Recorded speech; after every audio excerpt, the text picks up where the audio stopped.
for people to see it. And oh wow, that was fast, YouTube. I'm proud of you. Yeah, we're live. At least we should Hello, be. everybody. Wow. Here's hoping we are. Yeah, we love being live. It's Whoa. it's We are better indeed live. better Hooray! better than being dead. Even Yes. yeah, that's yeah. I agree. I agree. That is. We are That's, missing the lion boy. yeah, Brooks is gonna join us a little bit later. He needed some more time, but I'm sure we'll be here for a little bit. So he's just gonna join us whenever he's ready to go. Mhm. Wait, did I send that tweet out? No. Boom. Get out of there. Ah. Okay. Yay, more depression. That is an accurate statement, yes. Oh man. Round 2, yes, round 2. I did round 2, 1, 2, 1, 1, 2 yesterday because I did season 1 a second time. And now I'm back. So my weekend has been a pretty normal Sunday, Saturday, watching the Act 2 the first time, then do the EFAP on season 1, and then I woke up today, rewatched chapter 2, and now I'm here and I kind of want to sleep and I'm tired because that's just what I chose my life to be these days. No. Yay, insomnia! Woo! How do you feel about Arc 1 after the EFAP? Bitte? Sorry? How do you feel about Arc 1 after the EFAP? Oh, so here's the thing. I've seen some people in the comments feel like I was a bit too mean. I have some bad news for you because it's not gonna get better. My view Yeah. on part 1 has soured a bit, and then we did the EFAP, and obviously there was loads more people there. They found even more things that I didn't even consider. So yeah, I'm sad.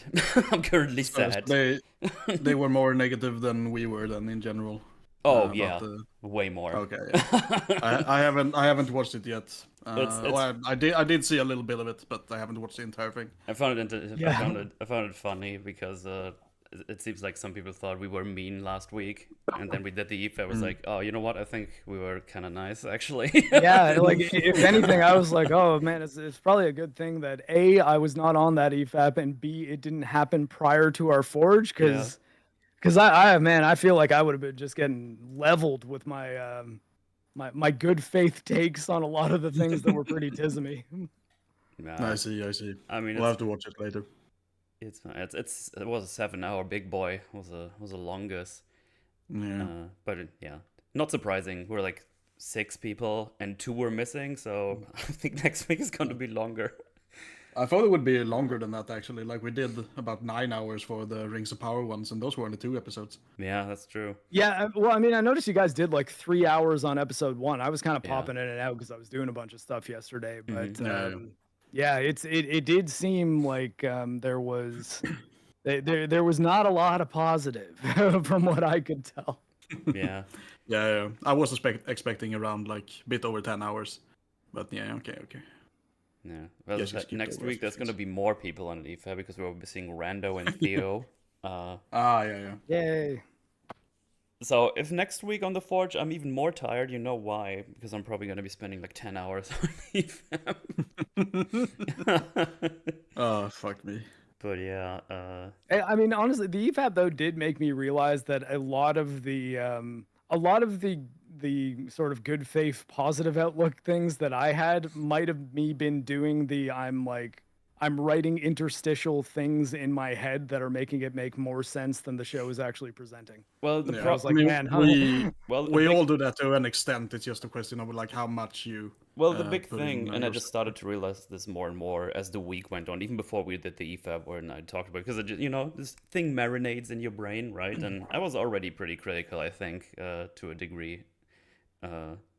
More than others, I mean, I think I was by far the most positive on it, and some of that might have been like a little bit of fanboying's probably not the word, but just I want it to be good. Oh yeah. So I'm trying to look glass half full on a lot of the things that maybe would what would be the word, pop up on my radar more easily if I was less impressed with season 1. Like if this was season 1, I think I'd be way more critical on it.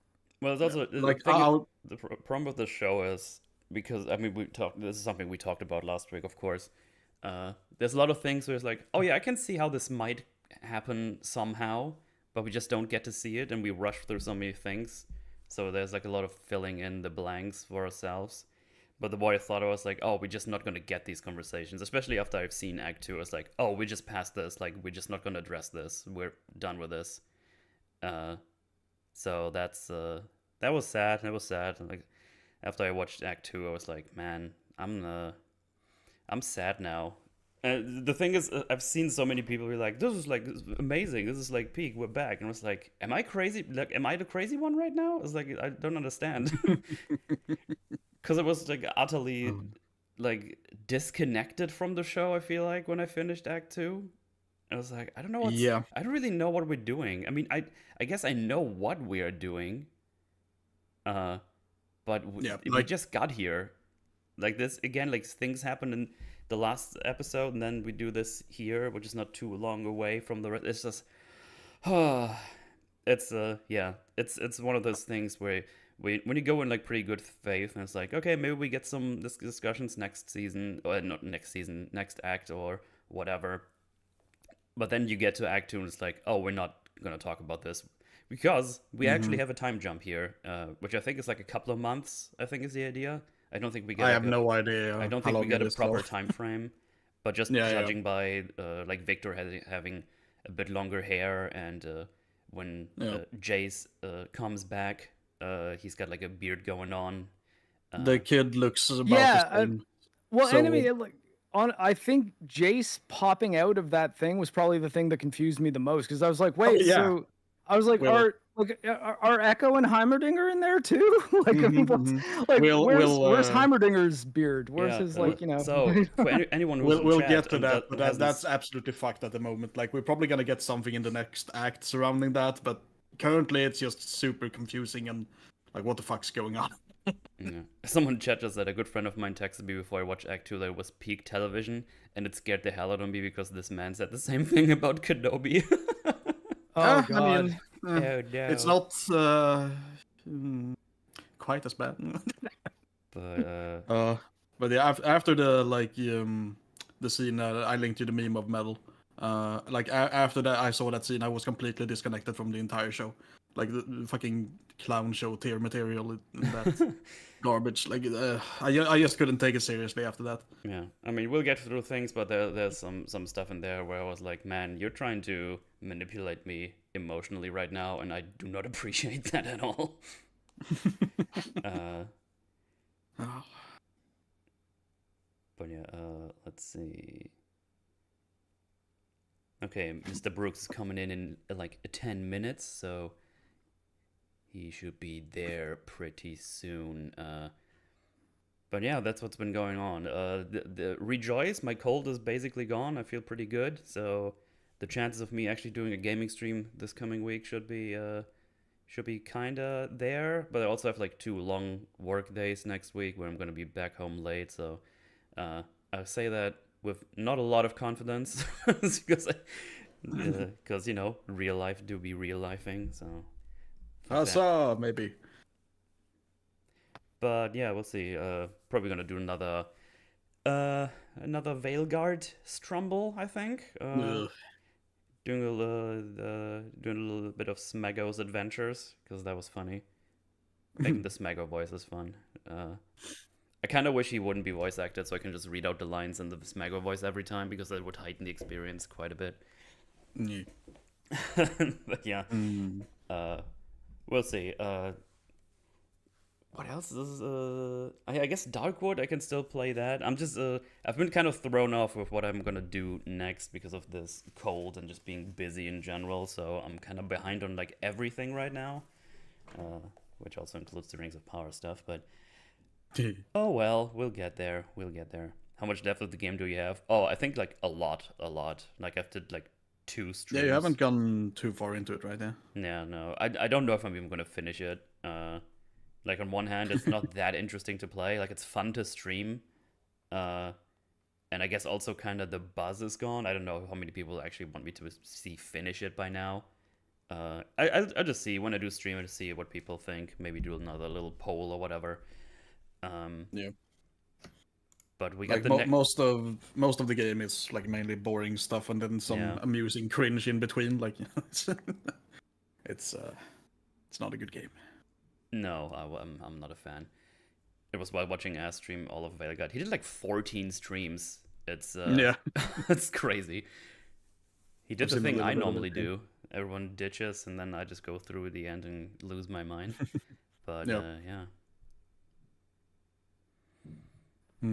Oh boy, these episodes make me sad. Act 2 was They make wild. JoJo sad too. Made the majority of people sad.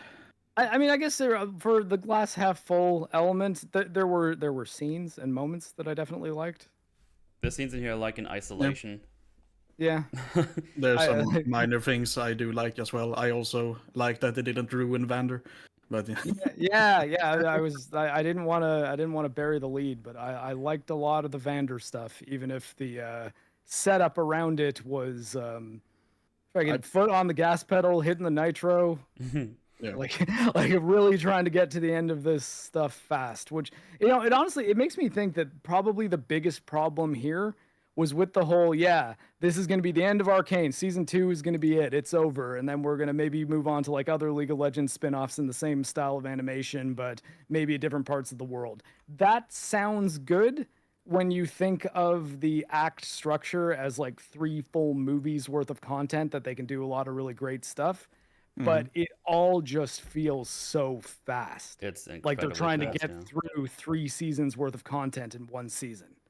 Yeah. And, I mean, that like you might say, well, if they spread this stuff out over 3 seasons, it would be so boring and tedious. It's like, but you can find other places to put action scenes. Like it's not like these are the only fights that could possibly happen. Like you can have these things occurring more slowly over time. And honestly, I think for the Red Jinx redemption happening in like episode 5, like I mean, that could have been something that would being the culmination of like happening in the last act of a full season might have maybe worked better. Maybe, especially if we were like seeing elements of it happening throughout, a good amount of time, building it up and making it all make sense. Yeah, like a guy I know mentioned that you could have ended like the season 2 where this arc ended and just extended it a bit, and then you could have a 3rd season after that with the cliffhangerism if you wanted to do that. Like it would be an option. It would be better than what we got so far, at least. Like I don't see how they're gonna stick the landing in the 3rd act at all. Well, I mean, because I think as much as Mbasa is, or Ambessa, sorry, I switched her vowels. As much as she's a compelling character, if we're kind of like dovetailing into her being the primary threat of the final act of the story, which it seems like that is what is happening. Definitely what we're doing. Like, I don't think we got enough time wondering about her, and seeing it like build into it being clear that she is our antagonist. Because for a while I was like, maybe Victor is going to be the real problem here. Like I honestly was thinking for most of this arc until honestly like the last episode. Like, because I was like, oh, okay, no. Apparently, Victor is good boy, and the what's it called? The hex core. The hex core that he kind of like merged with. Apparently, it is not just the AI that now controls the husk that was formerly Victor. It's like, oh no, like it's he's pretty cool with it now, and it's actually like super poggers. They're like it's kind of thing. Yeah, and like, well, I mean, I guess I defrosted was the point, the Black Rose thing. It's like maybe, but like it sort of seems that like there's a possibility that Mel just kind of takes care of that on her own. Yeah, maybe. I don't know. Just well, like I mean, I think here either way, even if we're saying like, what about Black Rose or is it Ambessa? Like it is a problem that we're going into the final arc of this 2-season show without knowing who the villain actually is for sure. Yeah. We only have speculations like, oh, it might be LeBlanc or whatever. It's like, yeah, that's fine. If you play the game, you know this character, kinda, but if you don't, it's like, who's who? Yeah, so, like someone coming out of nowhere, and also someone who has not been like a a presence throughout the entire thing. Like, honestly, I mean, I think the only thing that really would have made sense for this to end in one season is for Jinx to be the threat. Like, for her to be the villain and for her to, like, get a gang together, which, I mean, clearly she had without even trying. Like, I mean, and for, like, the war between Zon and Piltover to be the thing that either needs to be stopped or fought and won, you know? And I just think that now we're in a situation where it's like, well, maybe it's going to be Zon versus Piltover, but it's actually Caitlyn and Ambessa going after all the good guys. And I'm like, I feel like that is a faction that you didn't really take enough time establishing as the thing that we should fear in this world. You know? Yeah, they kind of skip over all of that. Yeah. But hey, let's start from the top, shall we? Yeah.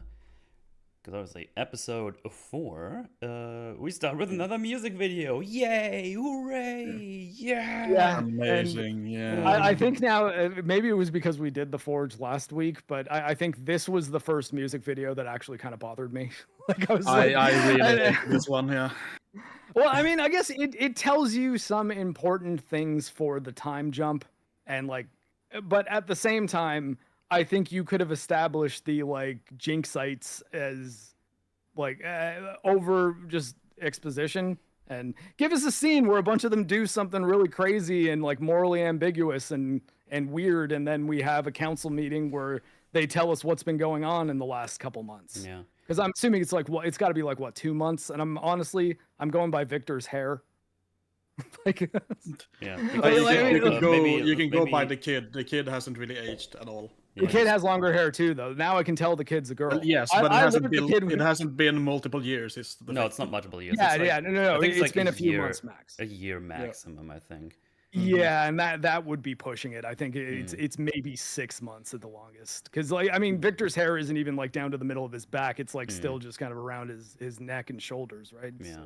So in this music video, is again, I mean, this goes without saying, everything still looks amazing. We said that yesterday. We said that last week on the Forge. This show looks awesome. It always does. Yes. That's just get that out of the way. So if we don't mention that, it looks awesome. It goes without saying. This looks absolutely incredible. It's one of these obligatory good visuals mentioned. Yeah. Yeah. I'm gonna be saying it a couple of times, but it just looks really fucking good. It's really and I would actually even say that I think it is a step up above season 1, and also going by the fact that I've recently watched season 1 with a transfer that is much better than the Netflix stream. So they're doing some pretty cool, crazy stuff with it. I don't think that I would take the mild boost in visuals though over just like better writing. I mean, I think they used them better in season 1, possibly.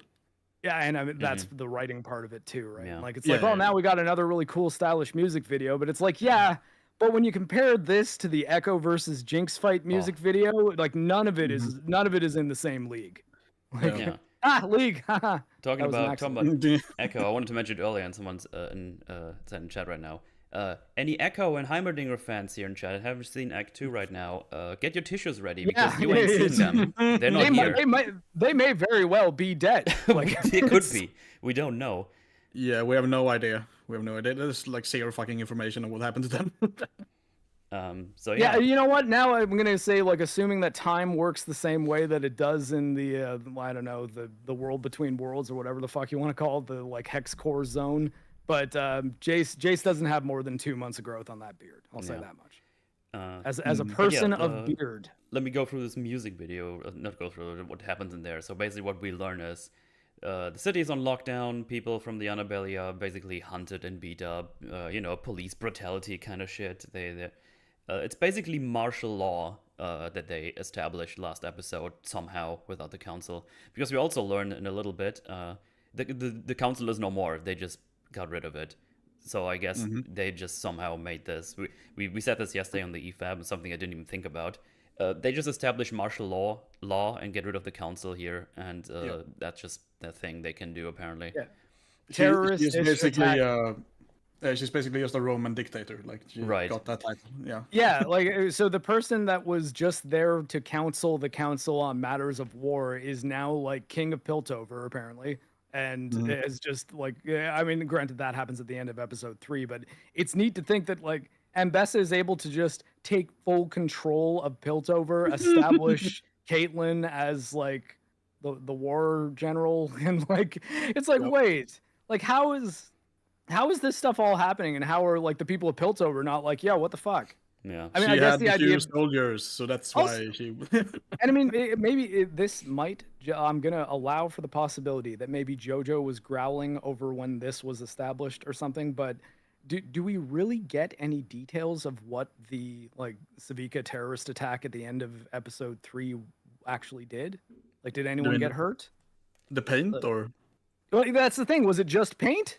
Well, it was gas. You mean- you see in the end of episode 3 that they have some gas masks and stuff up. So, but we don't see any more than this. You don't see any more that's than the this. thing. Like, give us a fucking death toll or something. Like, Yeah. give us a reason why the people of Piltover will just basically be accepting like military authoritarianism as like what we need going forward. It's like, well, I mean, like, wipe out a third of the population of Piltover. You know, like say that, hey, yeah, no, like that attack that was all the Jinx colors and her style of Flash that granted she didn't pull the trigger on, but clearly she set up. Yeah. Maybe that was just a brutal terrorist attack that leveled everything, or not everything, but leveled enough things for the remaining people alive in Piltover to be like, yeah, fuck Zon. I mean, let's kill them all. I wouldn't really believe that it would be that effective for her to do that with like paint. Hey, I know, and that's why I think we need more details. It's like, well, even to establish this level of military intervention, you need to at least get us on board with that being a terrorist attack, which is worth doing that for, you know? Like, because if it's just like, it was tear gas and a bunch of people had a cough for a little while, and and everything was blue and pink and purple. And it was tough to clean up. You know, we spent weeks cleaning the streets. It's like, I mean, hooligans with their paint bombs. Like, I mean, that's granted, that's a ton of time and it's a ton of resources the city would have to pay to clean all that up. But it's like, yes, but it doesn't justify a police state. Yeah, like that's the thing. I was like, I feel like I wouldn't be handing over my freedoms because like. I don't know, like the random terrorist organization. We don't get political here. No, like what I mean is if they just dropped a bunch of paint on Toronto, I'd be like, well, I mean, that's annoying. the city's gonna need some cleaning, but like martial law, total police state. I'm just like, like I'm guessing that could have gone a lot worse as far as terrorist attacks go. Yeah, you know, exactly. like, it's like, well, I mean, maybe if this was just a warning shot, we got off easy because like now we just have to clean up. Yeah. But what this also does is apparently there's like a subgroup of people down in the underbelly now. It's like, we want Jinx as leader. Jinx is back. And, why? And I'm just like, oh, I guess all Jinx... the cool factions are done now, so we need someone. So we Did need something happen blue-haired in between? women to take over. Like, because right well, now, I mean... all I have to go by is, okay, there was the paint attack. We're like, oh, that was Jinx. That was Poggy. We like Jinx now. But this also means they just don't know that Jinx was the one who killed Silco. Like, apparently that information cannot be out here anywhere. How would there not like even be a rumor about that going around with there were witnesses to what happened. I mean, exactly. I mean, you'd think that Caitlyn would be all over saying that, like, Silco was the one that was in peace talks with Jace about saving Zon and saving him, like establishing terms for peace, and Jinx killed him and is now at war with Piltover. So now we have to therefore go get Jinx. Super big reward. Yeah, Kate would absolutely mention that as the first. Especially now, right? Like, or at least, I mean, one of the episodes in this arc aside, like, I mean, like we've entered the dark Caitlyn general phase. So why is she not? That's why I said, notwithstanding a twist in this arc that we'll get to, but I think in general they just cocked this completely up because we get there. But go ahead. Did we talk about that though during the first stream, that she should definitely have mentioned that Jinx is the one who killed Silco? Wait, no, hold on. Did they mention it? Like, no, did we talk about that during the first stream? I don't remember. No, I don't think we did. went into I that, think no. I think we just kind of accepted that it was probably known, but because like you'd figure Caitlyn probably would have, like she was no there, one... she witnessed everything. Vi was there as well, and yeah, but no one talks about it though ever. Like no one mentions it except for Jinx once, and he like the guy is fucking surprised that she actually killed him. Once again, it's like I think that was an example of me kind of like writing between the lines in my head and being like, okay, like obviously everyone knows that Jinx killed Silco because both Vi and Caitlyn were there. Now you could see Vi maybe wanting to lie for Jinx, although even then, Vi at the end of episode 9 of season 1, I don't think she's at the point where she's lying to cover Jinx's war crimes, like like political violence, destroying the entire council, or at least trying to. Like I don't know, man. We specifically mentioned that Savika doesn't know though because she can't know. It would fuck everything up. Yeah. Yeah. So she doesn't know. Well, I mean, I guess Jinx could probably pretty easily blame it on Caitlyn. I mean, that's inferring quite a lot. Like, we need some dialogue for this. I mean, again, yeah. So, well, once again, like that's what I mean. Like, I'm doing a lot of, well, maybe this happened, and I hate being put in that scenario where it's like, well, wait, am I just making this a better show in my head? Yeah, we just definitely need that scene of her like having the conversation with Savika. If they actually like told the people, because I think the show is telling us that no one told anyone that Jinx actually killed Silco. Or it's just like ignored because it's inconvenient. Well, I think we can reasonably assume, and again, this is me doing this again, but I think it's very reasonable based on what is shown to infer that Jinx has not been in a whole lot of conversations with anybody. No, not Jinx. Like Kate and Vi would tell people that. I know, which means that, like, as far as the people in Piltover know, it's not like Jinx has accepted responsibility for all those things. It has been like, like, I mean, I'm the boss now, because she's like, no, now that I have a surrogate daughter, I'm no longer Jinx. Yeah, she's cured. Hanging out, playing bug fights with my adopted daughter in my basement. I don't know what it is exactly. It's some like tube thing. Yeah, with turbines that if they ever move, they would fuck up her entire like workshop. Yeah, I guess. I mean, she probably disabled that whole area of that shit, but I can imagine, yeah. But hey, I mean, if you wanted to take out Jinx quickly, find a way to get those powers. That's it. It's over. Yeah. Also, I have to assume they just didn't send any more enforcer squads down there to find Jinx again, even though they pulled it off without martial law, and now they have martial law, so they can just sweep the entire area as much as they want. So finding Jinx shouldn't even a problem anymore. even losing Vi and Notbrom, you've still got the rest of that team and an entire army behind them to go in and be like, let's just go in and find her. And like maybe even try to do it peacefully by running into people and saying, hey, we're detaining everybody peacefully. We're going to let you go, but just we need as much information on Jinx as we can. We're finding her before we leave. So if you want us to leave, if you have any information, let us know and we'll find her. And it wouldn't be too long before they get some kind of intelligence, right?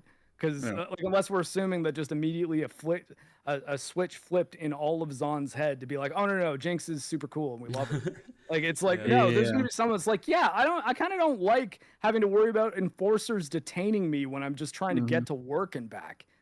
Like I work at a little noodle stand.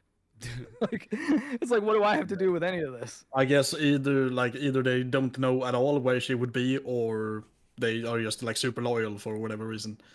Well, sorry, because she didn't even like change, like switch homes or whatever. She's still in the same place. She always was. Well, she's also not shown to be very sneaky at all. She's fast. At least they do a better job in this this act establishing that her speed is probably what is keeping her alive through most of these fights. But the thing is, like, people would definitely see what area she was in.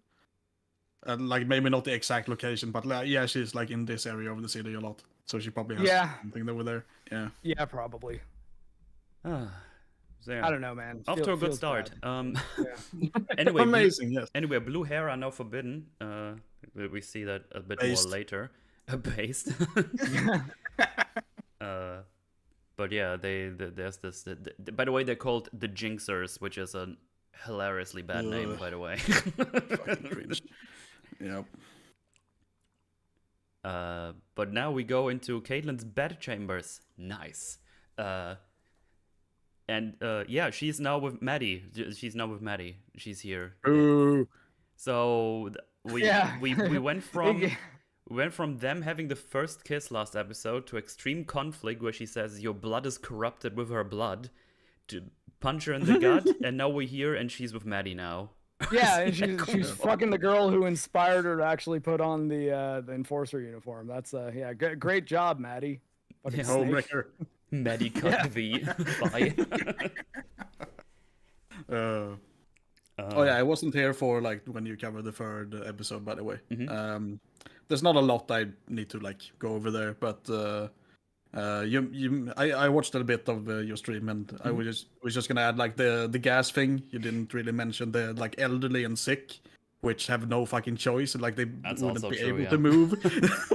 So they would just be stuck in the gas like for maybe hours, possibly, depending on how like fast it dissipates. Yeah. Yeah, the fight overall was fucking retarded with like Civica being able to kill Kate at multiple points. I didn't see what you said about that though. And then the Black Rose are fucking overpowered and can teleport people whenever they want. Yeah. which is, why didn't they fucking teleport big black mommy away at the end of time? Seriously. Put her in the Shadow Thorn zone. Yeah, is that maybe why Rictus is fucking around with the magic runes all the time? What now? Rictus has these magic runes. He just kind of fucks around with them while they do training on their own. Maybe he's like could be something that like perhaps the spell or something.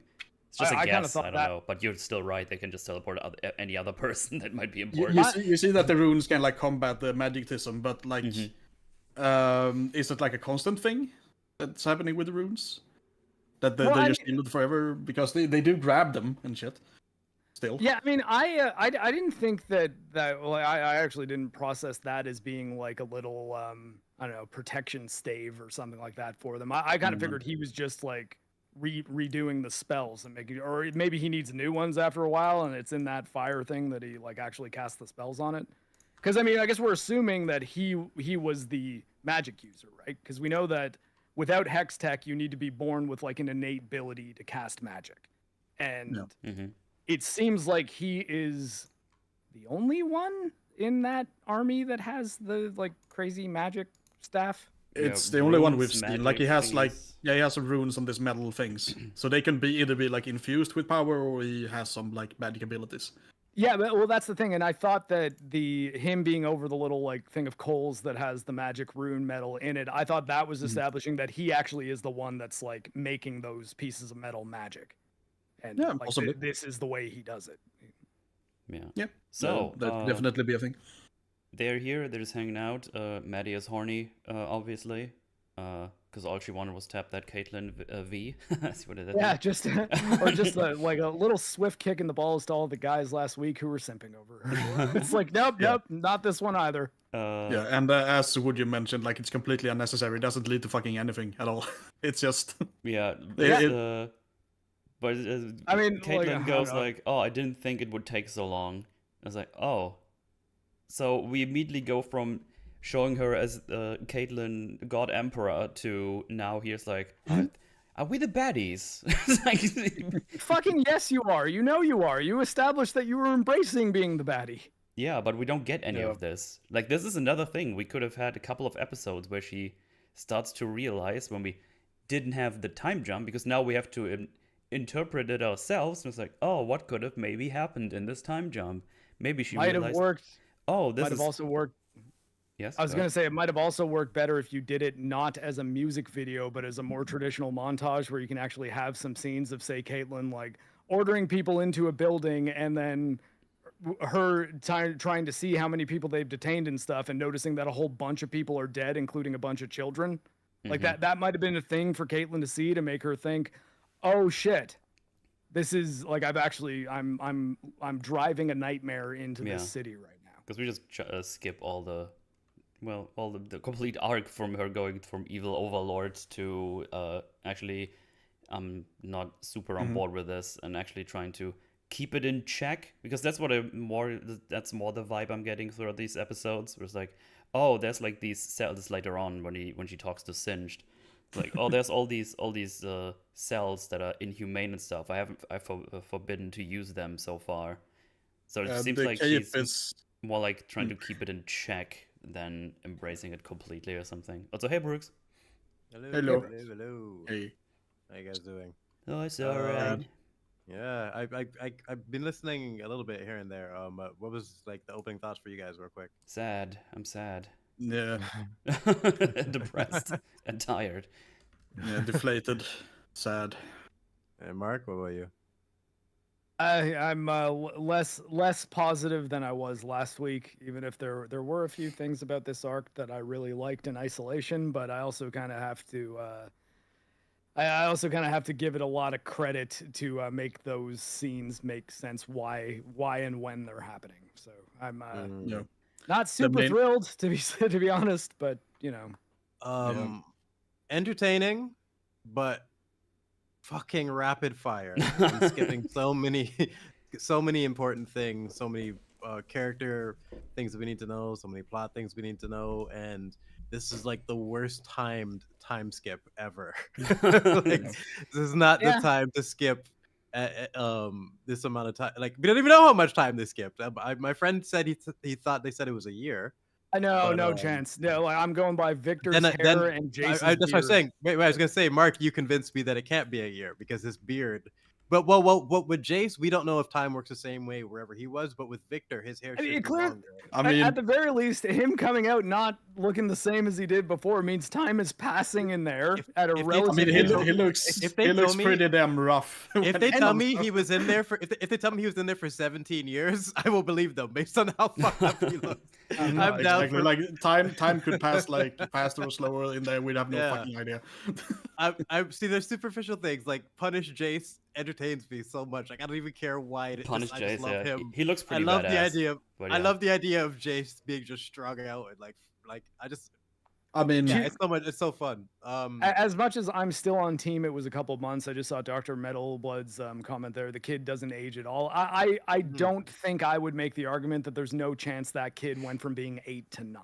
You know, like, kids don't change that much at that age. Like, it definitely hasn't been like 5 years. Like that. Wojo in chat Or like Wojo in chat 7 year. Jace looks like he speedrun the Mad Max Fury Road movie in the Wild Roots, and we don't see any of it. Pretty much, yes. Yeah. So that's what I was gonna say. It's character thing. I think my prediction from last week, I'm proud of in terms of it's gonna be character that pulls us through this, because I don't care what happened to Jace. I just love that this is where Jace's arc is right now. You know what I mean? But a lot of the things, Sorry. I didn't like it at all. I think it's fucking retarded so far because we don't know anything about what happened in there. And that part I'm with you. It's probably going to be fucking nonsense and we didn't get any answers for it. But in isolation, just seeing this version of Jace, I want answers and I hope they're good. Because it appealed to me. It's just so awesome. Because just as we are now with no fucking answer, it's all completely retarded. Like, he comes out as a completely different person, and you know, that's what he does. it can turn out to be shit, but for now, I'm liking it. A lot of the credit I'm giving these scenes are from, again, things that were established in season 1, not season 2. So far, entertaining but disappointing, just like last season, pretty much. But Warwick's awesome. Let's throw that in there. Yeah. So I guess that word is not used to describe him at any point. He's still only the Beast or Vander. Yeah. It's Warwick in my heart. Let's see. But yeah, Caitlin's like, oh man, I didn't think it would go so long, blah blah blah. And then Maddie is like, oh, you know, you can just call this all off. Like, you're in command. It's like, oh shit, you can just do that. Cool. You're very powerful. That's crazy. Yeah, you can reinstate the council again if you wanted to. Yeah, this is where we learned that the council is no more. It's like, oh, you can just reestablish the council. You just have to give the order. And I was like, hold up, you don't have the council anymore? It's like straight up. That's crazy. Yep. It's exactly how a Roman dictator works. Like, she has absolute power and can give it back whenever you want, basically. Or you have like a set term for, like, say, 4 years, and then it might get extended. Yeah, but yeah, she's like, oh no, we can't do this, not without Jinx. Ambessa has like done so many things, and then Maddie's like, oh good, okay, Ambessa, you've been brainwashed so hardcore. It's like, oh, I've learned so much from her, blah blah blah. Uh, but Maddie's basically like, you're our leader. The enforcers spilled over. They follow you. I follow you, and then she leaves. Caitlyn, that is. I did not like that whole fucking scene. It's Maddie, just the little hoe. exposition with half a boob out. That's And what we it's get. so unbelievably rushed. Like when you compare Vi and Caitlyn's relationship, how much detail they put into it in this season 1. In this one, they literally nothing. Just like, hi, I'm Maddie. Skip whatever amount of time, and it's suddenly they're fucking. It's just. Also, forget about the rest They of the didn't have any development at all. They just fucking like. Yeah. Also, forget about the rest of the Avenger squad. We see Loris. We see him once in the next music video, and then he's gone. And the Fishman is no more. I don't even know what's up with him. He's just gone. He's gone. So he went back to the ocean. Brom just done. Like, I'm sorry, their names are not Brom. Their names are not Brom and Abe Sapien. Okay, sorry. I was actually curious if we're gonna get anything on the Fishman or Abe Sapien. Like, it's just. He's gonna be in the background in like the third act. So. That's one of the weakest parts of the season for sure. Just like the rush. In honor of Fishman, we should do a Hellboy arc. Oh boy. Let me see. So next we go to Jinx and Isha, a favorite character that we definitely know anything about. She's an orphan. That's all we get. I just took a screenshot. She's baby Grogu at this point. Oh God, she's Grogu. Like, literally. I didn't think of that, but now, God damn it, you're right. That's it. As soon as I saw that she was mute, like, why didn't she say it? I'm like, oh wait, Grogu. And I know. And I guess her being mute gives us a bit of an excuse to not have her develop a character at all. Mm-hmm. That's kind of no, you can still do a character even when she can't talk. You can totally do that. Yeah, I mean, yeah, but like I guess in the time that we have with her, she's really just mute orphan who loves Jinx and will protect her. That's her entire character. Yeah, I honestly can't think of anything else about her. It's really lame and weak, and we don't get anything. Yeah, we get very little about her, which is a shame because they're trying to make us very sad about something in the last episode. Yep. Yeah. We don't know anything about her backstory or like what happened to her prior meeting Jinx or anything. And this is why I think Grogu is the best like example. It's the same thing. She's blue instead of green. It's just the same shit, man. Yeah. But yeah, they're just hanging out there, and when I saw the scene, I was like, oh, this is Tiny Tina. I'm watching a Borderlands movie right now, especially with like these bugs. So they're doing a little joke here, which is kind of amusing. It's like, oh, we're doing this battle with monster bugs, but it's actually just normal small bugs. And it's like, oh, that's kind of amusing. Good visuals again. Sure. I think it's a waste of time though. Oh, absolutely, it is. Yeah. Because they called Scuttlebutt and Stinky Maw, and I was immediately like, I'm watching a Borderlands movie right now. Yeah. They could have still had the character moment between Jinx and the child, cutting this in half, basically, just skipping the intro and just having them watch the bugs fight and then start there. There's a music video they had that was kind of summarizing the time skip for them that I think was way more effective than the bug scene, because the bug scene was kind of just like, we could have. Yeah, it's right before she dies. Assumed all this. And it's like, oh wait, they didn't even have that much. Here's a little music stuff. Are you sad now? We need something quick. Are you sad now? It's like, not really. I know what you're trying to do. I didn't even think of it that way at the time, but you're so right. But it was more effective than some of these ones. Yep.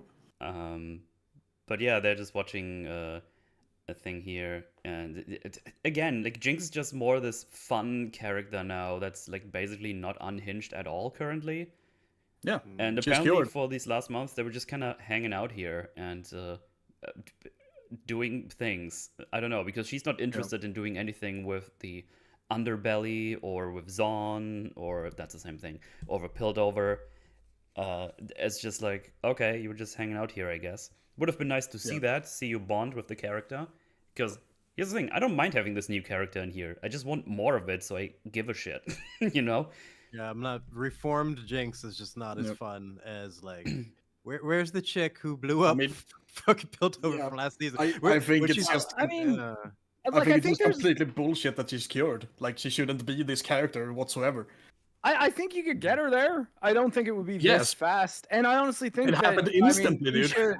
Isha still could have been the key to that, right? Like, I mean, I still, Sure. and again, like I kind of reiterate that like both Vander and Silco are people who just took in kids that didn't have anywhere to go, didn't have parents, and gave them a family. And Jinx has interacted with both of those men as primary role models in her life. So the idea of her being like, yeah, maybe I can take care of a kid too, and I can be a family for a kid that doesn't have anybody. She's got enough motivation for her to take that step. The thing is, we need them to develop a bond so that we can see that this is something that might actually change Jinx at a fundamental level.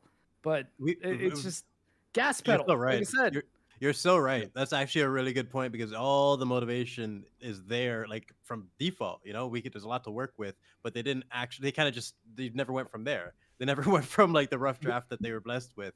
And we have so many examples, like we just saw it with Penguin and Victor. Like you can do so many of these relationships, but like, I don't know, man. It's strange that they chose to do absolutely nothing with this kid, and especially from what we saw in the last episode. I just still can't get over that they shame. dropped her on her head. Yeah, I was literally. gonna mention that the kid gets dropped on her literally from the sky, and she's just cured. Like now she's fine. She was completely unhinged in season one, Definition like of a plot device. complete fucking mess. And now Did she's you- just fine. Like we see a bit of her like getting those like visions and hearing shit later, but it seems more like a mild convenience rather than her being insane now. Like what she's just a comes bit to mind? annoyed by it. Yeah, it's frustrating because it's just there wasn't any catalyst for this change other than this kid dropping on her head, and that's just not enough, you know. Like, and did you see House of the Dragon season 1 and 2?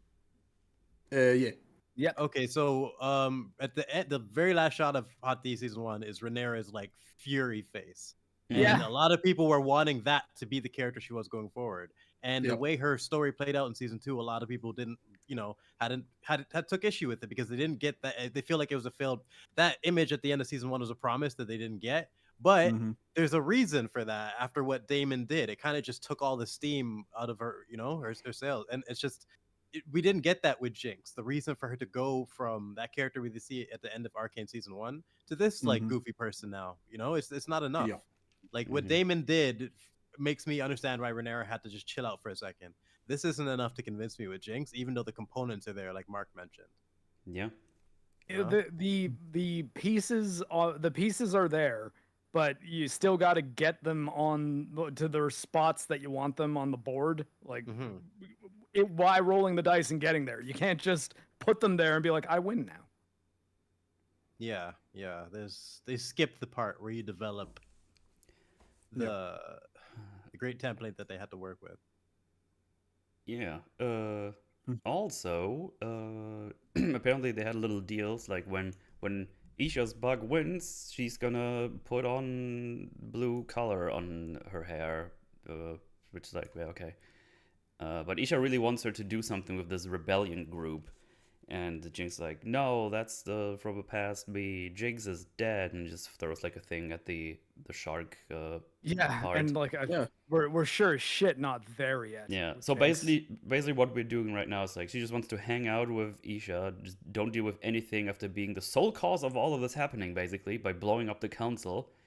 And everyone should be on her ass already, but that's not a thing apparently because I guess they like Jinx now, yeah, I mean I already said it, but they have trouble finding Jinx again, or they don't look for Jinx anymore for some reason because they're busy with border checkpoints. We don't really get any clarity on like what the fuck's going on. We have one scene where there's like a total police state, and then it's basically not mentioned again. Yeah.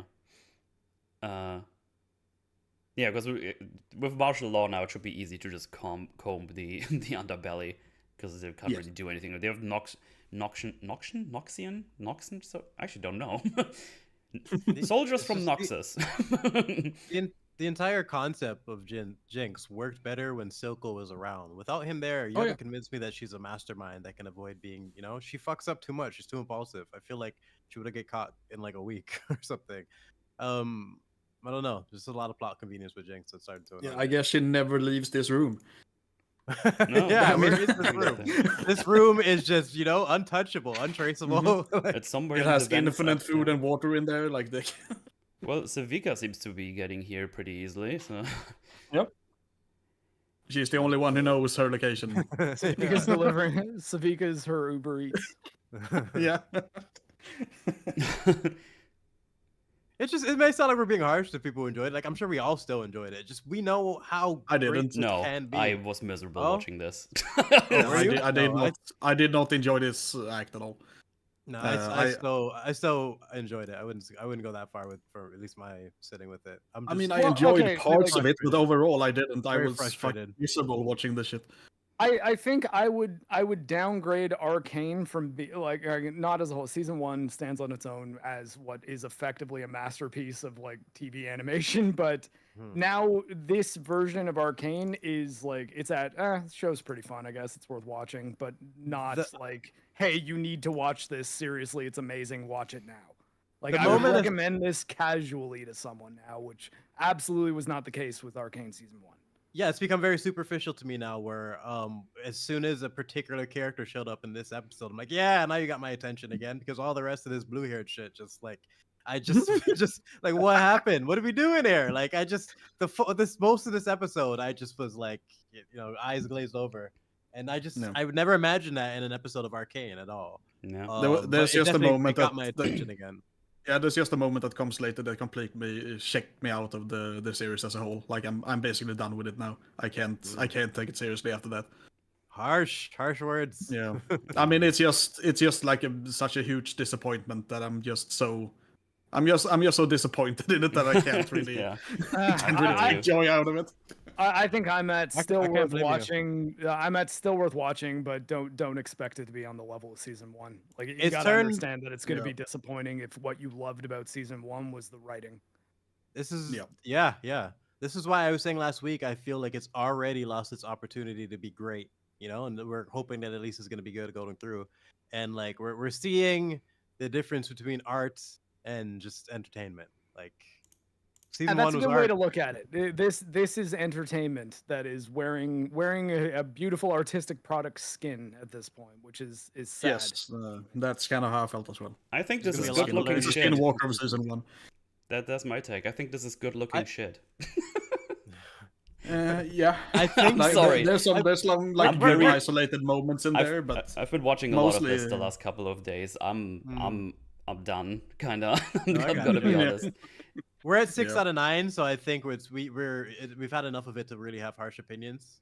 It's in second season to Death Note territory. If any of you guys have seen that, it's like the first 25. Granted, season 2 is way shorter, but the first 25 episodes of Death Note are like brilliant anime television. Or I've not read the manga, but that's actually a but- good comparison. Yeah. but Sorry, go ahead. the one thing I will say, the last episode of Death Note season 2 does end pretty satisfying. Back to At least, form. Back to like, form.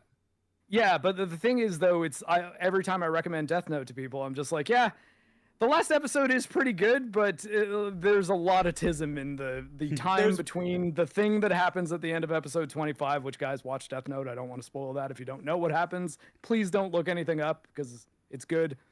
And then they do a bit of waffling until kind of sticking the landing, but after doing a significant amount of damage to season 1. So He's completely. is kind of on the same track. And He's here's hoping completely right. we've got the same ending coming. Here's hoping we've got a really satisfying conclusion still on its way, but who knows? You know what? Now that you're saying that, I will hope for that. Like if this ends well, then I'll take that. I'll take that. Just like Death Note pretty much all of Death Note, where you have that fantastic season 1, they kind of fuck around for a little bit, and then they really stick the landing. Like, I will take that at this point. Like, I hope that this third arc here is fantastic, just to tie everything together for an entertainment standpoint. So you can at least watch season 1 and 2 and still be, thoroughly entertained. But for people like Goger and Metal, I think it's over. it's nice to have dreams. It's over, You man. know?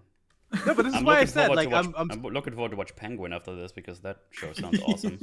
Yeah, you I haven't need to seen watch that as Penguin? well. Good throughout. I haven't had time to put it in my schedule, so that's definitely Man. what I'm gonna do after Arcane is I'm glad you said that, because I don't want to give spoilers of any kind. Penguin was fantastic. It's part of the Penguin's the Yeah, reason I'm late. very good. Penguin is why I'm Ah. late. I had to rewatch the last 4 so I could show my friend, and it threw out it like that was the time spot. You I was supposed couldn't to do watch. that after the stream. Wow. Huh? Racism. No, I couldn't. I actually couldn't. I couldn't. God At damn the it. time. Yeah. Anyway, we go I still and think. catch up. Never with- mind. That was a. Yeah, go. Oh, okay. We catch up with Ambessa and what she's up to, and I have to say she's being a bit weird here because they're trying to make Hextech stuff work, and she's annoyed because everyone that was doing the Hextech stuff is gone, you know, because Jason Heimer are in the Arcane or something, and Victor is currently Jesus, so he can't help them. And the reason why I say she's kind of dumb because hey, if you don't have any, you have she says herself, there's tons of scientists built over, genius minds, awesome. Maybe don't put them in a chamber with the Hextech to experiment and obliterate them every time they try something, because the way you do science is like you experiment, get your results, and then do more and get more results, and not try once and then obliterate the scientist, because that's not going to help your progress at all. Yeah, I don't know. I expected more from this character. She just seems very one-dimensional. This feels season. like a look, they're evil kind of scene. It's like, yeah, Yeah. I get it. Thanks. I mean, she Yeah. just wants power, no matter what like source it is from. Yeah, but also That's Ambessa's her not a entire fucking character. dumbass like this. I don't see Yeah. her doing this. Yeah, but they use. Well, I mean, she did send another dude into the chamber to test it. Yeah, exactly. I That's feel like always it's a much bit of more, a- much more subtle in season 1, and like she felt like a person, a human. Like she just feels like a cartoon villain now at this point. Yeah, It but was much more believable in season 1. but my boy Rictus, he's here. Everybody rejoice. Rictus, my homie. Fucking love Rictus. Ooh. Rictus, that's the enforcer of her, the big guy. Oh, this dude. Okay, the only dude in this entire episode. Did you guys Here, notice? bro.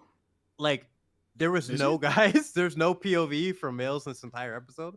I Like, didn't I actually. don't know what. Yeah, You think and about it. I did not pick up on that, but Where I mean, you have is Jace- Vander. Vander, you mean his one line? At the end? Yeah, I mean, we see Yeah. him a lot. He Zangief's doesn't my say favorite much. brother. I don't know why I found it so like it stood out to me so much, but just every single character, Victor, Jace, Heimerdinger, Echo, Yeah. pretty much, none of them. You didn't get any of their perspectives, which is strange. I guess We have I a mean, I bunch of guess minor for- characters who are men, but it's out of the main ones. Yeah, they're well, Not I many. guess on the Vander point, we do get literal POV shots. Yep. Yeah. And that that says a lot about who he is now. So and I do like the visuals there of how the Oh, Wolfie yeah. vision looks. Yeah. But also they have a little talksy before we go to the checkpoint. She basically is like, I think everything that's been happening with the experiments and everything and the disappearance of Jace and Heimerdinger, she thinks it might be the Black Rose. But yeah, apparently there's a time that will come, and I guess Ambessa can't do anything against the Black Rose, and I guess they just teleport people out. I don't know what she's supposed to do, to be honest. But she's basically just trying to do everything here, and I guess wants Hextech to now get her daughter back, possibly, and just get back at them in general. I guess the daughter is now just an extra layer because she's gone. And also, I have no idea where they even took her, and we don't really get a new perspective on this, where exactly she is. She's just in a weird prison thingy later on, but yeah, that's what's been happening. At the checkpoint, we see Rictus being brutal, and I think it's really funny because the writers want to be like, look, see, they suck. But I was just thinking, I mean, yeah, he's brutal, but he's got a point. Because he says she's because there's like this Jinx supporter with blue hair. And he just goes around and yells like, she's the reason you're all here. She's not your friend and you still won't hand her over, even though she's just hiding and not helping you out at all. Yeah, It's like, there would probably be at least one who would like betray Yeah. Jinx, right? Is the entirety of fucking Son loyal to her? Yeah, it's just freaking funny. It reminds me of the meme. It's like, you're out of line. He's out of line, but he's right.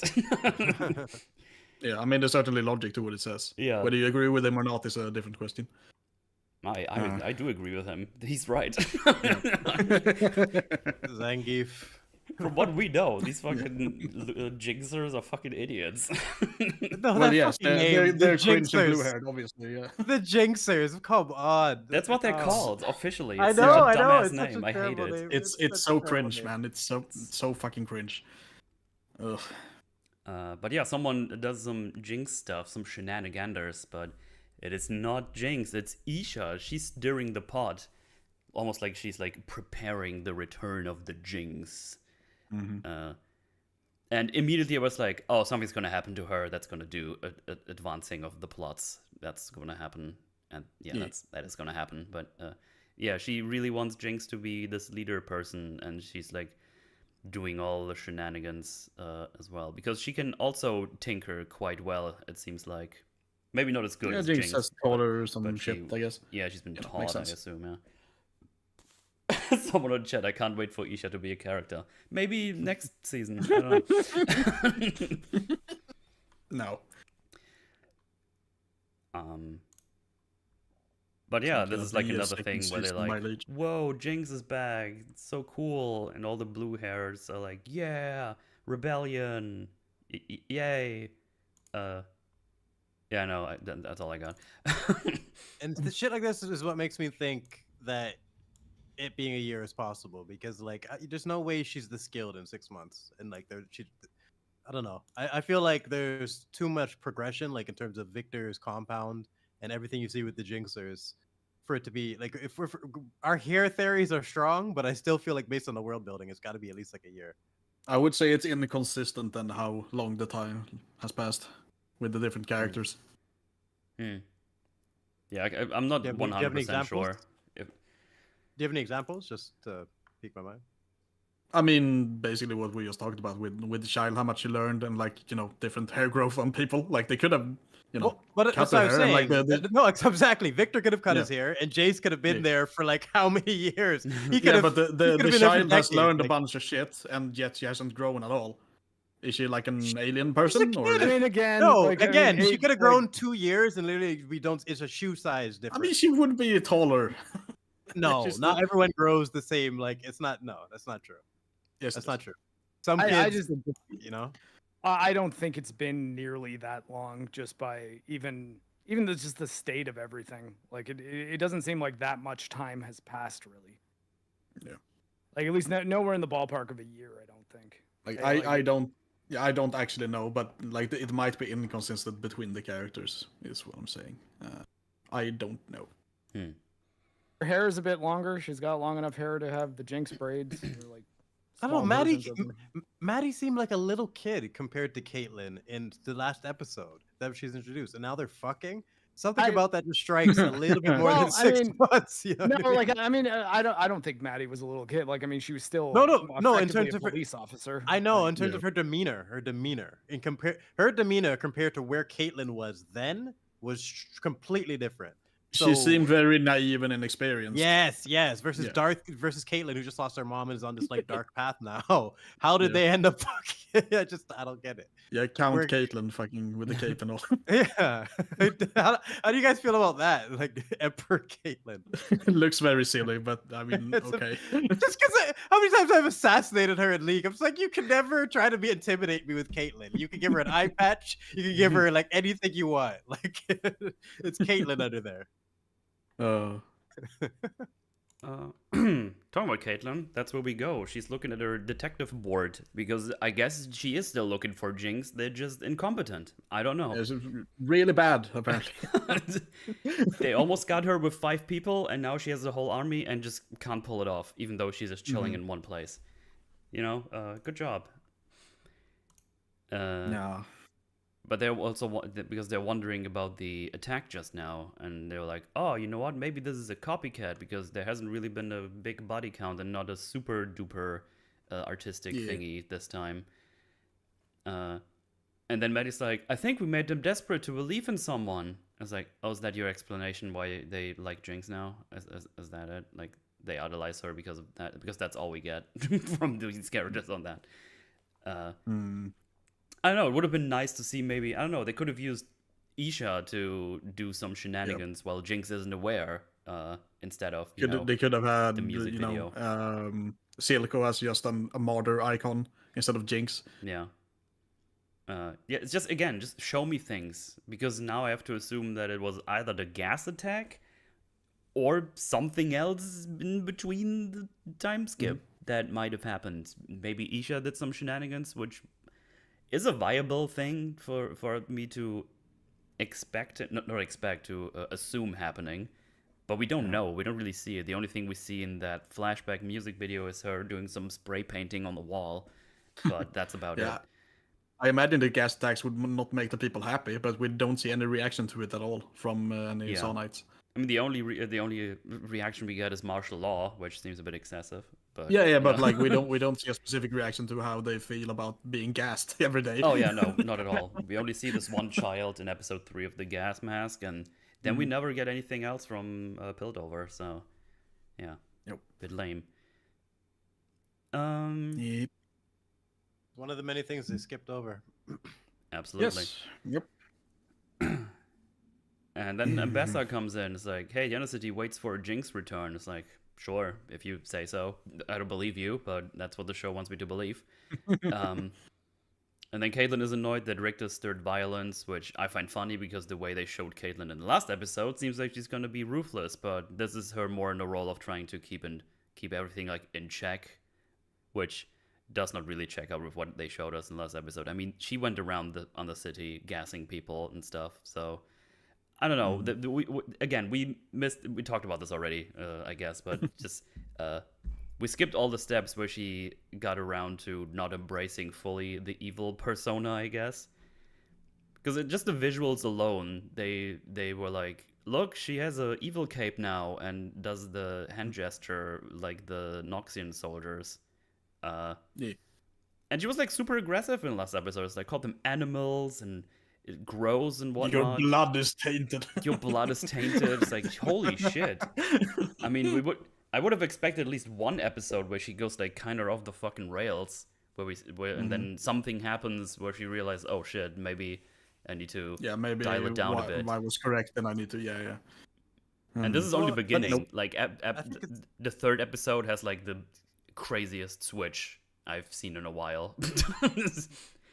But we'll get there. Wait. Are you talking about the actual third episode or episode 6? 6. Sorry. Yeah. Okay. No, I was just going back to like it really started for me with her hitting Vi in the stomach with the thing when she was upset. It just seems so out of like character for her. Just like, especially because it's also the episode where they had their first kiss, and we were like, "Oh man, I'm actually surprised they waited this long." And then it was so well set up just to screw it up like this. And then the end of the episode was like, "Oh, this is why you did it now, because you wanted the reaction, I guess." Yeah, like that entire fight and what comes after is completely retarded in my opinion. But I mentioned that before. I honestly, it's borderline insulting to set up their relationship that well to the kiss, just to rush that part of their breakup, and then cut to a time skip where she's fucking this chick. I was almost just like, annoyed by that because like I really do like Caitlyn and Jinx's whole arc throughout season 1. Their whole relationship, everything about it, I think they nailed it. And that scene is a slap in the face to everything. Like you're just gonna rush to this. Really don't like that. It seems like she needed a rebound and didn't really give a shit who it was. Yeah, I appreciate it. Yeah, you know what? That's the only thing to stop me from hating it, because Caitlyn was kind of like just in her own thoughts and like she's trying to kiss up her neck and she's like pulling away and shit. So it makes me think it was just a rebound and she doesn't give a fuck about her. And like that's how I read it, at least. Like she's doesn't care about her at all. She's just something to take out her frustrations on. That's the best interpretation we can get. It's just hate fucking and just thinking about why. There we go. I wouldn't pick Irish Lady though; she's cringe. Then they're very subtle with their editing and visuals, because she's kind of stirring up Caitlyn while we show Ambessa stirring the fire in the fire pit. I think that was very subtle and No, it was cringe. I hated it. Because she goes like, "Oh, maybe you're stronger than I am and can forgive better, or maybe you have more power or something, but it's your call to say yay or nay to whatever is going on." All that while she's like steering the fire, the flames, the embers, if you will. I was like, they keep doing this in this show, and it's really draining. I think the best one is still the funniest one is still someone on the inside must have helped us, and then they just cut immediately to Ambessa. Yeah, she's in full frame and no one else is there. That was horrible. That was horrible. It's like no one else in the who room. could it be? That's why I was convinced that it like. Even though I had seen the payoff, I'm like, no, it can't be. Like my brain wouldn't allow me to. It must be a red herring. You can't be. Yeah, like Arcane wouldn't do this. It wouldn't be this, obviously. That's like one of the funniest things I've ever been corrected on the stream. Of like, you've literally seen the evidence, but like no, it can't be this. She should have looked like shifty eye to both sides as well. Like, Yeah. Oh my god. But yeah, Ambassador says before that what I just said. She's like, oh, she has shown herself a little bit, but the blade cuts both ways because now we have a trail, and now we can interrogate some people from the checkpoint and find Jinx's whereabouts. Yeah, and there's she also says like, oh, I can't. You don't trust me, do you? It's like, well, the blade cuts both ways, and yeah, then she goes on to stir her up and. Do the things. Let me just switch to. Not good. I just clicked the wrong button 3 times in a row. I'm very good at streaming. accidentally ends the stream. Oopsie. Alright. Because next we go to Salo, whatever you like to call him. He's basically sad he can't do cool things anymore because he's not in the council anymore. He's like, everyone was at my parties and now I'm sad and shit and I have to smear drugs on my legs. Maybe you should have said like anything when Caitlyn became dictator. Yeah. Just Genuine question, why wasn't Theo on the EFAP? Something came up for him. He's going to be around next week. Yeah, we should have. There should have been Random and Theo, but they both couldn't make it, unfortunately. Which was better for my sleep schedule, but you know. Yeah, it would be nice to have had their opinions as well, but we'll get them next time. Yeah, especially since Theo was there for the first one. Yeah, and he has usually has some very good insights to a lot of shit. I always like listening to Theo. Yeah. But yeah, he has still his furry servants, cat lady thing. I think we determined the race of this person, but I forgot already. So I don't know. The cat lady, or yeah. She's a cat lady. Oh, okay. I thought we figured out the in-universe race for that, but okay. But it doesn't matter. This awesome is basically a scene where he's, as I said, he's sad about not being able to do things, and also the drugs are having diminishing returns. So he wants her to come back the next day already, and she's like, "Yo, there's Jesus in the fissures. Maybe you want to check him out." And that's what he does, basically. Because we go back straight to... I don't know. I don't have anything else. That's exactly what happens. There's nothing else to read into this, I think. But we go back to Jinx's living room, and Savika's like, hey, I'm here. I also have a different haircut. Which... So she has like these half shortcuts. So here's the thing. I'm annoyed by this by a specific reason. She's a fighter, so I can kind of get that she would like to have a more short haircut, right? But she has a shorter haircut than before, but now the hair is more in the way of her eyes. So I don't know what the fuck she's doing. My thought process was simpler than that. Like, she looks like shit. Just like, of all the makeovers, like, there's a lot of ones that I like. Hers is just like, why would they? There's no utility to it, like you said. And it doesn't look good at all. I prefer her old look. Yeah, I was gonna mention, by the way, that it's quite weird that they haven't checked out like Mecca Mormon village at all. Like it is a huge fucking place. Oh yeah, they just let them do things. That's actually a good point. Yeah, we mentioned that. Think about that. God, I should sleep. Not yet, Metal. You have way more hours. Yeah, I know. Yeah, but yeah, they definitely would have known about it and checked it out like way before this. Yeah, something with them. Also, she still has the dumbass arm, which I was okay-ish with the last episode. It was like, You know what? I can see this happen, but I'm pretty sure I also said she's definitely gonna have to switch it out as soon as she gets the opportunity. She still has it, which is bollocks. Yeah. At least it should be like heavily modified to not be garbage. It's You think so? because it's It's fucking still playing the Get Jinx song. It like wakes her up every night. Like, it's fucking stupid. because that thing is super big and heavy as well. Yep. Like this Yeah, is gonna it be looks annoying like to shit. drag around all the time. It's Crab better than claw. nothing, but there are way better options with you can do. And like the armor she had in season 1 was so much better than She's this. gonna have imbalances and shit, like her back and her spine just like Yeah. screwed. Like the it's fu- just, I mean, stupid design in so many ways. I imagine she takes it off every now and then, but still, yeah. The funny part is she's never gonna use it again because in the next scene it's gonna get destroyed. Yep. So much for that. Yeah.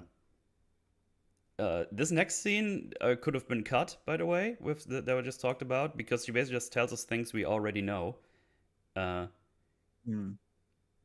Because she's like, "Hey, why did you?" I wanted to throw a grenade at the TV during this scream. Like, come on! Yeah, because she's talking like, about- yeah, like "Hey, why did you do this stunt?" It's like, "Oh, I didn't do this." It's like, "Oh, this was you." Oh man. Anyway, whoever that is, we're doing a rally. You shouldn't be just hanging out here and not do anything. That's lame.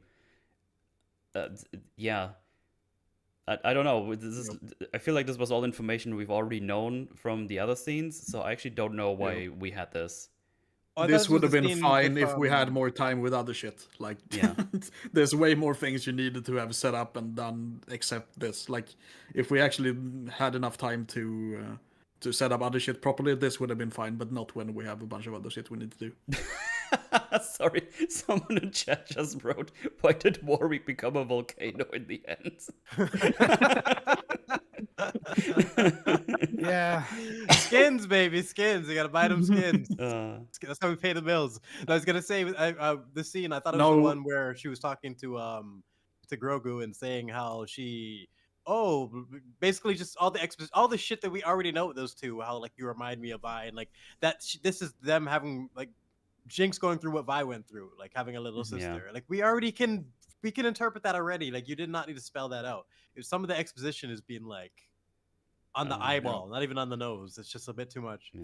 But yeah, anyway. Also, it was clearly Wardrigger who came out with a sword and like opened a dam to pour some water on him too, so he became a volcano.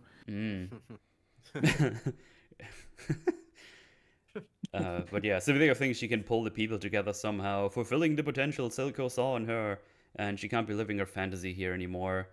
And they have a rally at Vander's statue to get everyone together that's still around to bond together, is the idea. And then she goes on to talk to Silco, or rather to Silco's chair. And she's like, "Oh man, I probably owe to you, and Savika's right, but I got a friend now, and I don't want to screw it up, yada, yada, yada. Maybe I should just leave, because it seems like you're really gone." And it was like, yeah, I know all of this already. What are we doing? We already had the scene where you let go of Silco in the water. Like, like, can we... Where is Crazy Rocket Girl? Like, Can we- I need my... Yeah. Can we spend things on time on other things? Because I would like to have some conversations with people. Between she people. She got left in season 1, and we got this new person. Warwick becomes Mordor. Yeah. Where's Arcane Waldrag? I would buy that skin. I would pay $20 for that. Yeah. The Waldrag skin. But yeah, I don't have anything else to say. I feel like this was just wasted time to me. It's just... Yeah, I don't have much to add on it, honestly. Here's the information where the rally is. That's what we In case you needed her to forgot know. what Jinx is going through, yeah, and here's the rally. This 20 minutes is probably the most boring 20 minutes of Arcane, like, period. Like, from the first act to season 1, anything. I don't ever remember being, like, bored, but this was, like, kind of dry. Yeah. No. Let me grab the visuals here. There we go, because next up we have a little bit cutting back and forth while some people are mourning the losses that have been happening. Caitlyn, her mom, and we get a small scene with the firelights who are like putting down a candle for Echo, because I guess they have to assume he died somewhere because he never came back from Pilled Over there one day. I guess they would assume fucking Heimerdinger killed him. So. It's like Heimerdinger is public enemy #1 for the firelights. It's funny, weird. Ever since that little fucker came around, everything went to shit. He's pretty screwed now as is, because we were saying they have 6 episodes left to try to fix him after the first arc, and now they got 3 episodes left. And they're not gonna have much time for him at all. I think he's gonna have like a punchline or 2, and that's it. Like, that little furry fuck poisoned a tree and kidnapped our leader.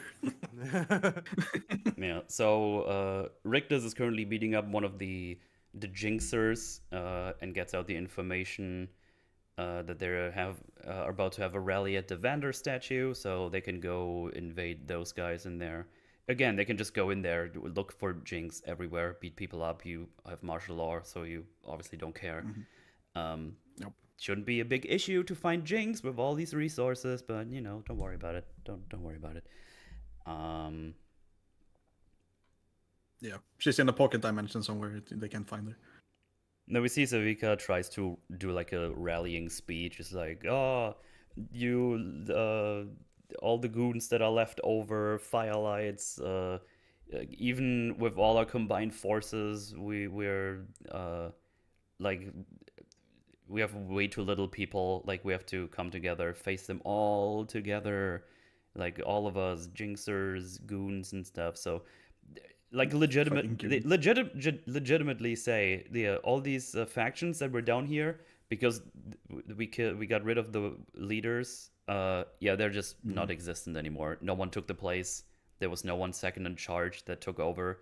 We just have to assume in the music video they just utterly annihilated the rest of the factions and they're non-existent anymore, which is something insane. else we skip over. Yeah. So yeah, they're all hanging out here.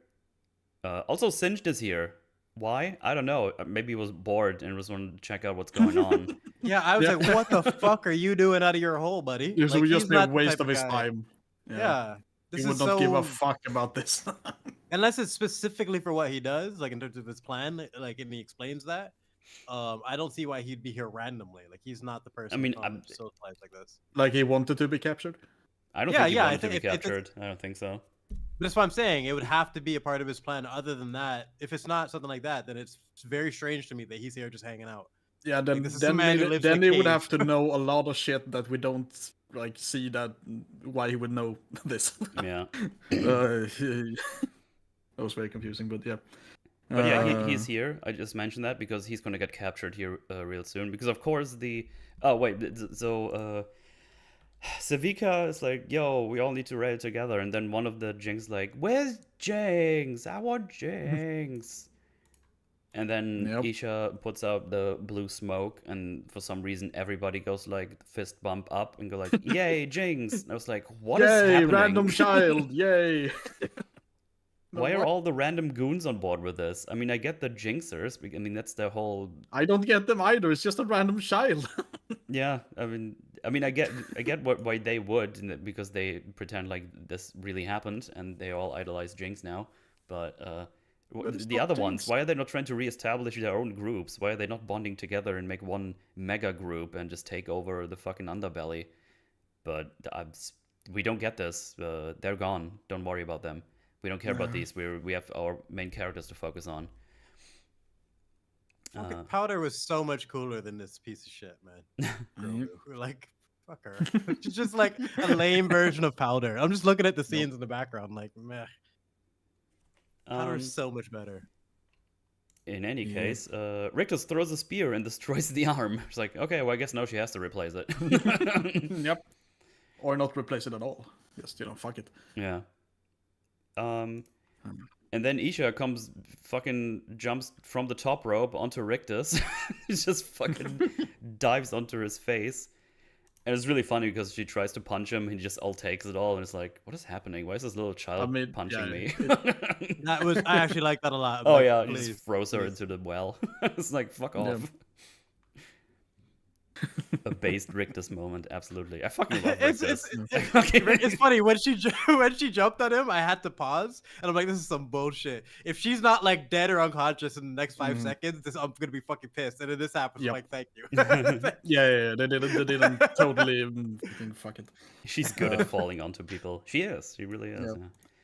Yeah. I did assume that she was actually gonna like beat him or like fight him for real, but yeah, they didn't go that far. Yeah. Good. Yeah. They did exactly what I wanted him to do. Just like, child, get the fuck off. Then we see Singed is getting captured, and he does some blood stuff, and then we see Warwick activate. Oh my god! I mean, My goodness. It is a pretty hype shot, I have to admit. It's I mean, fucking, it looks fucking fun, awesome. It's fun. I was lost and bored, and then I'm like, fucking thank God Warwick here to wake me up. It's just like, this is where it just got my attention back entertainment-wise. So it salvaged, where I can still say it was good. It's enjoyable. Yeah. I'm going to rewatch all 6 before the next arc. Well, I can't wait of all the amazing things Warwick's gonna do in the rest of the season, and then he's gonna sacrifice him at the end or something. We're gonna do something really cool with it, right? Right? We'll see. Someone, please. No. Damn it! Well, do not skip ahead. I do. Do you like the conflict of them fighting over Warwick like he's a fucking like nuclear weapon? I mean, I like the fight looks kind of cool-ish, but No, that's not the fight itself, just the conflict, the idea of them. Okay, at one side treats him like family, one is like he's just a weapon, and I kind of like the hunt for him and like the idea of Sinja going to use the detector and shit. But I'm we'll see fine how it with all that, plays out. Yeah, fine. We'll see how it all plays out. Yeah. Depends what the conclusion is. But yeah, they get all captured. Somehow Savika made it out of there and made it all the way to Jinx's hideout. How? I don't know. She was pinned to the wall. I guess. I mean, she doesn't have the arm anymore, so I guess she left the arm there. Yeah. Sorry. She just left the arm there. Yeah. And Yeah, ran she off when she was off screen. Left the arm there and made it here so she can tell Jinx what's up, and they can have an epic team up to infiltrate the prison. It's also the end of Savika's cool new game mechanic that she got. So it's like, well, I guess we saw the fight scene where that is used. Yeah. But yeah, she somehow made it out of there, even though there was like tons of Noxus soldiers and stuff. But yeah, we need in the meantime, Singed is doing some bloodletting to make a trail for Warwick to find him and get him out of the prison. Yeah, well, because apparently Singed cutting himself is the only thing that bled during that like raid. I think it has got to be his blood. He did like his blood. Yeah, he did like a rune thing in his hand, so there might be some magic to some. It's I mean, blood. If it was just blood in general. No, it's Vi's blood later. Yeah, What do you mean? Vi spits blood out, and then he turns around and is like, and then that's when he goes after Vi. We also have the child's blood as well. He mentions that Warwick gets triggered by blood, but in terms of summoning him, he clearly did like a rune on his hand. I think these are two different things we're describing. Yeah, because I think almost definitely because he describes it in his breakdown of Warwick that he's attracted to blood, but then we see a different method used in terms of the rune. I think that was summoning him versus triggering him. Because we see him like activate, like mechanically activate because of the rune thing. Like, so it's a bit different. That didn't happen with Vi, so I think we're watching two different things completely. But because he goes to the blood and then... But I guess him being affected by blood, Vi spitting the blood out is what made me think, wait a sec. So it's not just his blood? Like, Oh yeah, I can see the confusion, but like, but because he goes to the specific spot where the blood is, and then after that starts trailing it. So it's it's two different types of mechanics. I've never been a fan in movies of the the scene, we've all seen it like a million times, of like the monster coming back to like the consciousness at the last minute because of the family member. I always want a little bit more than just like they see them and then they stop. Even though I think this was like in terms of the shot, it was well handled.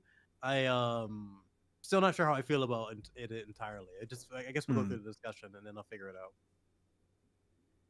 Yeah. Yes. Hello. Hi. but yeah, now we get an epic team up with Civica and Jinx. Extremely epic. It's very, very cool. They go infiltrate the prison fairly easily, I might add. Yeah, well, Warwick is taking the scent, tracking the scent. They have a little comedy moment. Yeah, hooray. I don't know. I don't care for this at all. It's just... I hated it. I like jumped out of my seat and like started pacing around the room when I saw this fucking scene. because I it's hate it so much. Just like, hey, it's me, it's Jinx. You can now take me in. It's like, wait, who are you? It's like, what do you mean, who are you? You have like, you have signs everywhere, plastered across all of Piltover. For months. The fact that he wouldn't even consider the possibility that it's actually Jinx and do his job is just stupid. Like there's so many layers of stupidity to this scene. Yeah. Yes. There's like, oh, you want to tell me the master criminal Jinx is wearing these half-eaten tents or whatever he says? It's like a weird joke. That's a joke you make after she's in handcuffs. You know what I Yeah. mean? Like, you fucking. But Yeah, Jinx wouldn't wear those pants. What the fuck are we doing? It's comedy. Shut up. No, it isn't. It's anti-comedy. Love. It's fucking retarded. It's retarded, man. Love. Yeah, I hated that. And it felt like It's Jinx had to play fucking- along with it too. Like she knew it was cringe as well. Like It's something we see in a fucking Marvel show. Like, it's super fucking cringe. I never expected to see anything near this level in Arcane. It's so bad. Non-midi.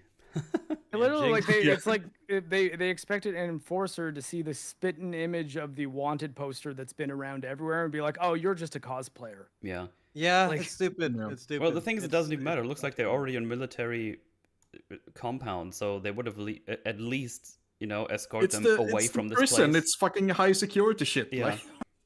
Like this Why is- would she be in here if she was just a person that was like, "Hey, I'm totally Jinx"? Yeah. Yeah, I'm doing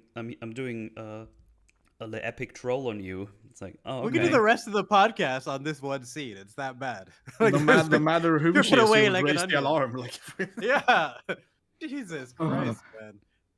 And Yeah. like, imagine what are you gonna do? Not report that? Yeah. And then as soon as you start to write it down, you're like, maybe I should have checked, and then you get fucking shot in the head or something. Like, it's just everything about it is just weak, and like you said, you wouldn't expect this in Arcane. Yeah, and we also have like the classics, like, oh, that just fits you perfectly. It seems that's lucky that his outfit just fits you perfectly now, Jinx. Go. Oh, yeah, yeah. Holy fuck, that too as well. It's just a perfect height and build. Yeah.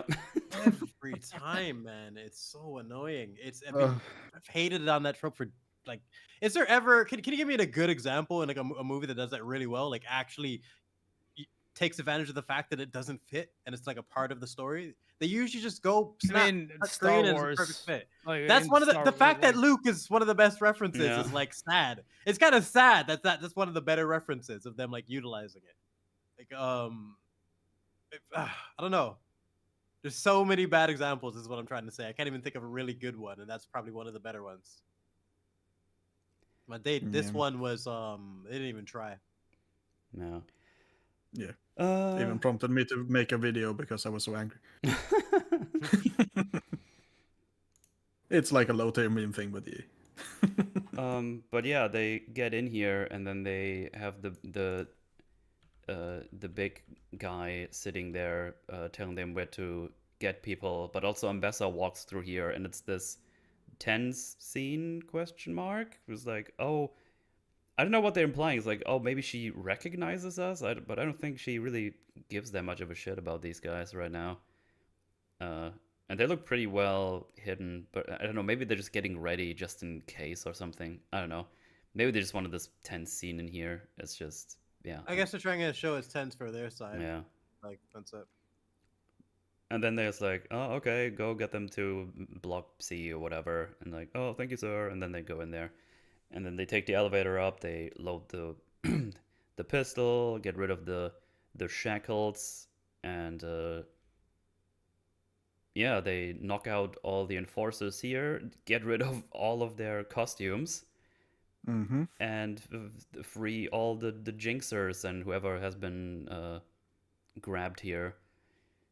In the meantime, Warwick arrives by the train thing, which is completely fucked up because he probably killed like 7 people in there, and they get yes. I also need to mention that, just because you free them out of their cells doesn't mean that they're gonna get out of there at all. I would have gotten there because I agree here. Oh, okay, yeah. Because you like it would be super high security unless the prison is just fucking garbagely built. Like you can't just walk out of there just because you're out of your cell. It would be multiple levels of security to get out. Yeah, they're just casually walking as if the exit is right there. They just have to get out of their cells and then they're home free. Yep. Yeah, you're and right. you see enforcers come down later on, so I guess they just skipped them. Like It should have been a whole mission of them actually getting them out. Because my notes here were, That how are they gonna get out? Have they been shredded by Warwick? Did they know a secret passage that doesn't need the train cards? Where did they go? And the funny bit is, they got shredded by Warwick. I mean, yeah, that would be the logical conclusion. you see some of them being injured and getting away from the scene, so they... the thing is, you're right. And even if Warwick wouldn't have been there, they would have arrived, and then Ambessa is there with Noxian soldiers, so they would have been fucked either way. Yeah. But Jinx does mention later that she freed like half the prison or something. Yeah, and half of those got fucking killed. Yeah, I guess that was just bullshit then. And I guess there were only like 20 to 30 people in that prison. It looked like fucking massive in season 1. Yeah. But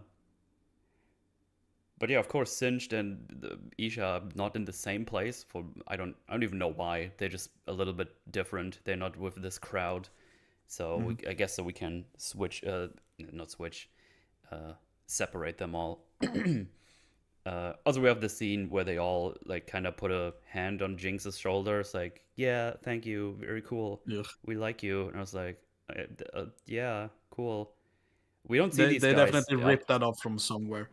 We don't see these guys in this chapter anymore, by the way. Like, we're done with the Jinxers. Yep. So I'm really glad we got them out of there. It was just lame. It was one step above them like picking up Daenerys in that one fucking cringe scene and like spinning around in a circle. Yeah. Like it was just one step below that. You have a super similar scene in Chernobyl with the fucking I think I remember head of the mining corporation or whatever. Yeah, when the miners just pat him on the shoulder with their dirty hands. I love that scene. Isn't that that scene is awesome, but it's like super similar to this. Oh, okay. You're saying it ripped it off. Okay, because I was like, my mouth dropped when I'm like, this guy about to diss Chernobyl. All I remember was like, no, Chernobyl is fucking awesome. And my memory is Chernobyl being brilliant, so that I can eventually go and rewatch. Okay, good. I don't know. It's just Chernobyl is really similarity, not a. Yeah, no. I interpreted it wrong at first, but I just assumed that they stole the that scene basically. Yeah. But that's a very good scene in that show. It's better in that show. Yeah. But this is part of the reason I adore comparisons and discussion for these type of things, because just seeing a concept done well and then just like compared to something that just rushes it, or just like we've seen it before, let's just slap it in. It's so tasteless. Like, just, ugh. So, yeah, good. I was basically done there. Yeah. No, metal. Oh, I thought you guys were still going. Okay, no. But yeah, we have this scene. Then we cut outside to Ambessa. Warwick arrives. She gets ready for a fight, and you're like, "Oh fuck yeah, I want to see those guys fight." And then we cut away. Great. It's like, oh okay. And then next time we cut out there, everybody is dead, and Warwick somehow made it past them by killing tons of them, but Ambessa is still alive. I yelled at the screen, "How the fuck are you alive? And if you're alive, why didn't we get to see the fucking fight?" Like that was like, like Billy and Predator. There's no problem because Billy's dead. He's fucking done. You know what I mean? But if I found out that Billy was still alive, I'd be fucking pissed that we didn't get to see the badass fight scene. That's how I felt about that. Of just like, this, you've denied us probably one of the coolest and more grounded matchups against Warwick we could have got. And we would have got an opportunity to flesh her out in a way that she really needs right now, because she's a cartoon. Maybe she's like, she's very rarely scared, but when she is, she's like a fainting sheep, and she just collapsed. We find out that she was actually a pussy, like, But as I'm saying, I feel like we missed out on so much character there, not just a fight scene. Yeah. It's like King in One Punch Man, who just pretends like he's a badass and made it like all the way to like top 3 heroes. Still haven't seen one. I still haven't seen One Punch Man. That's on my list. Oh, it's fun. Been a Fun while for stuff. me too. I haven't Um, seen season 2 either.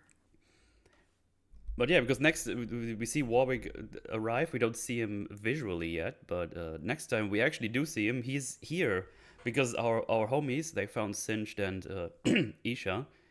But hey, this prison actually does have more enforcers, but it's only like 6 or so, and they all go for Civica and Jinx.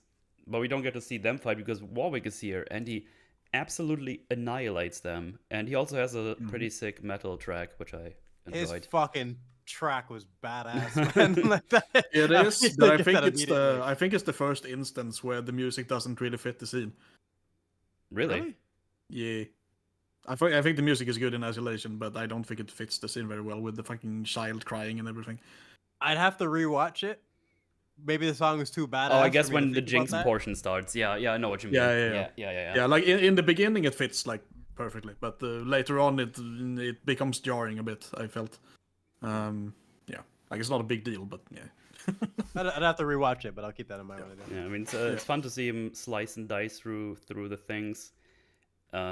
And then he has like a fight with Jinx. I was like, oh, great, a fight. And then we do fucking cutaways all the time just to show Isha being sad. It's like, can you just show me the fucking fight for fuck's sake? Go away, child. I know you can Isha's- do it. You did it in season 1, and it was awesome. Why are you doing this to me? We got robbed. We got robbed, man. Grogu, she's fucking it up. She's a plague on this season, man. She doesn't bring anything. All she does is take. She's just fucking You poison. ruined everything. Because we see like a couple of moves, like 1 or 2. Then we cut to Isha, another couple of moves, cut away. Yeah, like, come moves. on! I was like, what? Stop. Yep. Because again, as always, what we see looks awesome, but fuck me, I just want to see a good fight again. Yeah, you just have to smear some shit over it all the fucking time. Like, what are you doing? Do you remember this is when they right. were fighting the Firelights in season 1, and there's like they fire the Gatling and everything, and it's like awesome.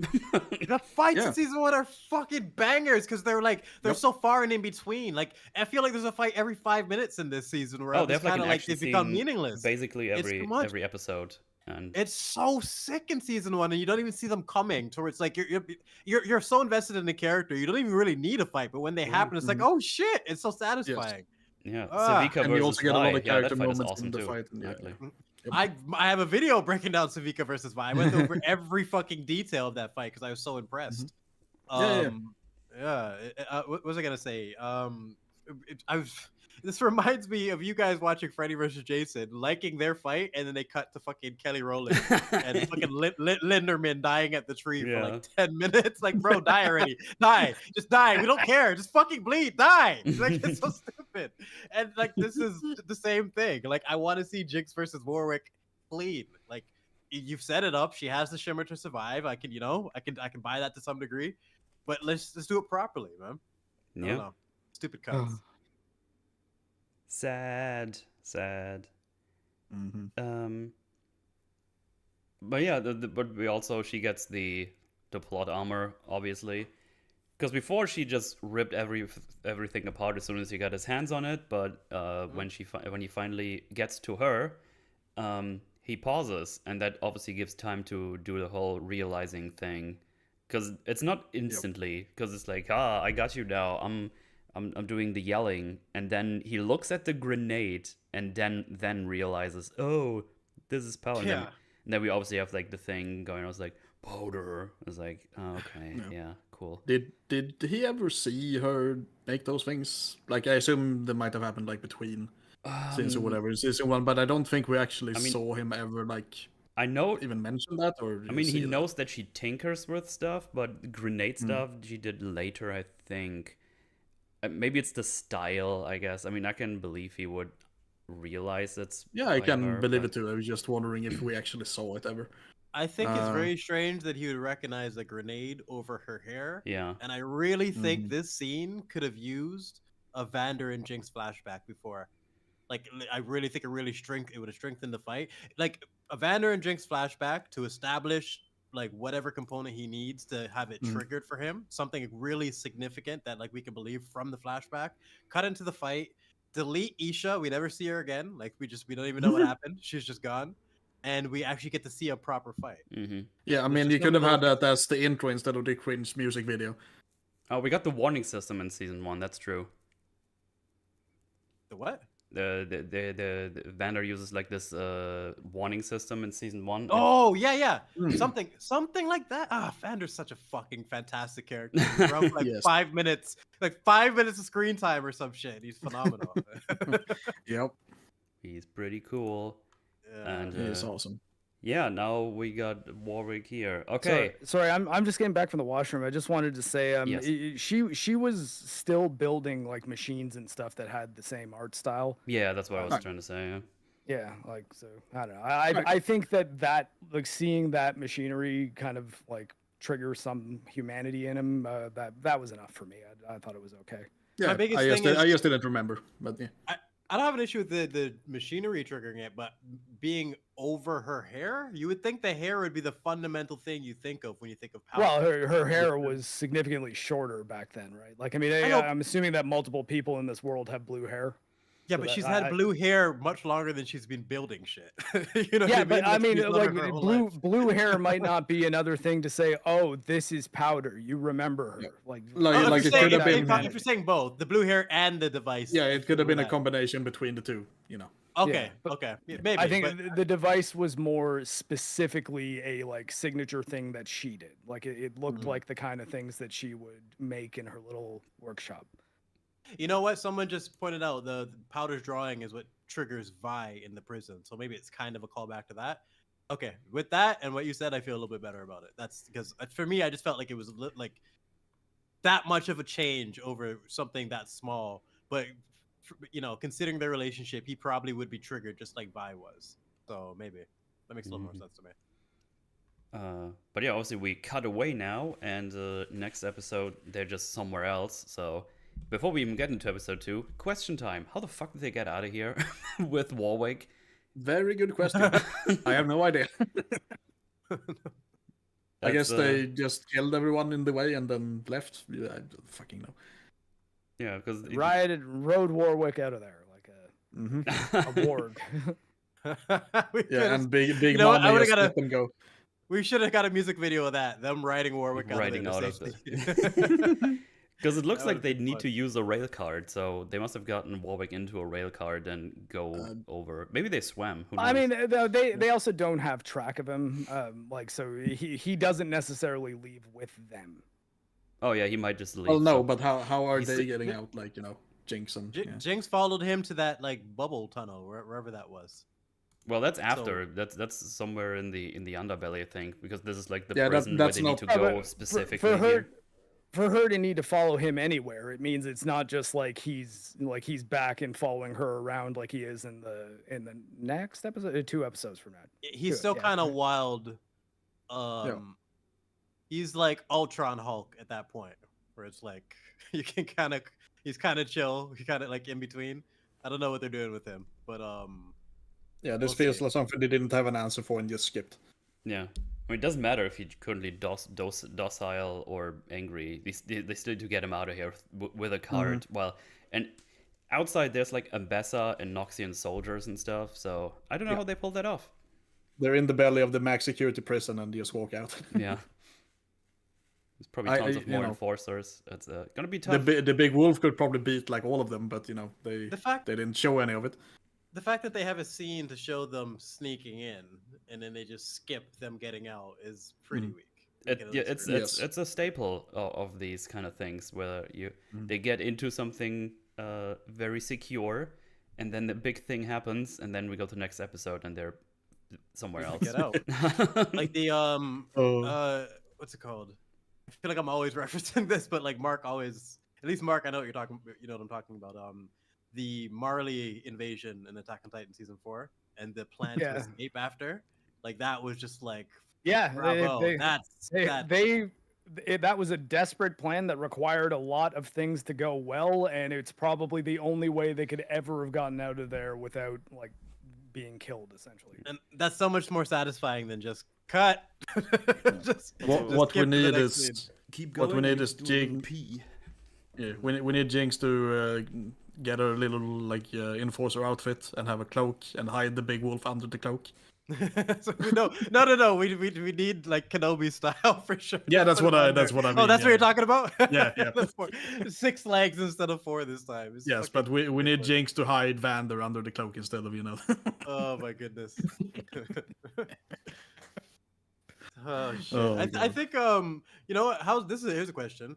How do we feel about it being Vander? I was scared at first because I thought they were gonna ruin him as well, but they haven't yet. Mhm. I think his character is intact so far. Yeah. I Yeah. think Vander being alive is one of the only things that could make me believe Vi and Jinx be in the same room together without killing each other. Because their reconciliation this quick was like, I don't know. I Very- think it's still too quick, but Yeah. I didn't can say see that. I can definitely see that as a possibility if they did it differently. I don't like the way they did it. I can see them calling a truce for Vander's sake. Them Yeah. being, if they're just girls after this and everything's cool, it's fucking lame as hell. But like this, Vander being alive trumps their drama, no matter what the situation is. So I Yeah. can see the truce being fine. I'm fine with the truce, but Yeah, I think they're just gonna overall, be. go ahead. No, I think they're just gonna be fine after this. It seems to go that way. I think they're smarter than that. Jinx and Vi is something that you can't just completely fuck up. I have no faith in them whatsoever anymore. I have way more faith in them than you do, for sure, when it comes Yeah, to this. yeah.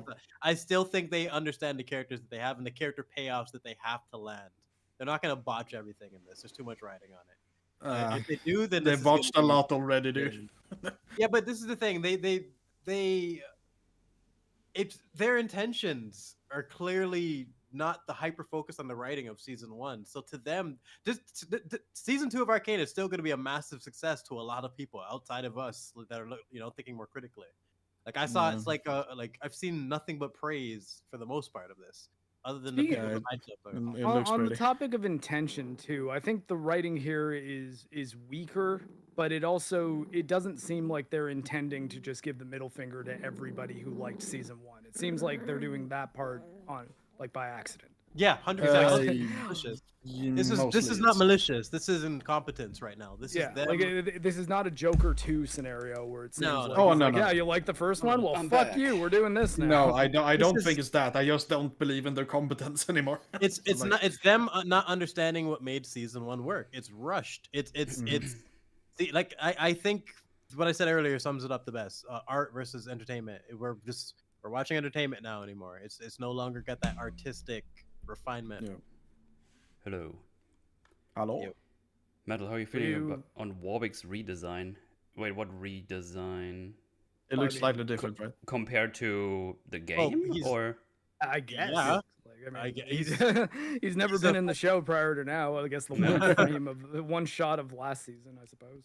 Well, I think people were expecting work from the game. And I this don't is like more his face. If they do close up his face without him being like, I don't like seeing Vander in him. Yeah, I'd rather yeah, just I wish they I'd would- rather just show me a werewolf and tell me it's Vander, and I'll believe you. Yeah, they were I'm trying- fine with it actually. But, yeah. I like when they do the wide shots and he goes like a bit crazy mode. I think that looks pretty cool. But when he does like the close up and we see his full face, it's like, I don't know. This looks a bit too human Too much almost. like Vander. All they needed to do was make his eyes the same color as Vander's or same shape, some similarity in their eye structure or facial structure. Mhm. But he needs to be a werewolf, not this. Yeah, the weird- heterochromia was a weird choice. Like he's got 2 different colored eyes when he does calm down. I'm like, Right. "Huh." I mean, it's not like he lost an eye or something. Like when he's like full shadowed, full black with the red glowing eyes. I think that looks pretty cool. But I guess docile one is like kind of, it's like, And do we feel he was domesticated too quickly, or is this another part of them rushing? I mean, him not only having Jinx, but also Vi by that point, I think was enough for me to think, okay, so maybe the good part of him is now strong enough that he can keep it under control for a while. Yeah, I might have preferred them doing it a different way with him just like basically running away or something instead the first time they meet. But yeah, we don't really have time to do that. Oh, I guess Blastmeister said apparently the heterochromia is from the wolf that Singe got when he was jungling. Yeah, Yeah. they showed it, I think. the Yeah, I I'm guess with you, Goger. I slipped my mind on that. I'm with you, Goger. I think it would be better if Vander escaped and neither side knew where he was, and they're both trying to hunt him down. The idea that he immediately calmed down and he's like tamed and domesticated, I wasn't too on board with that. Mm-hmm. But then he turned into a volcano, like they said. So I'm like, yeah, let's go. Yeah, Mordor. Mordor Warwick. Mount I Warwick. have my issues with that too, because I mean, saying that like the thing that happens at the end of the 6th episode is like undoes all the work that Victor does. It's like, fine, but they still got him pretty calm without Victor. That's why I'm saying, yo, I didn't even. We saw the work they did in that cave, just saying hey and giving him a hug. Versus we saw a montage of Victor's stuff. I don't believe that he would turn into like a monster just because of Victor's stuff being reversed. Like that was strange to me. They had to really show fundamental changes from Victor. We didn't get that. Like, I can't wait to get to that. I don't know what the fuck how I feel about that last episode, because some of it could just be like, enjoying. Like I said, I could be giving these scenes credit from the characters that were developed so fantastically in season 1, and like how much credit can I give them from season 2 from what they're doing? I don't want to give them, I just really fucking hope we get some answers in Act 3. Otherwise, this show is fucking dead to me. Well, I mean, I guess that's a plus with it being the last season. Yeah. I hope they pull this off. I haven't given up yet. I hope they pull it off just from an entertainment. I don't have hope, but I Mine's assume less, it's good. But for me, it's less. I hope they pull it off, and I'd be like, I hope they just kind of recover it into something that's at least okay. I hope it's not complete garbage. It's my position, basically. Anyway, episode 5.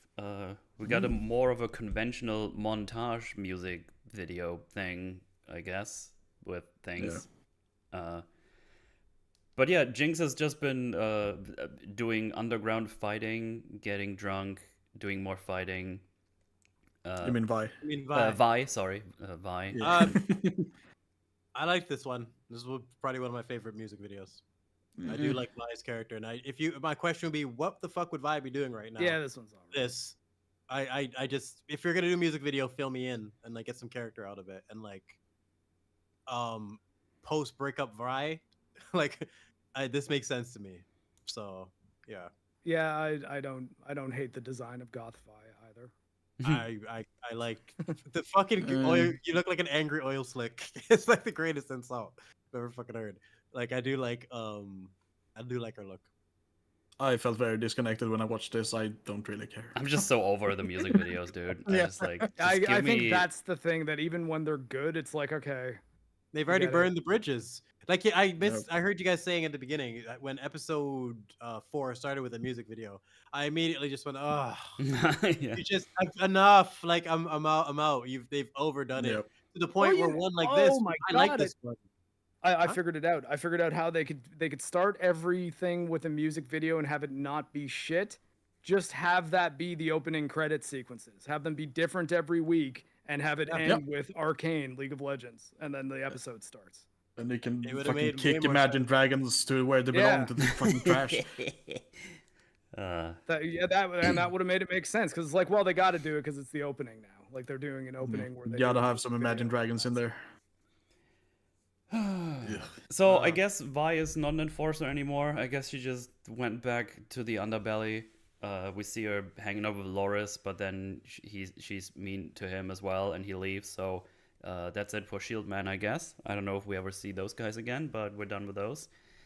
I'm very sad that we lost these incredible characters that have been very well characterized and very important to the show. Who the fuck is Loris? You're talking about? That's the Shield guy. Yeah, we see him in like one shot and then he's gone again. He blocked the Big Daddy Shimmer Man. Then he got injured in the music video. Then they sent him home, and now he left in the music video. There, that's your story for Shieldman. Never gonna know why he had super strength. Never gonna get any answers for anything. He's just gone. He could be in Act 3, but has he had a line? I don't think so. No. Yeah, he hasn't said. No, he had one line. He said something to Vi when they. That was it. Like when he got the bottle thrown at him, he said something to Vi. I don't remember what though. I thought he just grunted at her, like, huh? No, he said something like, "What are you doing here?" Or I don't remember, but he said something. wasn't super important, basically. Yep. But yeah, she also, I guess, gave up on finding Jinx or mending anything. She's just did these things: get drunk, fight people. That's it. That's what she does. Pukes. She pukes also. It still sees like Caitlyn while she's drunk and then punches someone. I don't know why. I don't know why we just. I just don't know why we're pausing these characters in the time skip. Like at this point, I don't know why we're even doing a time skip. No. It's like, I'm just doing fighting. I'm just hanging out with Isha, but we're not gonna show you any of this. Here, have a little music scene. Did we gain anything from this time skip other than like the progression in the world?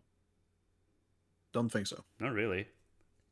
They just wanted to skip to this point. There's only things we can assume that might have happened for different things to kind of make sense a little bit, but we don't get those things. I'm completely fine with doing like a time skip, but we don't really get much out of it now. I love me a good time skip. I just think this was one of the worst timed ones. Like you just need to. There's too many questions that we had in mind before this time skip. Yeah. And then we see her Vi wake up and Jinx is here. Hi. Pearson like, hey yo, Vander is alive. We need to help him. Vi obviously doesn't believe it, but it almost chokes her out, but doesn't do it, and then she follows her. And I'm just like, most wanted person ever just walks in. Yeah. And I was like, oh wow, I can't wait for all the awkward conversations they're gonna have about, killing the council members, killing her girlfriends at the time, mother, talking about Clagger and stuff again, maybe. I can't wait for all these amazing conversations. They're not gonna happen. We have some funny banter here in a second, but that's it. I think this is a tragedy. Yes. It is.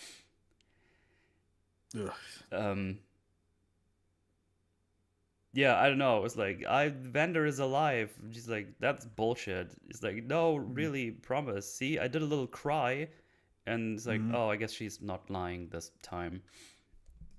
Hey, remember when we tried to kill each other like a couple of months ago? That was crazy, huh? Remember when you tried to shoot a rocket at me point blank? That was intense, huh?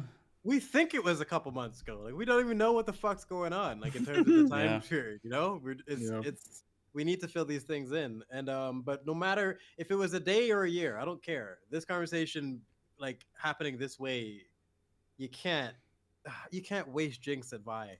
Like comparisons just come naturally to me, as you can tell from these conversations. This reminds me of Kenobi and Vader meeting. Like, how are you gonna waste this of them again? Bro, like when they met up in that episode 3 of the Kenobi show, I'm like, you think it's like a dream because it's so fucking stupid, and then suddenly they're fighting again, and it's like, why waste this meetup? It's supposed to mean something, And I'm getting that vibe now of like Jinx and Vi has already become much less meaningful of a rivalry. It's hard to believe that the same people who wrote season 1 wrote this. We had Silco. People? Do we know that? Yes, I'm pretty sure it's the same people. It's mainly the same people, at least. We had fucking Silco and Vander in season 1, dude. Like, and you know what's this thing? A lot of people are gonna point to them. Oh, it didn't have Silco and Vander. It's not just that. Everyone was better. Caitlyn, Vi. Yeah. Everyone was better. Jinx was better. Yeah. Literally. Better. I'm not gonna go the Silco Vander carried route. I'd never believed that about season 1 because they're. I think they were just some of the strongest characters. So it helped. Just like Ned and strong antagonist. That's Ned. The thing that Silco did. Just like Ned and Robert, they weren't there that long, but they were significant. Their deaths like set the entire show.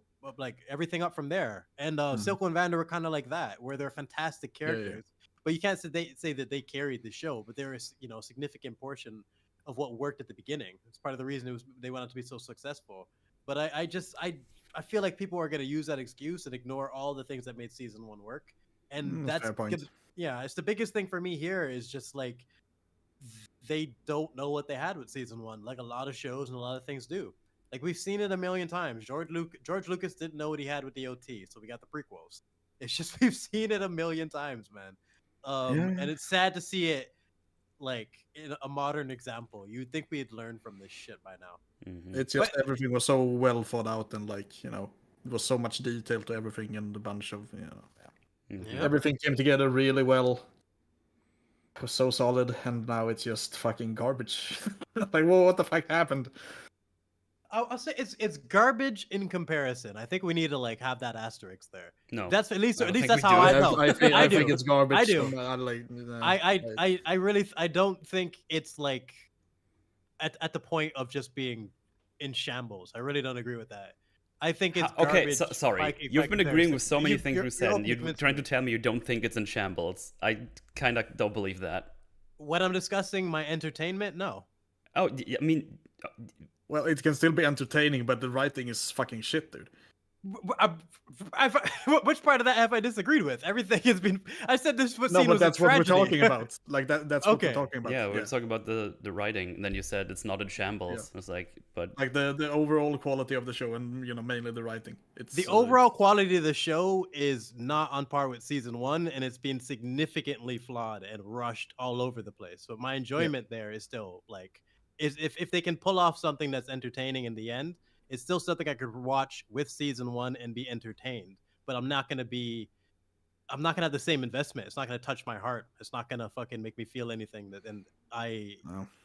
Yeah, that's my biggest thing. Like, because like I said earlier, you guys hated these 3 episodes. I still enjoyed episode 5 and 6. Yeah, I just can't really be like, I can be, but usually I can't be entertained if I fucking hate the writing. It just annoys me so much that I can't really enjoy the rest of it. Yeah. Yeah, it's got potential to definitely, like I said, through the end of this, maybe my perspective will change after this conversation. It'll be like frustrating to even look back at these episodes, but it's part of the reason I like doing this, right? Yeah. But yeah, there's things there, and this is why I think the most important point for me, at least to brush on this point, is I hope I'm not giving this season credit from things that I love about season 1.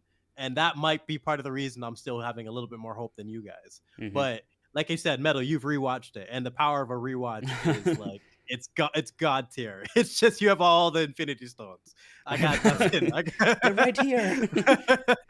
That's why I'm just like I will wait and see towards the end of it. But like I just can't see myself ever watching this just for enjoyment, like ever. I could like go to like watch a scene or something, but like watching this entire season again, that's never gonna happen. I wouldn't go that far this quick. It's just how I feel. You know? Yeah, no, I got you. I know you. I knew you were gonna be very. You said it from the beginning. You're very harsh. You know what's funny about this? I was on open bar, and I think I was the harshest, and then next would be Mauler, and then now. It's like it's completely flipped. I'm on the other side now. You guys are coming for its throat. I'm trying to defend it almost. Yeah. So it all depends on like your perspectives and like and I am overall like a negative person with these things. Like I usually am very, very harsh on like I don't things that are shit rather than things that are good. Like I usually do that more. We've been doing movies for like fucking over 100 years. We've been telling stories since the beginning of time. There's no excuse for shit stories. There just never is. Writing is free. I stand by that. So I don't I understand that perspective completely. I'm trying to just isolate what enjoyment I can get out of this in terms of a rewatch in the future. I still think there's something there. But it could also fall to shit on a rewatch. Like maybe my rewatch will just be tainted by Grogu. As soon as I see her, I want to fucking just pause. You know what? I don't want to watch this. It's just I have a tendency to like focus on the negatives. Is more of a thing. Yeah. There's a reason though, you know, like we expect better. Let's say for anyone who thinks we're being too harsh, it's because Arcane season 1 is one of the best shows ever. We deserve to scrutinize season 2. Yeah. Oh god, season 1 is so fucking good. It doesn't deserve to be that good. It shouldn't exist. It's so good. Yeah, it's true. Yeah. A show about League of Legends should never have this amount of quality in it. Yeah. It's one of the biggest shockers ever for me. I think it's probably probably my second favorite adaptation after Lord of the Rings in terms of like, how did you do this? How? So season 1 is in isolation. Yeah, it's definitely up there, like top 5. That's why I'm saying it's so good that it might be elevating things in this season, and I don't want to be the case. So when I get the full rewatch, I'll be able to have a good idea of everything. No.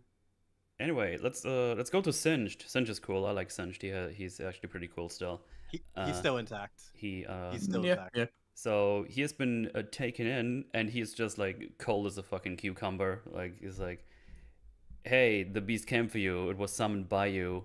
And Ambassador's like, "Well, only a guilty man answers with silence." And Singe just goes like, "In my experience, no one in power is innocent." It's like, goddamn, you don't give a shit, do you? Yeah, he's just got all the power here. I love it. And then Caitlyn, Like he seems to know that he's fine. yeah, he knows this- he's super valuable to them right now. He's got leverage. yeah. He understands Yeah. leverage. Yeah. Yeah, And it feels like he definitely got here. Like, you know, it was his plan to get captured and get to this position. How he knows about like the reaction of the people in power would have to him is a bit strange. Like we don't really get anything for that.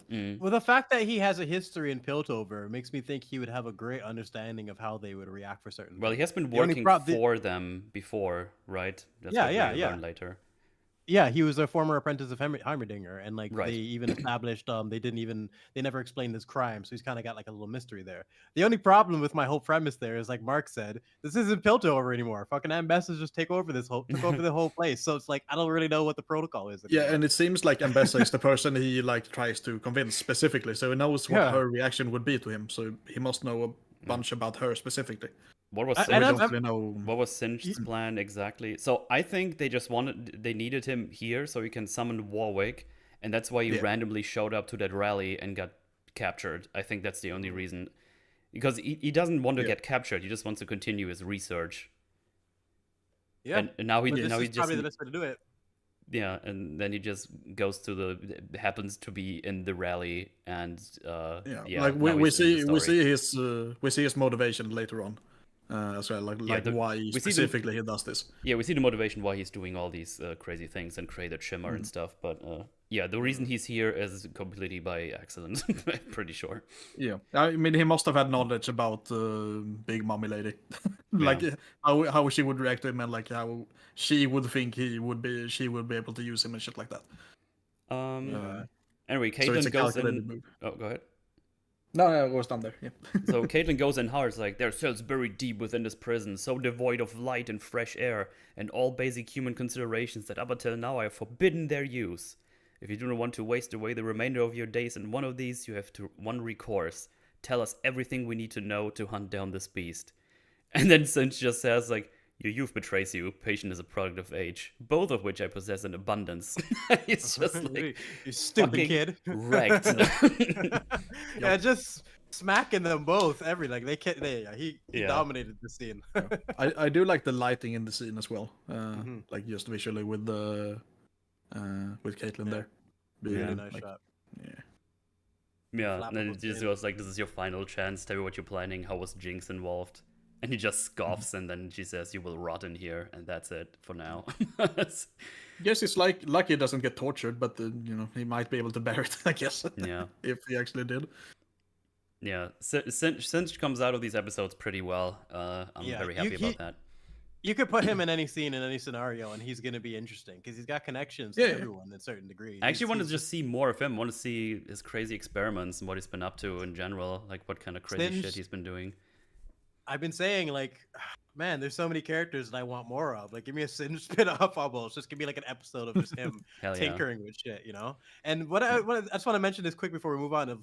Man, this season is really missing the council scenes from season 1. Oh, I yeah, do miss yeah. those discussions. Like There's no We more get the- councils. nothing. Yeah. That's what I'm saying. I wanted to start this by saying, "Off, man, I missed the council." I'm like, "Oh shit, they're all fucking dead or like crippled Yep. or like." So it's It- one of the or- few or shows where punished. people Yeah. sitting around tables talking was actually really good stuff in Arcane season 1. Yeah, Yes. man. It was like that Heimerdinger blockout scene is legendary, man. It was so Mhm. well constructed and just a payoff, and we don't have any of that anymore. And we have this crazy fucking angry steroid lady, and like I thought she was gonna be so much more than that. Yeah. I like once in a while in chat something pops up. It's like, remember Echo? It's like, is Echo okay? It's like, Is he We safe? don't know. Yeah. Echo and We have no Heimerdinger, idea. they've been shafted, dude. I don't know what's up with them. Yep. We said it earlier. They wrong. they might as well be dead. Like, we have no fucking idea. Well, I Heimerdinger, assume they're not, but we'll see in Yeah. Act 3. Probably. I think they should have killed Mel.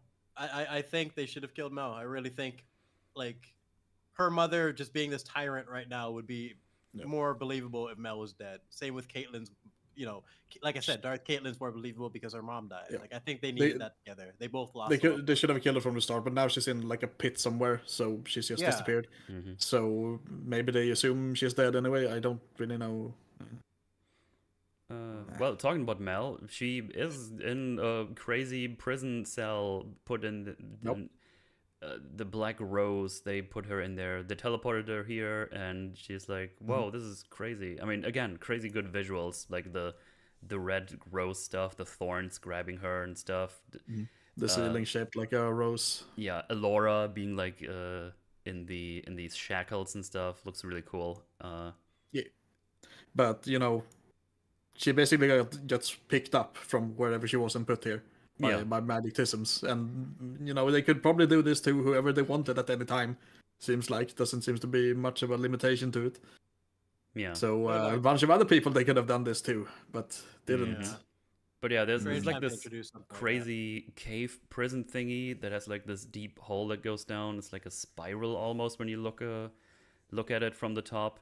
And there's like signs on the wall, and there's like water dripping down from the middle. Actually, kind of reminds me of the Batman hole he climbs out of. I was thinking about that as well. Yeah. But someone else is here. Ooh, who's that might be? I mean, I immediately thought it's gonna be her brother, and that's what it is. Or is it? I was like, hey, we're doing the thing. We're here. It's like, I'm trying to think if there's anything very interesting here, but it's basically just the reveal that her brother is apparently still here and has been alive this whole time, and his brain scrambled, his omelette, as he put it. He doesn't remember everything. Yeah. But yeah, it's his her brother. It's Kino. Kino, that's his name. We're literally watching Kino.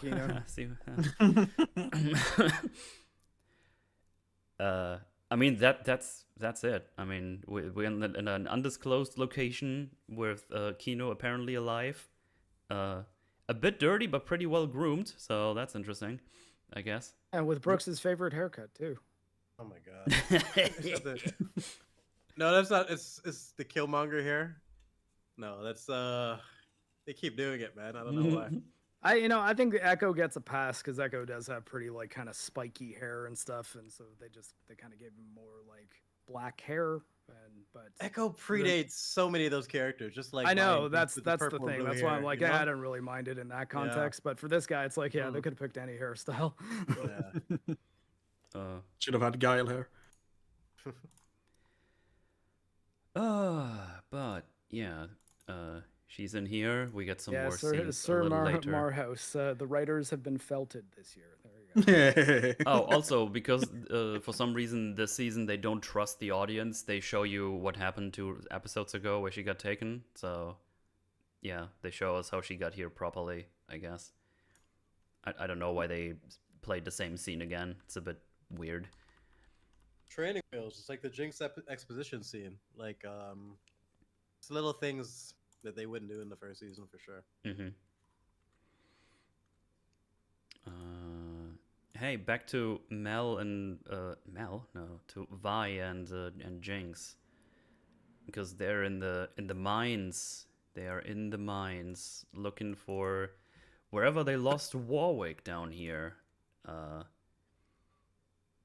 And they go underground, and you would think like, oh man, we could have all these conversations I mentioned earlier. It's like, why did you blow this shit up? Why did you ruin everything? Why is everyone trying to be your friend and idolize you? What is happening? Can we talk about any of these crazy things that happened? Can we talk about how we, tried to kill each other not too long ago? Like, as I said, firing a rocket point blank. I was trying to crush you with my gauntlets. Anything? No, we bicker like siblings. It's like, you didn't even build these weapons yourself. It's like, well, I'm gonna beat your ass again. You're a psycho. No, you're a psycho. And I'm just like, what the fuck are we doing? Tragedy. What are we doing? Gas pedaling to the sibling banter again. Like we maybe could have got there, but it's really fast. It's just, I mean, I have the transcript here. It's like, let's see. Don't do it. Don't do it. I almost think we shouldn't. We get it.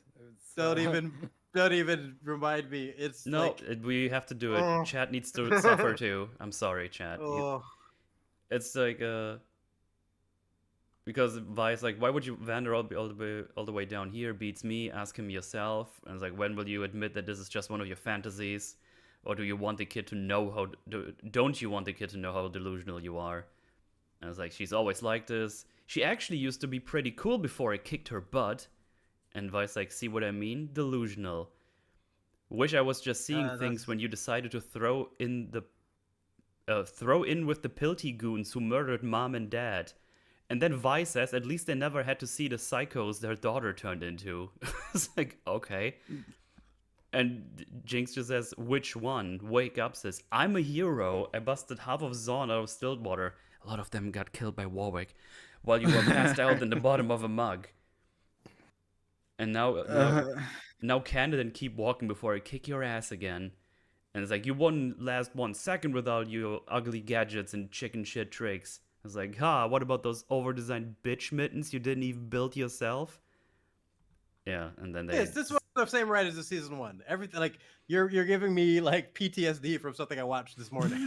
Like, it's just, it's so shit. That's not what they should be saying to each other. They shouldn't have that dynamic. This is a conversation that should happen pre-Vander, pre-Clagger. Like, that's a childhood banter conversation, not where they are now in their lives. That's bullshit. That's, like, worse than I remember. Yeah, and then they kind of scuffle around, and Isha hops on them and bites Vi, and then she kind of punches her away and bloodied the nose, and then they stop. It's like, I did like that. Are you okay? It's like, okay. Yes, punish the child. I did like seeing her get by such a bitch. She would fucking smash the child, wouldn't she? Yeah. That's the only part of that worked. And I'm like, it shouldn't, like, this should not be the part I'm praising in a Vi Jigs reunion. The fact that Vi punched the child. Love the child. We need Jace here to kill the child. Okay. Jace. Bring Punish Jace down to fix all our problems. Just smash Grogu's head. Oh my god. But yeah, obviously we need the bloody nose so Warwick can go a bit nuts before we have the big reunion. Fucking kill me. I mean, yeah, that's the conversation they've been having. And wait, there's one thing. It's like, well, like, why did you come to get me? You don't actually need my help. You haven't for a long time, says Vi. It's like, last time Vander needed us, we tried it alone and nothing was ever the same. So maybe this is like a do-over. Besides, he's your father too. Again, in isolation, this could have worked, but here's just like, you just bickered like siblings, and there's so many things not talked about. Just no. Stop. It's just, we need more of everything. I feel like I'm going crazy. They skipped so much. And I feel like we're just gonna keep saying that because it's just like, yeah, they just didn't do any of it. Yeah, just forget about me being a psycho killer. I'm funny, Jinx. I'm fun, Jinx now. Yes, very funny. And then, God, I wonder if like in chapter 3 they just go like, now she's crazy again because Isha died or something. I don't know. I mean, honestly, coin toss at this point. Yeah. I think the only thing that would able to be count as writing that makes any kind of sense is if she is still as redeemed as she was previously, because otherwise it's like, why the hell did we do any of that? Like, why go through the trouble to have her being on a redemption arc if you're just going to throw it away by the final act anyways? It's like, well, was there any point then if it's just going to end with like, I don't know, the world teaming up to finally defeat Jinx once and for all? It's like, well, why do we need that blip of her having regret and like wanting to change? And does she have any regret?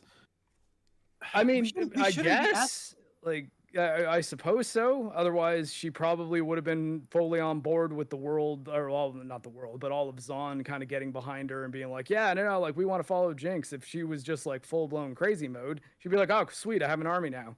Time to Yeah. really I do some mean, chaos. Could also We be that shouldn't be she asking- just doesn't give a shit. Like, you know, she doesn't have to regret what she done. She just, you know, could not care Maybe. about what she did. We shouldn't be Because asking. these questions, I sort man. of get that interpretation that she doesn't give a fuck about what she's done. The fact that none of us know what the fuck is going on with Jinx is a failure of season 2. We shouldn't be asking these questions. She's a Like, I feel different like they character in this. We show, don't know. yeah. We don't know what she's doing. We don't know what she wants. We don't know what their intention with her is. And all we know for sure is that this isn't the Jinx that sat down in the chair after killing Silco and then Mhm. picked up the fucking rocket and did her ult. I was ready to see that bitch again. Mhm. Where Yeah, the fuck has same. she been? She's gone. She's left in season 1. Like, this is just a new person. They reverted her back to, like, you know, pre-Vander dying, basically. But Or you almost. need to go for you can go forward without even explaining it, like punish Jace, and I'm like, let's go, Yeah. just smash some heads. But I with Jinx, don't you can't go agree, but sure. backwards. You can't go backwards. I have no defense writing wise for punish Jace. I've got nothing. I just Mhm. like the fucking wrinkles Oh and yeah, the I want to fucking see what scruffy beard. happens. I want to Yeah. see Like, good we reason need- what's happening. don't- Fucking explanation for why he would do what he does. Don't We need take a me real remotely. good explanation for that, and I don't think we're gonna get it. Don't take me Uh. remotely seriously with punish Jace. I'm just like Sure, yeah. I just like it. Yep. Completely off topic. Have you been Oh. checking out Creepcast? Remember you being a fan of Wendigo and the Meat Canyon, so I figure you've watched it. I do watch that. It's very entertaining. I like it a bunch. Hmm. It's fun stuff. Yeah, recommend. Watch Creepcasts. Good memes. Hmm. Alright. Where are we now? Oh, doing Singed. We're doing more Singed, so that's cool. Yeah. Because Ambessa is going up to Singed and basically strikes a deal. She hires him because he knows how to get to the beast, and he has to I guess not the immense. What's the word I'm looking for? Someone quick, throw me the word. I gotta sound out. What are you talking about? Yeah, I don't know what you're saying either. Singe gets hired, but she has like some things he wants from him in return. There's a word I'm looking for that I just completely. Oh, she wants loyalty and all that? Yeah. Is that where you? I thought No, you were that's looking not for something else. the gathered term for the terms. Thank you. There you go. She has terms Oh, in okay. return. There you All go. right. Okay, Yeah. okay. See, chat knows my retarded ramblings. There we go. Terms, Good, someone conditions. knows. Someone that speaks metal can maybe translate. Thank you. I'm not German. I think, But yeah, she has terms, and it's basically like, hey, fine, you can do whatever you want, but you're gonna be on my side. My enemies are your enemies. You're gonna build me weapons and stuff, and you can do whatever you are doing freely and get all the resources. And then he goes on to tell her like that he was a man before, and he was a very respected man. Even obviously, we know it's Vander. I don't know if she knows who Vander is, so that's probably why he doesn't mention it by name. Him by Probably name. not, no. And he's like, he's a remarkable specimen, a very high tolerance for pain. So I could have done, I was able to do things to him I wasn't able to do with other specimens. But I wasn't able to recover the mind. But apparently, I just haven't found the right catalyst yet, which seems to be just people he's close to. And this was one of my most random nitpicks of the episode, because this isn't the scene that you think we'd have a lot of issues with, but how the fuck did, like, this is a scene that we would have gotten so much more from if this was in season 1. This is the moment to get Ambessa's exposition. How the fuck did you survive my beast, bitch? How are you alive? That's true, actually. Like, Yeah. how did you survive? Explain this shit. Like, this is the time to explain it. And then we could have got a bonding scene for them, maybe having an understanding of the science, just something in common with them. We could have done 17 more things with this scene. We could have explained 5 more things. We could have done so much more, but it's this was like if you want evidence that it's rushed, it's not just all the other things. Look at the scenes that are good and think about how much better they would have been if they actually fleshed them out. Like we could have understood her armor, her weaponry, her backstory, her everything, man. And we more Singe scenes is fine with me. So hell yeah. I don't know.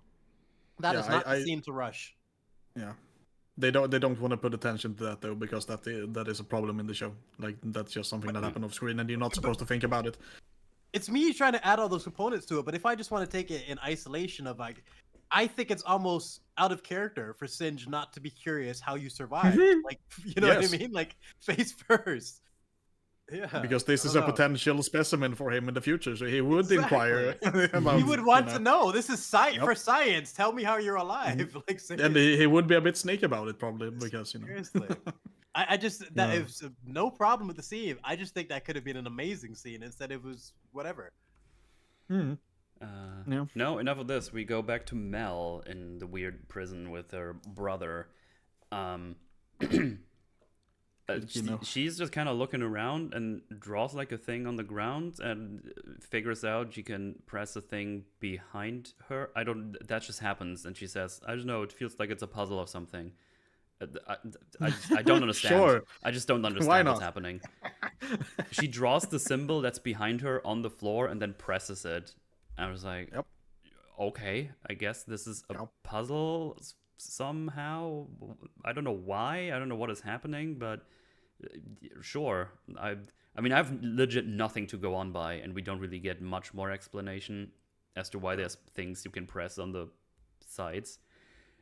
Maybe it's to figure out if she is the child they were looking for or something. There's like some things later you can speculate on. I did not pay attention to that at all. I mean, there's just tidbits you can maybe get some speculation from, but we don't have like a proper answer even. They were looking for some child that was supposed to be the chosen one or something, and they thought it was him, but it wasn't, and it was some weird shit. But yeah, and then Kino tells her that her mom had a child while she was, I don't know, conquering the world or something. And the implication is that it was a child with someone from the Black Rose, and now they're trying to find that child, and they thought it would be him. But apparently it wasn't, because the child would be of great interest to their captors. Also, Kino is weirdly teleporting around, so immediately you're like, oh, he's like a fake.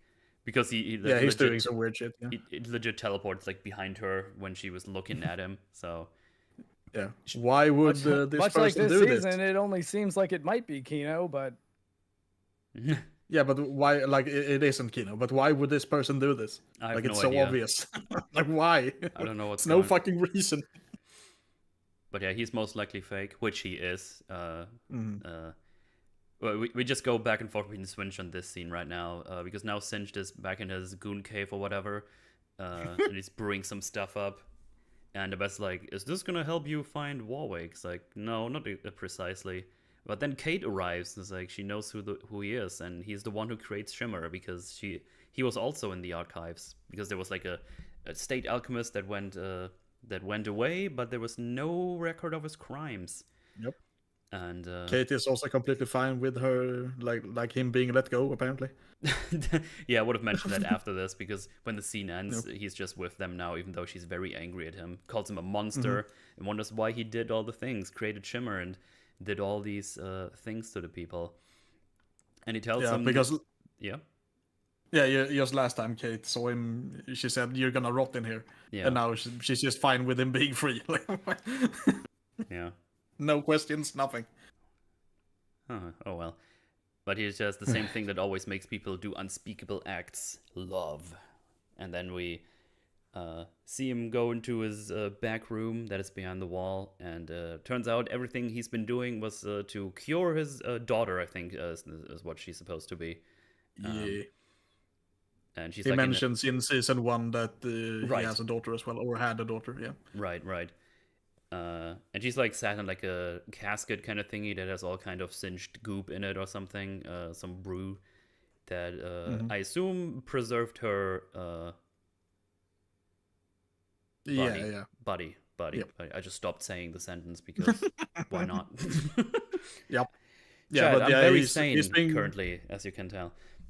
Yeah, like his experiments are basically ways to save her life, or try to get something to save her life. But the thing is that she's already dead, so what he's trying to do is basically like necromancy. Yeah, because he wants to get rid of the Deadheimers. Wait, or is that in another scene? No, he says that here, right? That he wants to get rid of death, right? Yeah. Yep.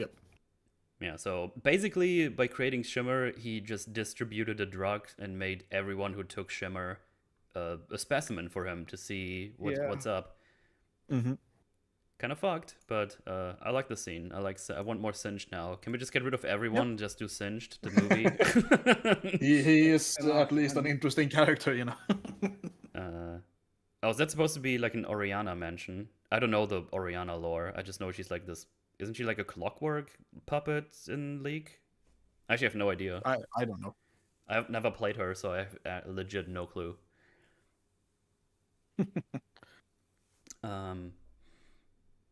But yeah, that's what's been going on. Well, back to Mel. She's like kind of going around looking at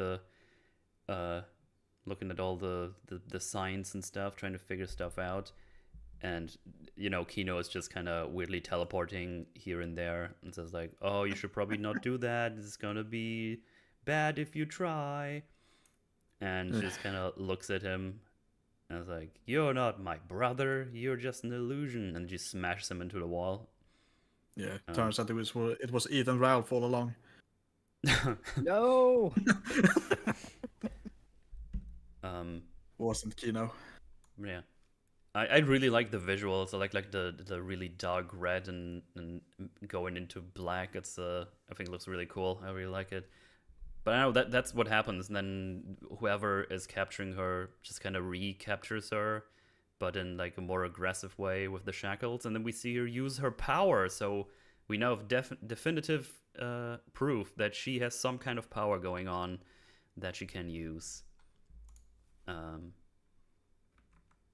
I mean, that's basically it. I mean, this is what we get from this scene. Again, looks really good. But I don't really have anything else to speculate on. They're just trying to find the lost child, I guess, because it might have some powers, or maybe I don't know the lore of the Black Rose. Maybe there's like a thing where children that are related in blood to the Black Rose have to stay in that faction forever or something. I have absolutely no idea. Maybe some League lore buffs have something more to go on by, but right now I'm just like, that is happening right now. And we know absolutely nothing about who has a chance at being the primary protagonist for the last act of a 6-act thing.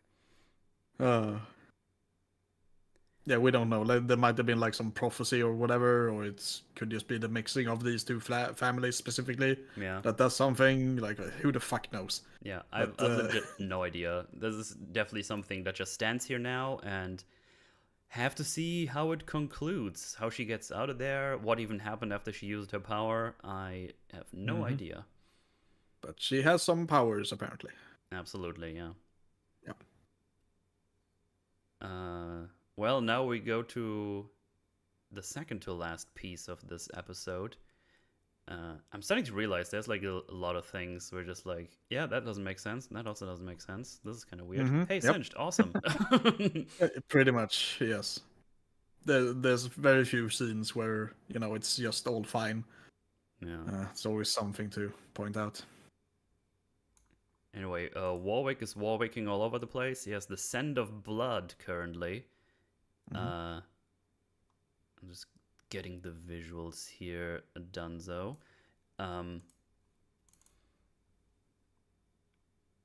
There we go. I did it.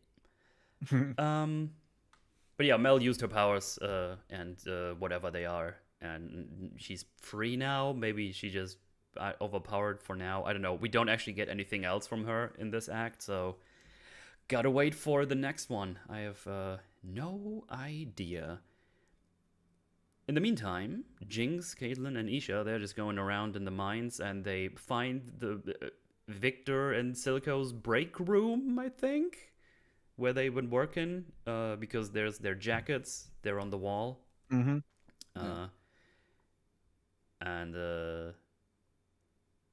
Where's my notes? Yeah, this is an old mineism, and he does mention in one scene in season 1 that they used to work in the mines with all the Yeah. the like bad air and shit. So yeah, this is some kind of break room or something like that.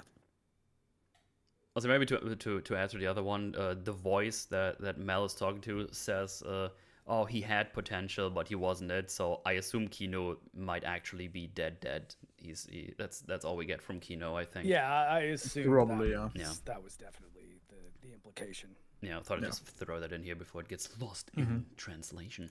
Yeah. And then they find the message here that Vander put here. After he stabbed him, right? Did he stab or shoot him? It was stabbing, right? He stabbed him. No, he drowned him and drowned him. Why did I think of Silco stabbed Vander. Yeah. Oh, exactly. yeah, that's what the stabbing was. Okay, I knew there was a stabbing involved. I mean, Definitely it was Vander's knife. It was, yes. He grabbed a knife and stabbed him in the guts Yeah. while he was being strangled underwater. Yeah. And Okay. his Yeah. eye There you was go. fucked up. We got there. Yeah. Yep. But yeah, Vander put this. Consume you, or do you do anything that it takes to survive? That's my Silco right there. Yeah. Silco in that scene, oh my god, is like the whole montage of him sinking and everything. It's so good. Magic of season 1. Are we gonna get that magic ever again? Fuck No. man. Well, especially because the way they show it at the very beginning, it's like he's underwater, so you assume that he actually did kind of lose consciousness and someone saved him. But then when it gets to the rest of the flashback, you're like, oh no, he didn't even lose consciousness. Like he was just like, yeah, you know what? I'm fighting dirty. Fuck you. It's so much better than a music video. What the fuck? Like, how did they not learn from the Silco shit, man? Yeah. Oh. It was so great. But yeah, Vander actually put a message here because he was looking for him. But it says like, I've looked everywhere, but it's clear you don't want to be found. God, I'm shit at this. I'm sorry. When she died, I lost my head. I told myself what I did to you was for the greater good, that you deserved it. But the dirt was on both of our hands. Anyway, you know where to find me. Blisters in Bedrock. V. And then they figure it's like, oh, if he would have found this message, maybe things would have been different. Yeah, I mean, that would have been a nice thing to like tell Silco about immediately too, once he's captured. Be like, hey, man, I have a letter for you. Please read it. I wrote it right after it happened. I thought you were gone. Yeah, I guess he must have like regretted like writing this letter later on, because otherwise, Yeah, I guess that's possible. Yeah, it doesn't really make sense. It's super complicated between those two. There's enough we can like assume with those. I get like tough conversation. Even through a letter is a tough thing to do. Yeah, I mean, I guess in season 1, Vander was doing a lot to try to appeal to Silco too, and so I don't know. I guess I'm just getting panicky. I'm angry at things that aren't there.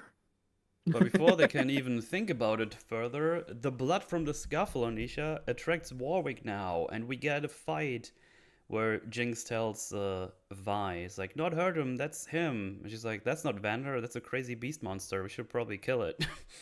Yeah, he's gonna kill you. How did Jinx not mention this whole time that, oh, by the way, he's a fucking giant werewolf? Yeah. Like, Indeed, I maybe some I can't believe that.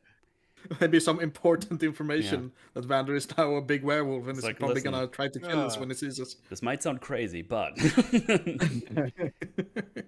She didn't explain anything. Just Vander is alive, he's over here, alright. Yeah, also Vi should be dead. I don't see her win this fight in any case. Because the fucking Warwick just stops here and there again. Because she has a face and she needs to be in the show more. So yeah, there you go. Also, we get more like slideshow fights. This is like not a fluid fight like in season 1 again. We have this really cool looking still images and they're really epic and they're really cool, but for fuck's sake, give me a proper fight, please. I beg you. Yeah, you've built up Warwick to this point. We deserve some choreography here, man. Yeah. Vi used the music box. But yeah, they go. They have a stand where she gets like knocked into the wall, and Jinx like, "Trust me, it's Vander," and then she yells at him, "Vander." And this next scene, first time I watched it, I was like, "Ugh." Second time I watched this, I was actually pissed off, because we get a flashback with Silco, Vander, and Vi's mom, where they just kind of hang out, talk about how they carved this place out of nothing, and that she is pregnant. In isolation, I really like the scene. Good banter, nice character moments, pretty good. Yeah. I thought this was one of the better scenes. Okay. Yeah, but putting this right here is manipulative as fuck. Because they haven't earned the reunion yet, so we need to put some emotional bullshit here to be like, look, they're just they're a family. It's like, what are you talking about for Jinx and Vi or for Vander and Vi? Yeah, I mean, I thought the purpose of it was that was the moment when he realized that Vi was a person that he might have to be looking out for, because he kind of looks out for everyone there, and this woman seems to clearly be pretty important to him if they're not together, which it doesn't seem like they are, even though maybe the way she enters the bar and like throws the song on, and the way her and Vander interact, I kind of assumed it was his girlfriend or something. But also, I said reunion. I meant reunion. Yeah. Reunion. maybe bad. Hey, I mean, to be fair, Brooks will at least know what I'm talking about. On the Toronto subway, I often refer to Union Station as Onion Station. Oh, yeah. We're halfway there. We hit on everybody does it. I was going to say with this scene, it's cutting back to the very first moment that Vi was anything to him, like even a concept before she was even born. So I didn't have any issues with that in isolation in terms of Vander and Vi. I thought you were talking about like something, like if we got something with, I think the whole shit with Jinx and Vi is, like I said, a fucking absolute tragedy.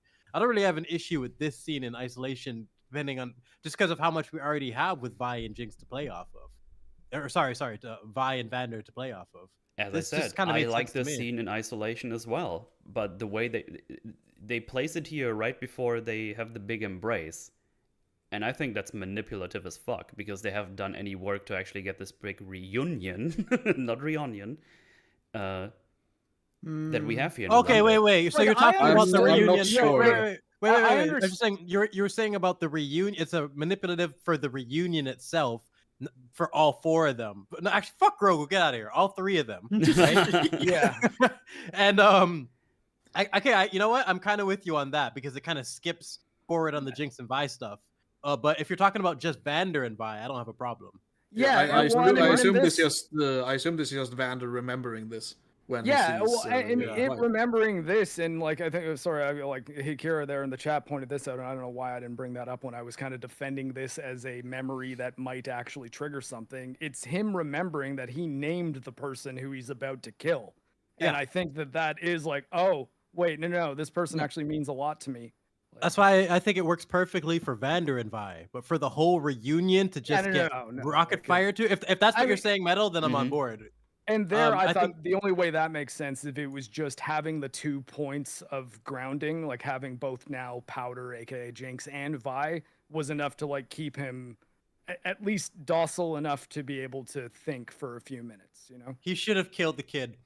That actually worked. Seriously, it actually might have made it work. Like they had to deal with this fucking situation of like he has the trigger of Powder and Vi, but there's nothing for your little, like, what are you doing here? Like, I was literally annoyed during the hug scene when the kid came like, oh, I'm a part of this too, don't forget about me. Yeah, like the only person she cares about at all is Jinx. Like she doesn't care about either of the other two. She doesn't know. It also would have been something for Jinx to deal with, like Vander actually killed the little girl. Yes, I guess I don't know. Vi did kind of save Isha's life though. I guess like she was the one that was like telling Caitlyn not to fire, and she also didn't like punch through the kid.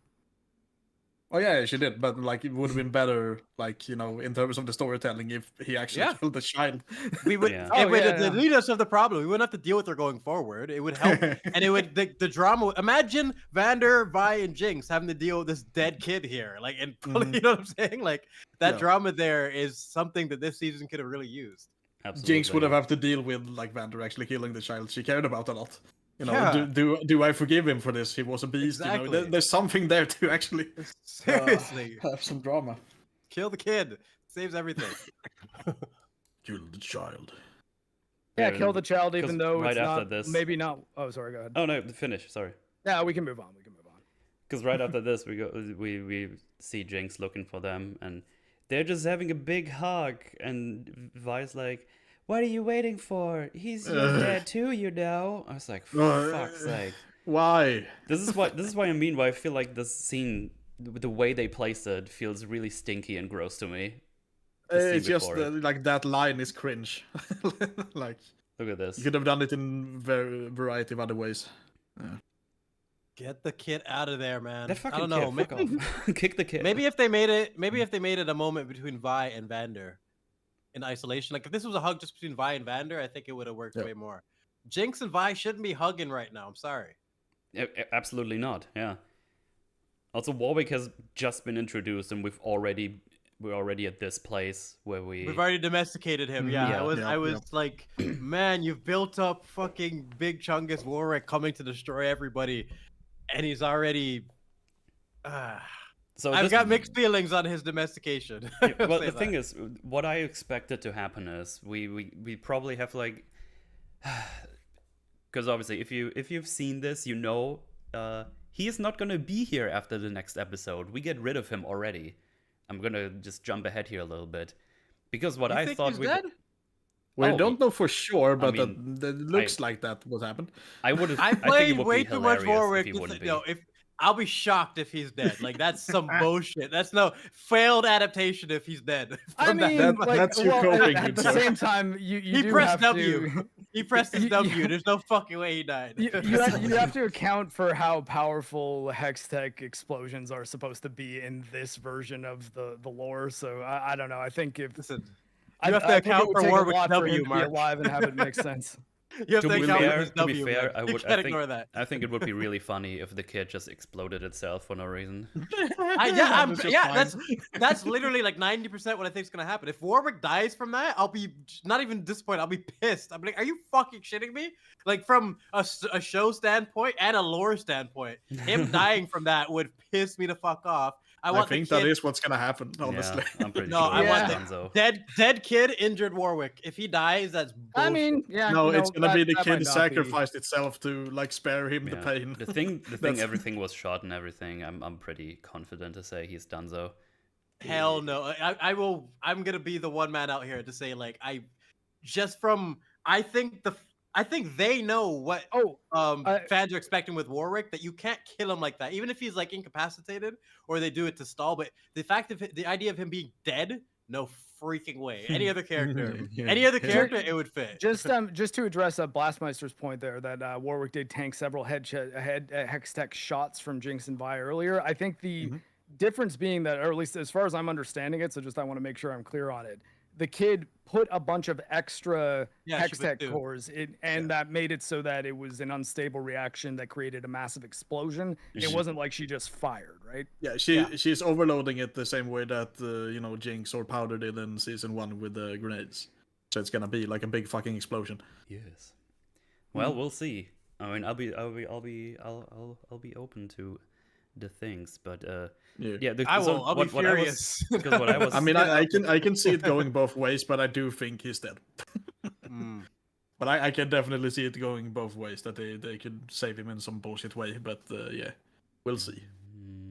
Because I thought what was going to happen at some point, they have to fight him, and there's going to be this big sad fight where they have to kill him, and just right at the end he realizes who he actually is. Not too different from the Sekiro special boss fight. You know what I mean? When he realized you're about to kill him, and he has like this one realization that the Dollmaker is the Dollmaker again or something. Demon of Hatred, yeah. Oh fuck! I hate that fight so much. Because you're bad? Oh, got him. No, it's fucking hard, man. But like in a way that's kind of annoying. Like it's all AoEs, and like Sekiro just it's not the best combat system for monster fighting.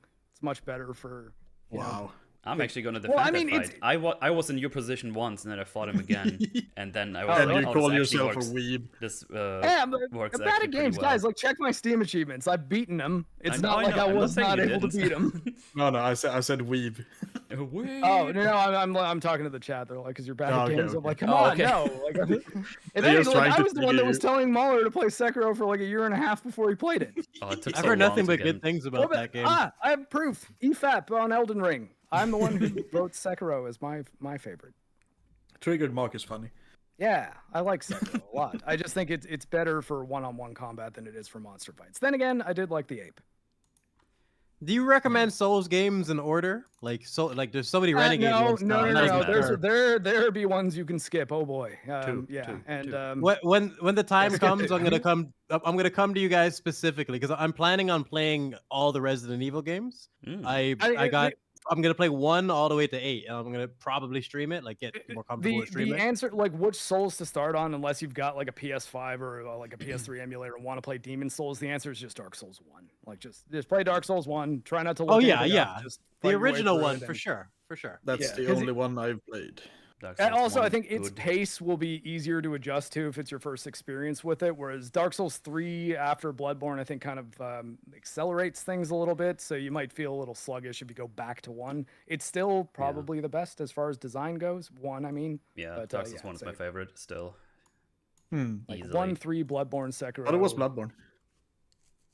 But Bloodborne is the first one? No, I thought like Metal's favorite was Bloodborne, but yeah. Oh, okay.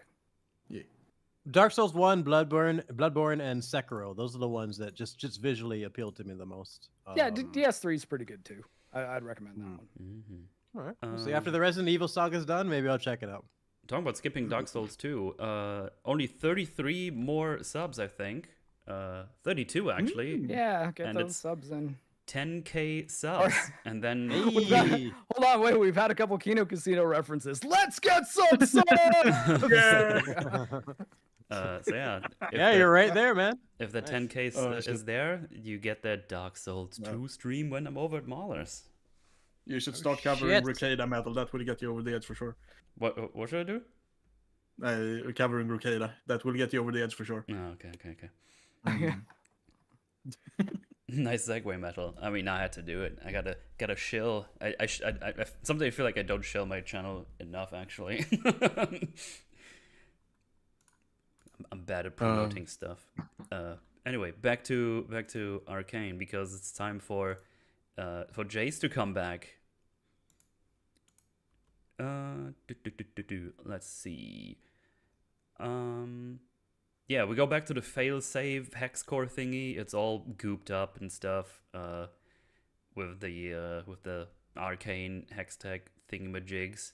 And Salo, he's here. He's grabbing some stuff from the thing for resources, I guess, so they can build more things in their colony. I don't know if he's still allowed to go in here or just sneaks in here. Yeah. I have no idea How the fuck did he get here? I don't know who actually knows about this thing because it has no security, no anything, no nothing. So I don't know, but he seems to be. I mean, Victor knows about this place, so yeah. And they're like in a big symbiote kind of. It's weird, but yeah. I have no idea. He would know from Victor.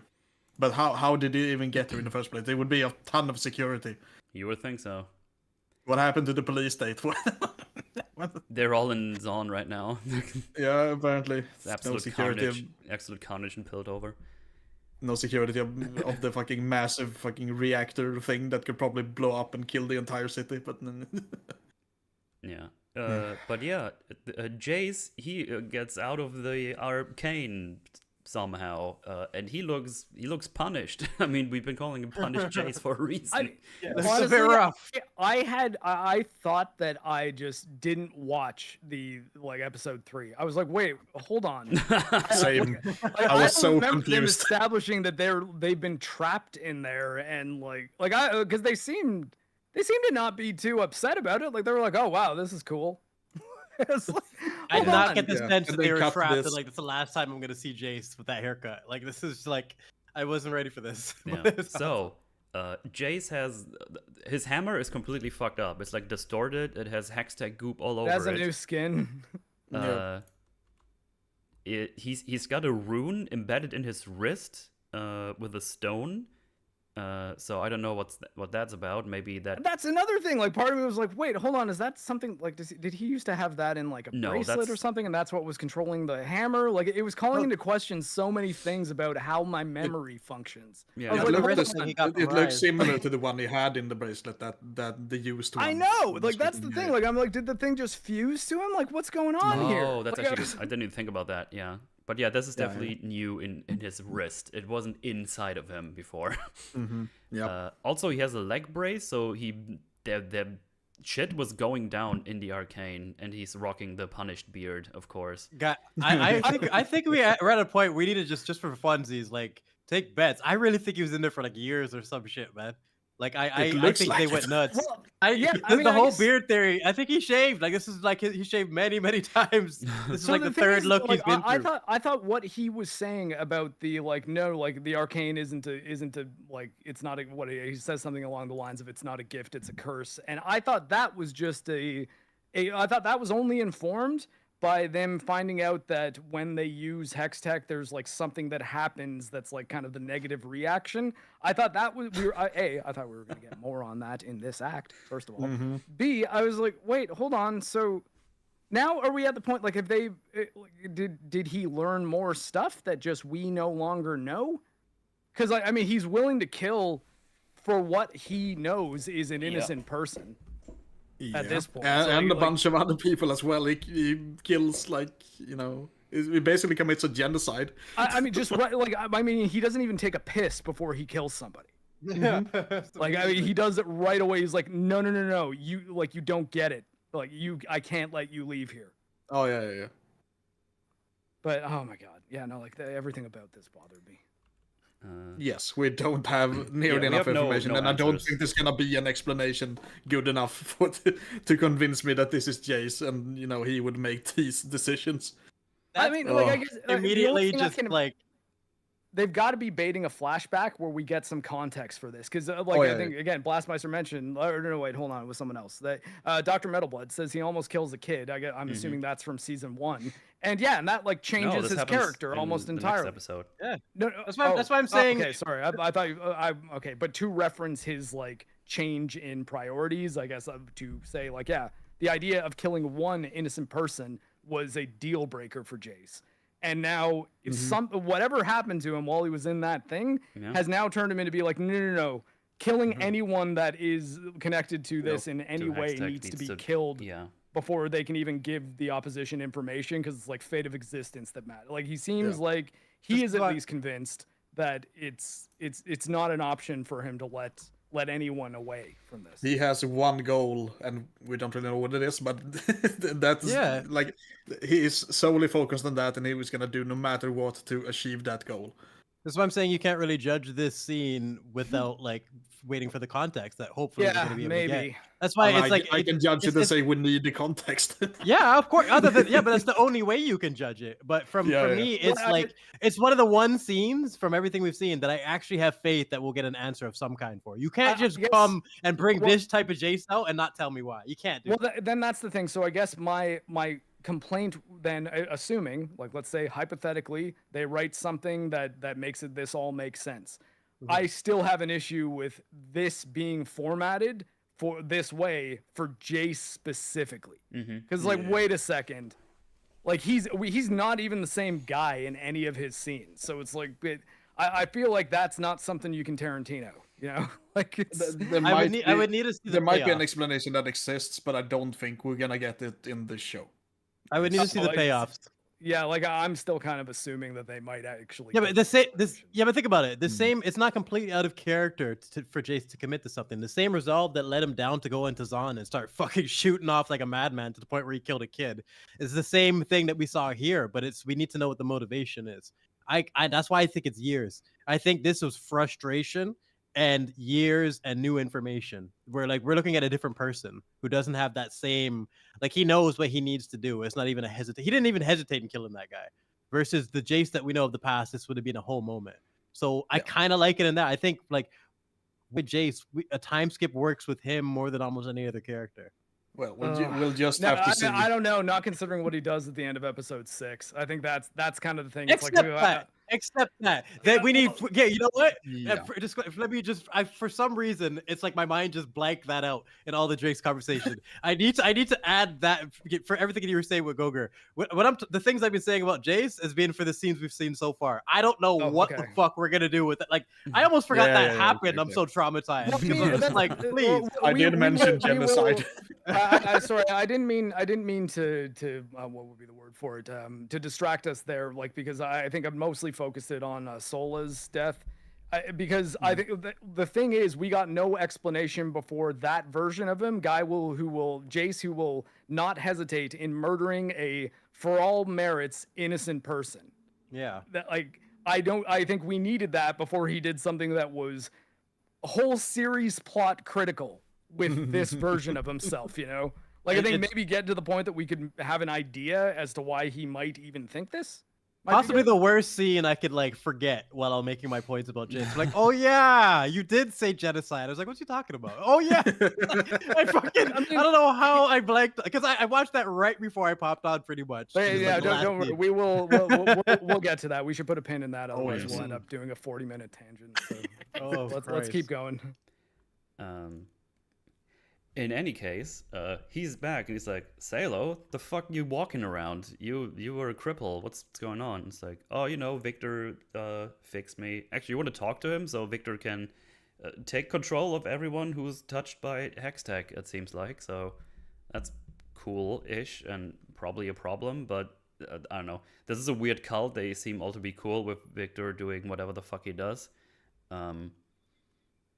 But, we don't really know if they're like part of him now or if they have like individual thoughts or well, they seem to have individual thoughts. There's like a little thing. It's like, is Salo still in here? And it's like, oh yeah, but you know what? Don't worry about it. It's like, oh, okay. But are they like partially being controlled by him or like what's going on there exactly?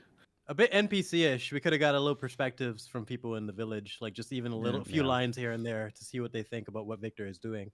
Like just even we all know it's a cult, but just a couple of lines to show that they're like. Yeah.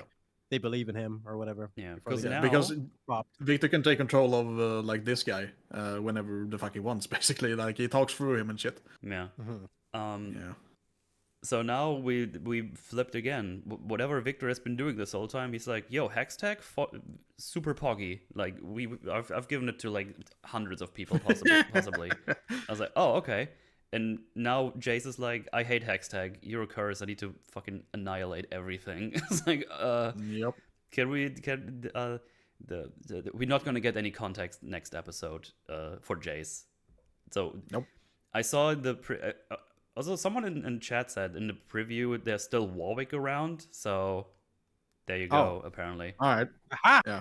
I don't know where. I thought he's too tanky. He's too fucking tanky. He already had warm. That W. He had warm up already. He just slid around a bit and was full health. Mordor Warwick cannot be killed by a fucking people surviving explosions in this show is a fucking trope at this point. Like it happens constantly.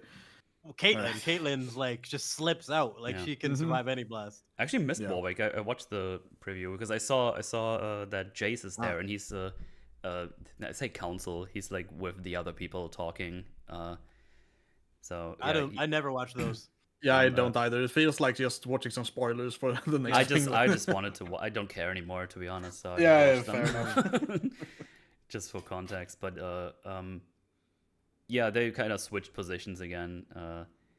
Yep. And Victor's like, so many breakthroughs I have to share with you, and Jay's always like, I thought you were done with Hextech. And me, actually. Yeah. Mm-hmm. And then Victor says, I was clouded by emotions. Come visit me to see what I've accomplished. I've helped so many. And Jay's like, you've given Hextech out to the people? I was like, yes, we always promised we would. Like, it's actually really cool. And then Jay says, Hextech isn't a miracle. It's a curse. We have to end it. We have to. Yeah, that's what I was alluding to. Yeah. Yep. And then Victor realized, oh, you too have touched the Arcane, but it fucked up your brain, apparently. Oh, strange there, Jace. Like, what's wrong with all the wrinkles, buddy? Anyway, I gotta go now. It's like, if you excuse me, I must return. We're just Salo now. And he says, I can't let you leave. Oh, I'm sorry you feel that way. And Jay says, I'm sorry too. And then fucking annihilates him with his hammer. Well, I mean, even like honestly, Salo, in response to a guy who's armed saying "I can't let you leave," at least fucking turn around. He doesn't seem fully conscious, is the thing. Like, yeah, I think everyone who's been like Hextech is like whatever just let things happen. Like, They're yeah, really he kinda weird. They takes behave the piece really with them, weirdly. very Yeah, docile. they're either like lobotomized or automatons. Like Yeah. it's That's why I think strange. we should have got some lines from them so we can confirm. Are you guys all just Yep. droids, or do you have perspectives of your own? Mhm. You know? We do Well, get a yeah, few no, I from guess- the. We get a few I was from just- the greeter later on, but yeah.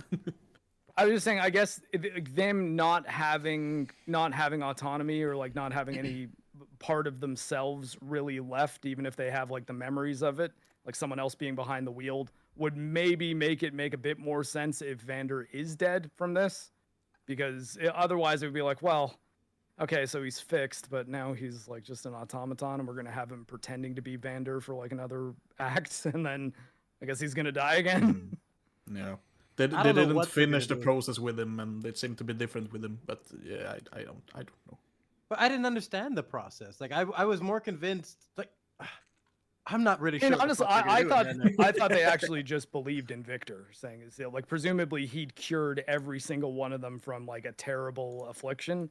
So I mean, like, you know, Christianity is a thing that happened, right? Like it's not all that crazy for a guy to touch you and miraculously cure you, and for that to maybe change your views on theology. Yeah, sure. It would change you, but this is a bit much. Yeah. Well, I Yeah. mean, yeah, like I said, the not turning around part was like, I was like, well, Yeah. you would at least want to be like, hey, I'm sorry you feel that way, but I've got to go back to Victor. I need to talk to him. You should come with me. Mhm. I mean, like, that would be the thing you'd at least try to say, right? Where did the I don't arcane touch Jace? Apparently, no place good. Nope.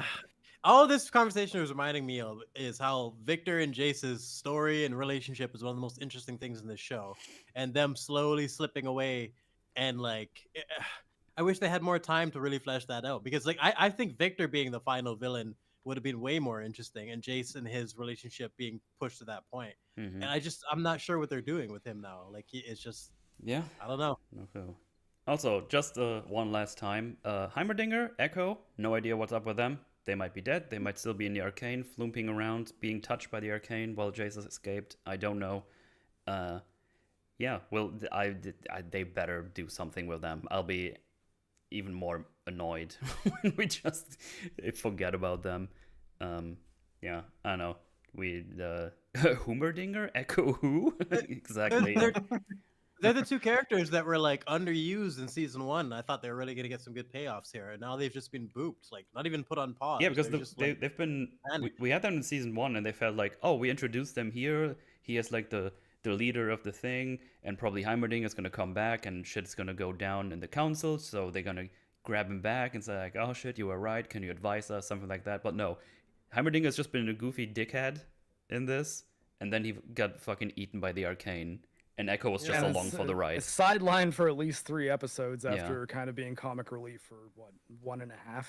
Seriously. And I think the whole thing with Arcane, like all the issues with the Arcane now, like whatever the fuck happened to Jace, the fact that Heimerdinger didn't warn them directly about that in season 1, I just think he's ruined. Yeah. Oh, So- yeah. I mean, we don't know that he knew that though. No, but He did say specifically, like, I've seen civilizations get destroyed and it looked Yeah. exactly like I mean, that. but I figured that just meant by them making No, weapons I'm out talking of, about like- I'm talking about the Arcane being affected by Hex Tech. That's something Heimerdinger should know. I don't even like, he should be aware that, and it should have been something that he was throwing in everyone's face as leverage in season Yeah. 1. He had this big thing to bring up, and he never did. He's looking out windows and shit, and waiting to get like backstabbed. Mhm. I'm not sure if Heimerdinger would know that until being inside. No, but the, he specifically says that it looked exactly like that. Yeah. The thing that destroyed civilizations, like specifically. But also, we don't know what Heimerdinger's interaction with that event was exactly. Like how much. No, but hard he information on just how- knows that this is gonna lead to the destruction of civilization in his I'm mind. not even You going know, with that. I'm going with, instead he just I'm going So with the could- fact that he knows that this thing called the Arcane exists and it can be affected by other technology. That in isolation should have been something he mentions the second he sees the Hex Tech, even if it's not something that he reminds me of it. So even without that, I think it doesn't make any sense. Just the fact Like- that he knows the Arcane exists and it could be affected by technology is something he should have. I was under the assumption that someone was attempting to harness the arcane and effectively unleashed like a nuclear weapon that just destroyed pretty much all of that civilization. And I mean, even saying I saw it, it's like, yeah, maybe he was in a safe enough distance and saw the blast and knew that it was like because of the things they were doing to fuck around with magic. So I don't know. I guess I don't think he knows all the ins and outs of how the arcane works. Well, he might not know exactly, but this is what he believes, and that's the point. Like, it's in his character to make sure that this shit doesn't happen again, and he doesn't even try. Heimerdinger had a fucking A+ counter that he didn't. Not really. No, what are you? Wait. I gotta get into this now. Heimerdinger has an A+ counter that he doesn't use all season 1. You saying he tries is literally him just saying we need to be responsible and diligent. He tries to discourage the development of Hextech a lot. Yes, he tries hard. Like, I know. My point is he tries, but he doesn't use his number 1 counter. Like he literally should have been the first. He does though. He does say, yeah, I have the curse of time or whatever it is. I've seen a civilization be destroyed by experimentation like this. And then never brings it up to the council and then fucks off to Piltover to do whatever. This is what I was trying to clarify with you and Goger of like, I wasn't even talking about that. The thing with Bran and the flashback. I'm talking like literally put that to the side. I'm talking about the fact that he knows that the arcane is something that could be affected by outside technology like the Hextech. How is that something that he wouldn't affected by and harnessed by are two different things though. Like, because the issue that they find out at the end at episode 3 of this season is that the Hextech stuff they're doing has a reaction that is in the arcane that we might not be aware of and that we can't see, but it's probably why we should just not ever use Hextech ever. And this is part of the reason why I don't think it makes sense that he wouldn't mention that in season 1, because I don't think he knew that until episode 3 of season 2, though. Like, he might have known the result of what happened, but like not how it happened or why. But I'm not talking about the flashback part though. I'm literally talking about the fact that he knows that the arcane is something that could be affected. I don't see that it wouldn't be something that information that he would have. He's never been inside like the arcane bubble before, so he might not actually have known that the arcane could be affected by the technology. He might have just thought of the arcane as just a force that could be harnessed by this technology with disastrous results because he's known that much. He knows this could lead to the end of like the entire nation, basically, like the end of civilization. He doesn't. No. Listen, he doesn't even keep track of it. Like he just fucks off. Like he doesn't check up on anything. He doesn't. Like it's like he doesn't care anymore. He made his point, and he thought that was just enough. He didn't actually go on and elaborate. And my frustration is now you're showing me a great, fantastic counter he had the entire time, or at least a concept that I feel like someone with his knowledge, 300 years old, famous scientist, would be privy to. Because how fast he comes to the conclusion once he sees the information in episode 3 makes me think this is something that he should at least, in theory, be able to. Like, science is half theory anyways. When they actually, before this, Heimerdinger is someone who would be able to theorize this. They made him literally just like he's staring out the window during the council scenes when they get betrayed. Like, I just don't understand now with his knowledge now why he wouldn't do something then. I mean, we don't know that he's out of the cube yet, right? Like, if you're talking about now, why is he not trying to? We have no idea what happens in there. No, we don't even know if he's alive then. Cube, I guess it's, I don't know. It's like a detail. Yeah, like we have no idea at all what happens in there. Like that. My big thing too, and it's part of the reason I wanted to isolate it separately from the flashback thing was, what clued me onto this was initially thinking, why haven't we seen a scene showing Heimerdinger's reaction to the council members? He probably knew them longer than anybody else there, longer than Jace, longer than anybody. So from there, and why isn't he helping? But that problem led me to this problem of like, wait a minute, like if he's like, for someone in his position, this isn't something that I think is crazy for him to theorize based on how quickly he figured it out in episode 3, just looking at the leaf. Like he's either an idiot or he's being completely like on pause, like, and just taken out of the show for no reason. I just think his character got completely fucked and ruined. Yeah. They forgot who he is and what he should know and what he would be able to deduce. I don't understand. Like I think he should have started his own faction trying to ban the development of Hextech in season 1. Like trying to do something. He probably wouldn't be that successful, but he should at least try. He's a complete waste like of a character now that I think about it. It's a shame, because I kind of liked his quirkiness, and the thing with Jace really hit hard. I think that was one of the most impactful, effective scenes betraying a mentor and like building up to it and whatnot. Yeah. And then Heimerdinger's redemption arc since then has been like, oh, let's just turn him into a goofy clown man. It's no redemption. Yeah, no, they're making him worse, not better. Yeah. So there's a lot of variables that I think you were trying to defend, Mark. But I think that's why I tried to The only thing I was trying to defend is that he does not know that. I said that wrong. About the. Well, I mean, at least let me clarify, because you said there's a few things I'm trying to defend, and there was really only one. I said that one incorrectly. thing. I said that incorrectly. I'm saying there's a lot of variables that makes it difficult to like explain and like this whole. But I think the key variable is that Heimerdinger did not have that deep an understanding of the Arcane until episode 3 of season 2. He knew that there was a point, but you knew that there was some kind of way that the Arcane could be misused, but he didn't understand the nature of how it works. Just like we understand gravity before we do experimentations in space and looking at 0G, right? He has seen it happen before, and he knows what it looks like. At least he might not know like the intricate details of exactly how you do it through magic means, but he knows what it looks like because he has seen it before. I think we can assume that in that world, though, in the world that fell, we can assume that eventually Hextech, or the version of Hextech at the time, was used to make weapons. So the thing that destroyed that civilization, I think by all rights, we should assume was not just the Arcane fighting back. It was a weapon that was developed by the people experimenting with it that they couldn't control. Well, we have a scene specifically of some guy like being held aloft and like creating a big explosion or something. Like that's what's implied at least, but yeah.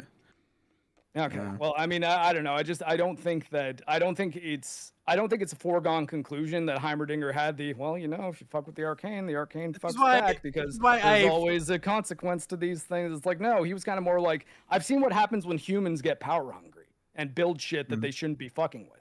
Like that's sort of the only thing he really knows for certain, at least that we know.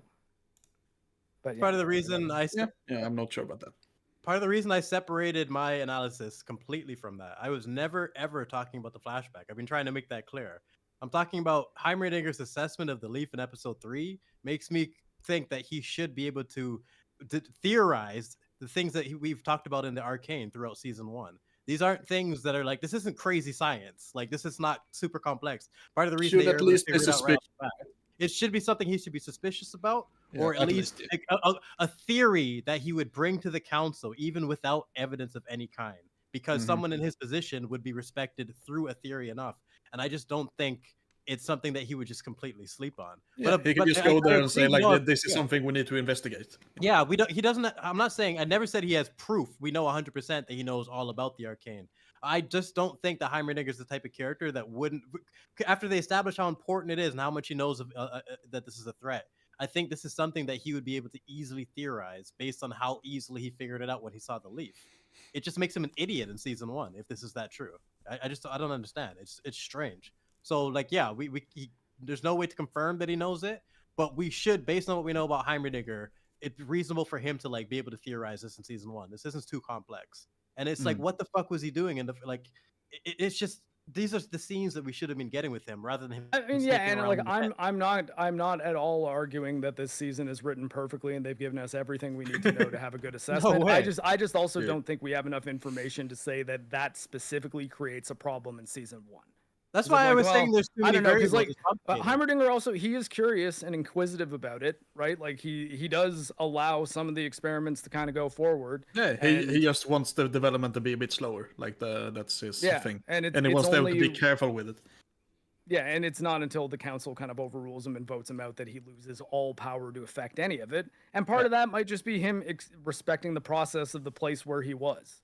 Well, the thing is, he's not fine anymore. He's not fine anymore, specifically when he sees the hex core. Like, that's when he stops being fine with them developing this. And says that you need to stop this and, like, destroy that thing. Well, maybe, I guess, they might have got it to the point that it was evolving on its own. Because that's the thing that they told him, where he was like, oh, shit. Oh, this is bad. Yeah, exactly. Like someone in the chat just mentioned, the fact that he's been proven right in the end isn't something that we're really getting any payoff for. Like he should have, not to be brag and say, "Oh, I told you." He's been in a bubble. We don't know where he is. We don't know that he's alive. from season. Yep. From the Well, beginning. we know Jace is the only survivor that's going to not try talk- to prove everybody, hey, I'm not- Heimerdinger actually was right all along, everybody. Wait, he was even though I already. was the Hang guy. on, that- hang on, hang on, I'm hang on, literally hang on, not hang on. talking He about- was already proven right when everything went to shit. When Jinx blew up the city, I'm talking like way Okay, back. then No. we're all over the place here. I just think we should. I'm not. I'm just talking about one scene. I I'm mean, just- but the thing is, I'm now talking about different scenes, and I'm honestly getting kind of frustrated. We can just move on. We are a bit all over the place. It's true. Talking about Heimerdinger, he's not in this episode. But we get some Arcane stuff. That was a great segue. I'm doing great. Everybody hold on to your pants. We're not starting with a music video. What? Yeah. Wow. I'm How sorry. do you start an episode? How do you Yeah. do that? How do you start How's an that episode of possible? TV? What do you do? Yeah, we see Jace floating around with Sky in the Arcane thingy stuff. I mean, I guess that's how that works. They're just floating around there, doing their research or whatever. And they see Victor doing his shenaniganders with nuking Salo. And he's like, oh, poor Salo. And Victor says, that isn't Jace, but there's another will at work within him. I thought I heard something just before the portal closed, ancient, like a voice. So now we also have an idea or a hint there's someone else controlling him, possibly? It's Or Rise. influencing him maybe. or something, yeah. Rise has been influencing him through that wristwatch his whole life or some such. I don't know. Yeah, it's Yeah. possible. And then he says some words, and then we get the theme song. It's like, this is a sophisticated conjuration, a singularity simultaneously self-replicating and self-annihilating. We've never seen complexity like this. Flawless, exquisite chaos. And I was just like, okay. Yep. Probably not a good thing. I mean that's all this. Some visuals, they're floating around doing their shenanigans in the Arcane. Yeah. Nice visuals. Cue Imagine Dragons. Yay. Oh, the misery. Stop. No. I will not stop. No. I'll leave them. Let's see. Caitlyn and Ambessa, they've been bonding. They've been hanging out. They seem to be cool with each other. I don't see any possible way Caitlyn would have any reason to betray her in some way, because that would be really weird if that would happen after we do this scene. This is foreshadowing. So yeah, they're just training around, and Ambessa goes through the 3 principles of her clan or something. As like vision. Number 1 is vision. Top of the triangle, charting a course, having the wisdom to navigate it. This form is your blaze, your base. See what others don't. Then you have might, bending your environment to your will. Your speed is, and then just compliments her. It's like your speed is improving, but eventually you need force. This is all while they're doing some sparring, I guess. Not I guess, that's what happens. Yeah. Then Caitlyn says too much force exposes you to risk. Bessa agrees, but you also need guile, phantoms, tricksters, mages, absent horror, absent accountability. And then remember this, Caitlyn: tunnels in your vision, lava in your veins, shadows in your heart. This is the truth of combat. And weirdly enough, everything I've read out before was like a voiceover, but this last thing she says out loud after doing combat. I don't know, I just found it weird the way they put it here everywhere. I don't know.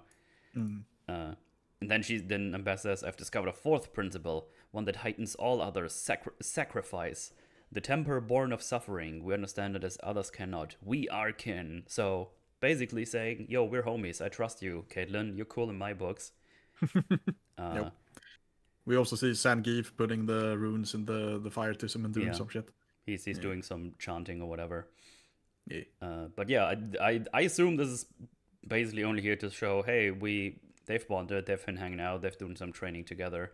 They seem to be chill, pretty much. And then Singed arrives, I think. And he's like, I tracked him down to Zon, meaning Warwick, of course. Yeah, shows like a little compass thing he has. I like this compass because it has like a little blood of his that points in his into Warwick's general direction. It's kind of neat. Yeah. That's why I do like the conflict of Warwick being treated like a weapon, being hunted down. I think they should have focused on that a little bit more. Yeah. That's why him being domesticated this early kind of like makes that difficult, you know? I think they could have... Yeah, just everything in this season needed more time. Do you think they needed... Do you think that's just it? Like, they just needed a third season? It's just... Pretty much. Like, that's the cause of a lot of the problems in the season, for sure. Like, the writing could still be a lot better, but that makes it a lot more complicated. I feel like most of the writing issues we're addressing are issues that need more time to be fleshed out. It's not just like they're inherently stupid. Like even Vi and Jinx, I described as a tragedy. It's because it's rushed. You know, if they really like, that's something that should have been refined down to the T. Every word, every glance, every fucking frame should have been nailed with that. And it's just like I can see them. I can see them reaching the same conclusions, just with different things happening in between, you know, or in some cases just something happening in between, because we don't always get fucking anything. They could have also made the writing better to make it work in one season, I think. Yeah, for sure. But you know, that's not what like a good example of this is Rome season 2, which is like 4 seasons condensed into 1, or 3 seasons condensed into 1, and it's still like written pretty well. You can definitely tell that it's been like condensed. But, you know, they just skip a bunch of stuff, basically. Oh, try Game of Thrones season 8, 5 seasons condensed into 1, like 6 episodes. Yep. Seriously. Yeah, but yeah, Rome is still like really well written and really well done.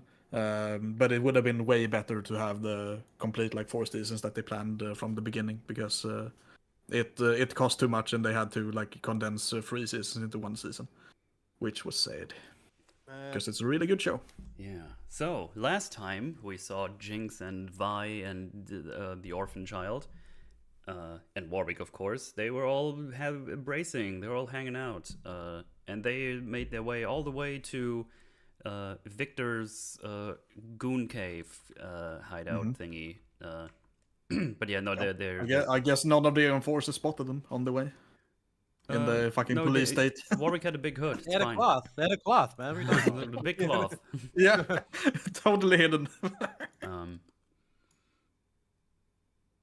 But yeah, they get here because they know there's a healer here, so they hope he can help Warwick.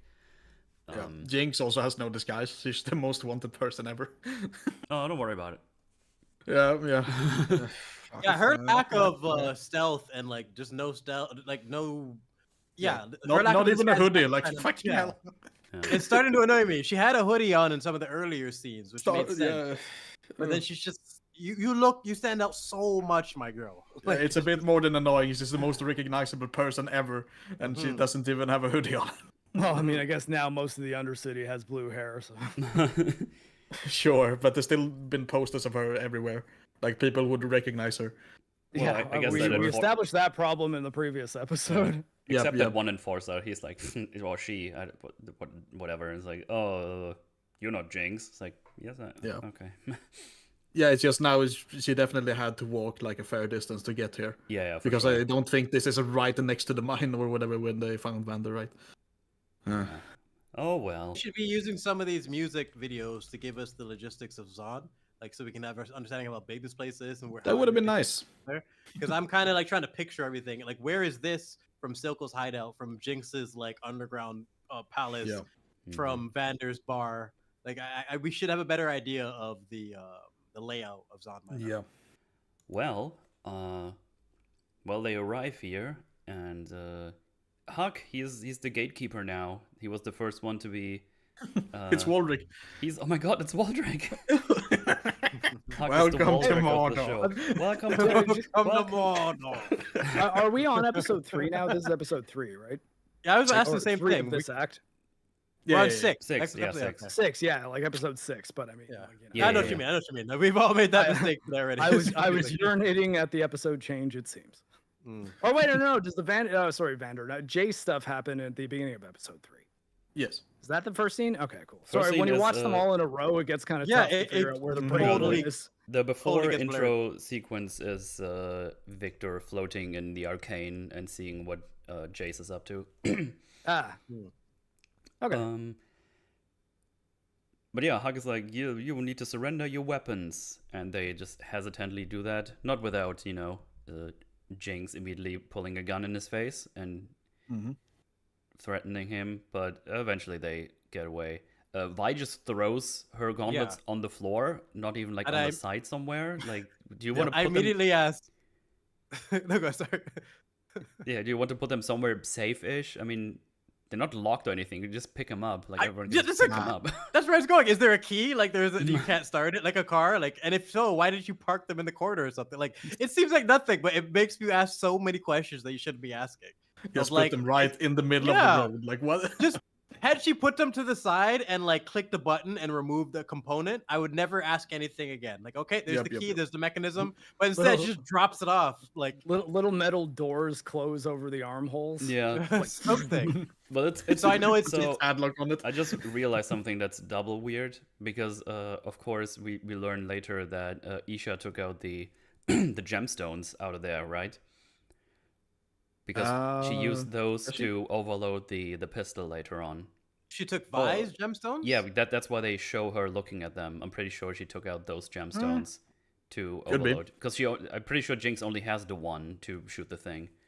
Okay, So it's that's why even she more probably- convenient than. Yeah. Yeah, well, what the hell? thing is now also, the gauntlets are not there anymore later when the Noxians arrive. Like, because we Yep. see her going outside, we see the front door, they're not there.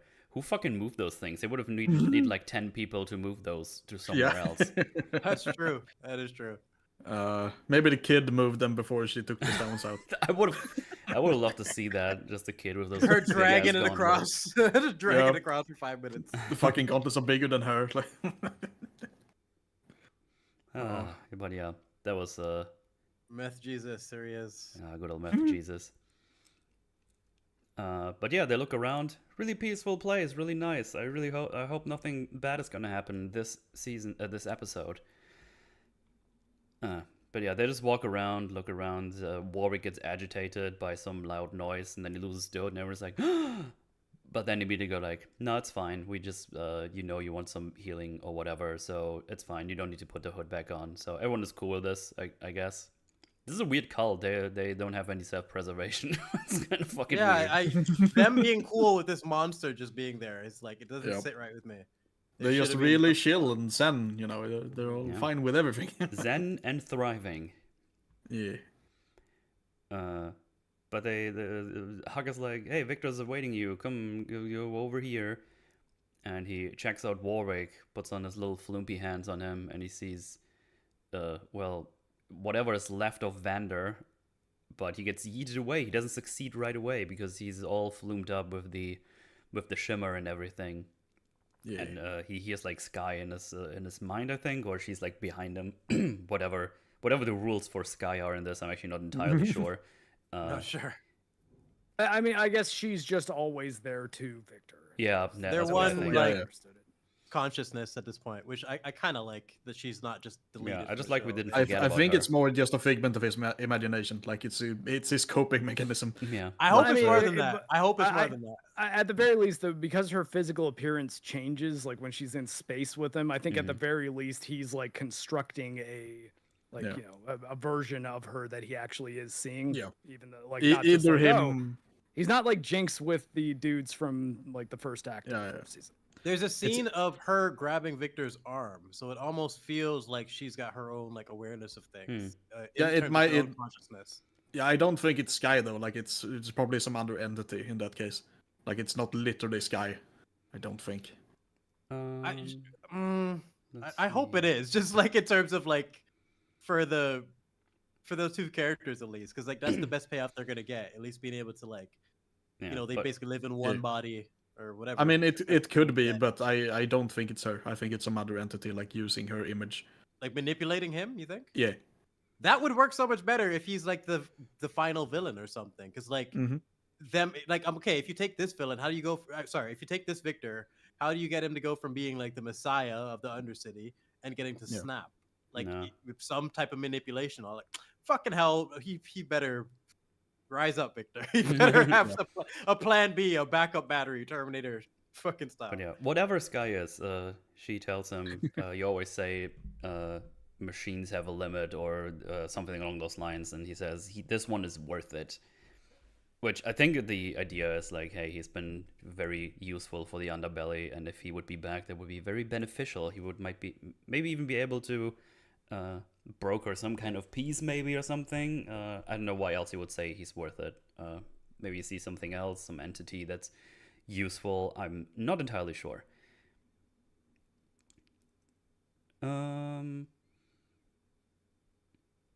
Let's see, what else is oh, there's like a conversation a little bit with Victor, Vi, and and Jinx.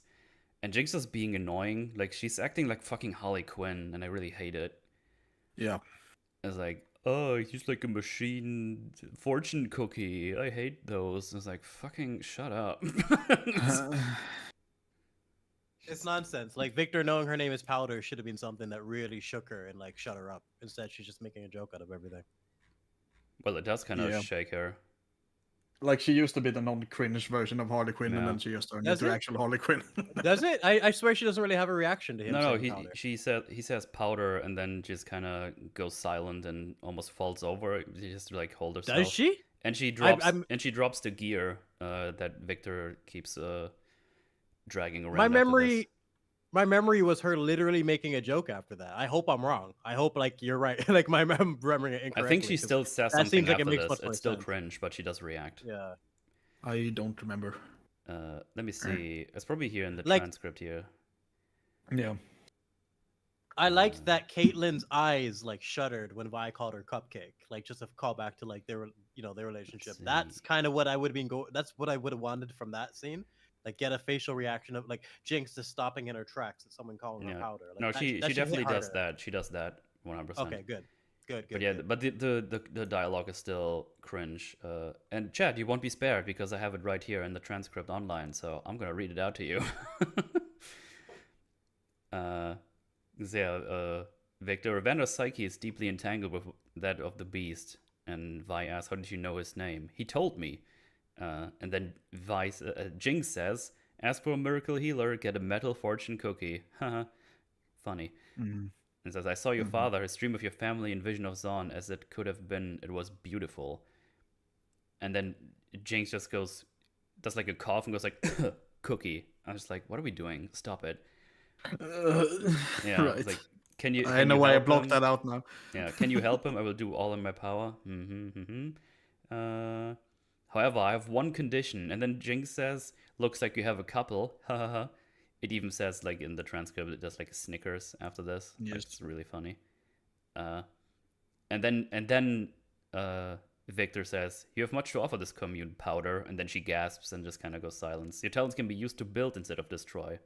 And then she says, "I'll stick with what I know, thanks," but just kind of walks away. Yep. So that's her reaction to it.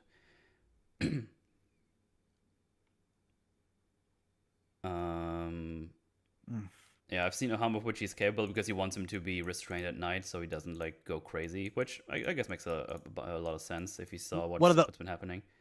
One of the only reasonable things they've said there. I'm like, thank God, because like if they didn't do that at least. Then Vi says, "What do you think, Jinx? Like, you actually want my opinion?"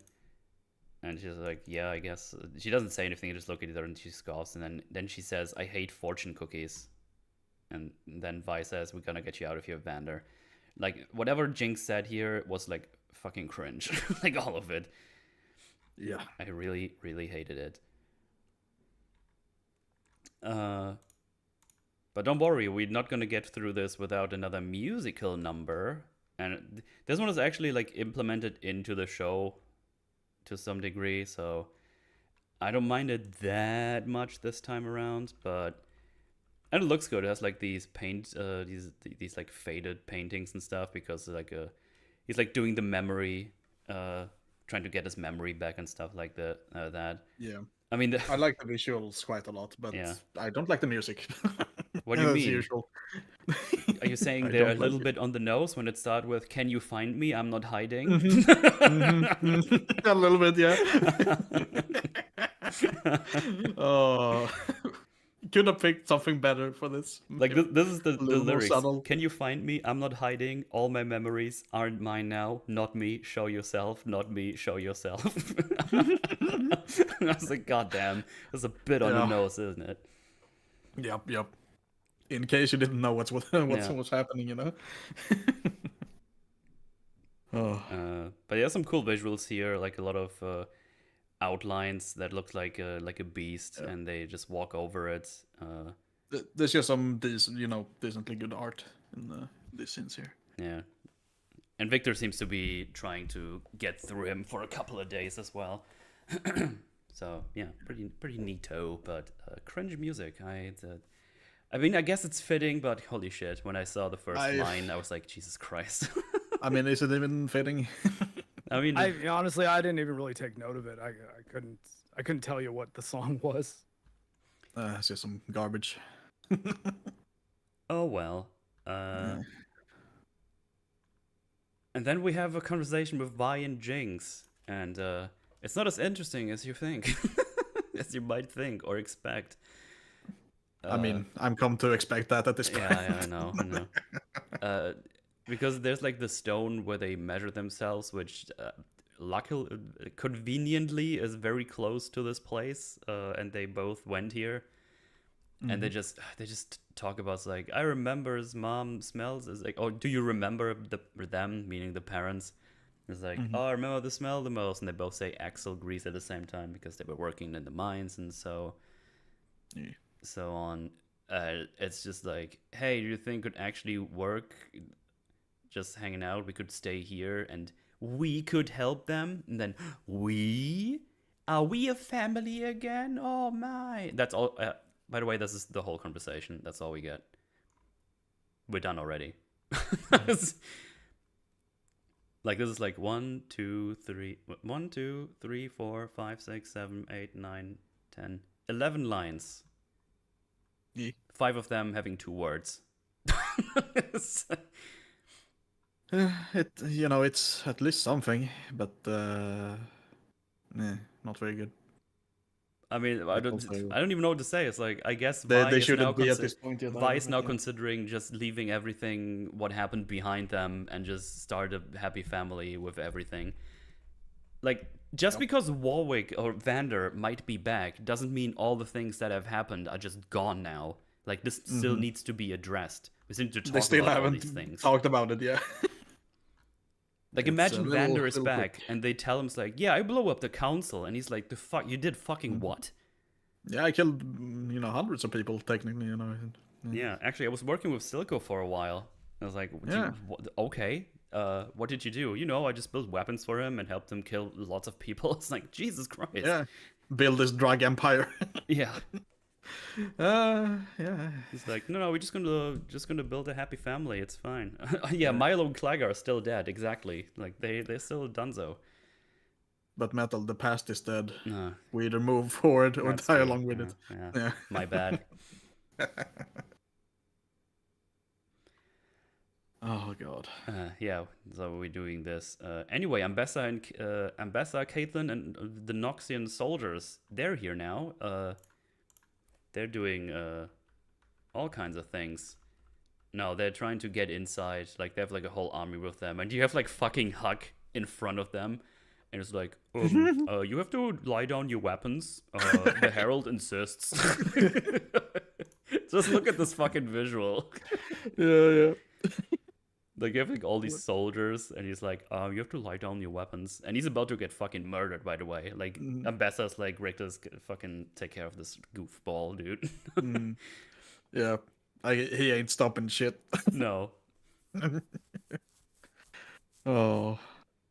A normal human probably wouldn't react that way to an army approaching. But, Ambessa, adorable, slaughters everyone. Yeah, that sounds like a thing she would do. Get the hippie. Oh, man. But luckily for him, Singed is here. Is like, if I may, I'm gonna talk to my old pupil now because he's also a man of science, so we can have a little conversation. And hey, we have more Singed, so I'm on board. Let's do it. Yeah. It's also like, it's probably better to do that than to start killing everyone and like angering the beast. Because he's probably gonna, like he would know he would just smell the blood and go fucking berserk. So if we can do it this way, it's probably a bit cleaner, But yeah, Victor is still trying to get him. There's like a visual where you see his body like kind of being like covered in beasts and eyes and stuff. It looks kind of Lovecraftian, if you will. Look at this. I just noticed this while I randomly stopped on it. Another really cool visual. Yeah, pretty good. That looks pretty great. Yeah.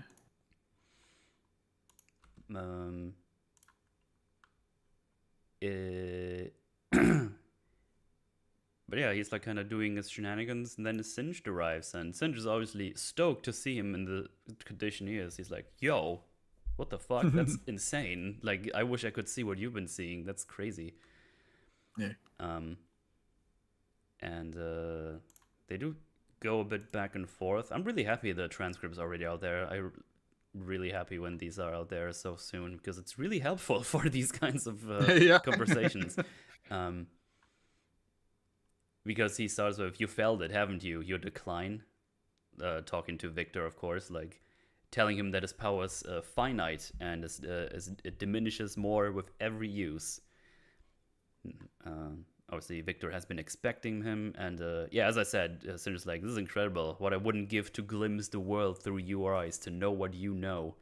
And then he kind of touches like his hand to check it out. This makes Victor see a couple of things, like why he's been doing the things. He sees that the beast is his key, basically, to, or he thinks he's the key to save his daughter and get rid of death and all that good stuff. And I actually thought this was really interesting. Just sorry, just real quickly. Just Victor dealing with this new perspective of Singed, and like having to like mid conversation treat him the same way when it's like basically get his whole story and his backstory with the flash of his daughter. And I just think it was really well handled, and especially when you consider the history between these two, how long he's known him, and this feels like something that Singed would have never mentioned to anybody. So now Victor's privy to this information. It was just a really cool way they played it. He wasn't like super shocked or anything. He just absorbed it and just kept through with the conversation. Yeah, I do also like this scene. Yeah. Yeah, and Singed says while Victor sees these things by touching him, he's getting touched. That sounds weird when I say it like that. Singed says his quest led him astray of any trodden path. His own shadow dissolved to darkness. Now the only course was forward. And then there's like we see like a little scene that Victor now sees. At least that's the way I read it, where he reads a story to the daughter that's already in the casket, I think. And Victor says that knowledge is a paradox. The more one understands, the more one realizes the vastness of his ignorance. And I like that line. Yeah. Singed says, "Marvelous specimen, isn't he? The regenerative qualities of his blood will stabilize you. Apex Shimmer combined with you, the apex form of Hextech." And sounds interesting, but Victor's like, "What you're suggesting would destroy him. And for what? Conquest? The greed of warmongers?" But Singed I really like this conversation because he actually talks about the things he would be interested in. He's like, no, to complete your work and to save us from ourselves. You must survive, Victor. And then Victor goes on to ask, like, "Do you believe in fate, Doctor, or paths carved before us, guided by an invisible hand?" And as you would expect by Singed, is like, "No, not fate. Evolution, nature's greatest force, forever in flux." And then Victor says, "No, evolution has a destination. Not to combat nature, but to supersede it." And then, "Say the line, Victor. The final glorious evolution. Yay! Yeah! He I said was the fucking- line. I liked it. Look, fuck it. If you're gonna do it right. Like, Hey, this is one of the better Victor. conversations of the whole show, and these two are like carrying it in a big, like Victor and Singed. I will never be upset if a scene starts with them. I'm like, okay, what are we doing? You know? Probably the best conversation in this season. Yep. Yeah, because also Victor stays true to what he's been doing. Because he says, but he's not a specimen, he's a man, and he needs my help. I will not sacrifice his humanity for your cause. You may leave. Oh, Yeah. I love it. Yeah. Yeah, Very that was good. And because they're both like they're like scientists, yeah, Singed understands. But also, obviously, they've known each other before because they were like he was like a. They've known each other for a really long time. Yeah. Well, they know each other long enough to know not to like argue. Like if Victor says this, he means it. You know, like they know how to deal with one another. Yeah, and so it's like very well, but I assume you understand already. If you perish, this community is soon to follow. And that's the end of the scene. Pretty good. I like it. Yeah, Pretty I have no good complaints. Flimbuses. And he said glorious evolution. I'm biased towards that. And it felt natural part of the conversation. It wasn't just slapped in there. Yeah. Bye, good scene. Nice knowing you. Back to Jinx and Vi, because they're now go. Oh god, this next scene is actually insane. Let me go to the visuals, because Vi sees Singed leave, and for some reason she follows him. I actually don't really know what her plan is, but I don't know why she would follow him. Is she even seen? Does she Singed? know who he is even? She's of all the people to follow Singed. Vi. I don't understand why they did this. Yeah, because Jinx would know who he is, Yeah. but does she know who he is? I actually do not remember. Maybe someone in chat can help us out, but I'm not Yeah. sure if she knows him. I don't even think he knows of his existence. Like I can't even think of a scene with Vi and Singed. Like I could think it's possible that she knows who he is, but I don't think we've ever seen it. Like They were I can in think the it's same possible that she knows building at of least him. once. Okay. I can see it possible that she knows of him, but to be able to be like, "Hey, that's Singed," like literally Yeah, yeah, yeah. recognize him in a crowd, like or just anywhere. He was I at a don't- different part of the building she was in, and then it blew up. Mm. Right. was he in that building? That was just like a storage yeah. thing? If you're thinking of episode 3 in season 1. Yeah, don't no, think it he was blows even up. there. That's how he gets singed, is it not? Yeah, but Yeah, but Singed he- has a different laboratory. That was Like that he was gets Silco's that operation. later. I think that's just like a warehouse thing where they store Yeah. the shit. That was a Shimmer like warehouse operation. Singed had like Yeah. a cave like laboratory. Like he's probably somewhere close by, but I don't know if he's in the same building. I mean, then like how would the explosion have affected him if he wasn't like within, you know, like within the blast radius? Like that's kind of yeah. basics, right? He does. I mean- oh yeah, I didn't even think about I mean, that. like, am I crazy? Right, It's like right, have yeah, you- yeah, No, you're no. correct. You're correct. You're correct. I No, didn't they're- remember. No. I wasn't even thinking about the blast. Like that just complicates things now. I'm not even sure what the hell happened because I've like that's how he gets singed. Yeah. No, I- I'm just saying. But based on I what just we were forgot thinking that part. before, I remember there being a laboratory and an operation, but now it has to be like the same place now that based on the explosion. But I'm just trying to picture it all in my head. No, I think And you know no, what? I think, It's- no, well, hang on, hang on. He could, Stop, he stop, could stop, be stop, there stop, for stop, whatever stop, stop. reason. I just didn't know if he was there. Like The explosion happens and Singed is there. It's not the same room, but it's very likely to be the same building because it explodes and then he gets flumed up, as Mark said. And then the operation that's somewhere in Zon later on yeah. on Jinx. Hmm. So those are like two episodes that are pretty far away from each other. So Singe's lab where he has like the creature and like where he met Victor, that's not the same. That's thing. in the cave. Yeah, yes. that's a cave. That That's is a, not the that's same a place. third place. That's the actually. only He was, thing he that- was in the place where they inject the shimmer into the rat, and then he's like, Mhm. Oh, "Any yeah. ideas for subjects?" It's like Just Silco's Ah, Yeah, it's yeah. office in It's season 1. Mark's right. Mark's right. It all gets Yes. Mark and Metal. Sorry. Because it's you see Singe doing science and you just think it's the same place, but no, there was a laboratory Yeah. with Silco's place there too. So that makes sense. Yeah, but why probably didn't see him then, at least. probably did. Yeah, back to the original point. How the fuck does Vi know? She might be aware of him, maybe, but the thing is, I still don't know why she wants to follow him anyway. I'm not sure. I don't really know what she wants to do here. Maybe she's bored, wants to check out what's up. The thing is, I don't even know. She probably heard of him, but I don't know if she knows what it looks like, whereas I've even seen him. Because shouldn't she be aware there's like soldiers around? Because there was like a pretty big army outside. I feel like she would have probably known they of snuck this. away. I don't know. Because they've basically took place and prepared for the night so they can attack the Warwick man. But yeah, I don't know. That's I'm not really fully understand why she even followed him.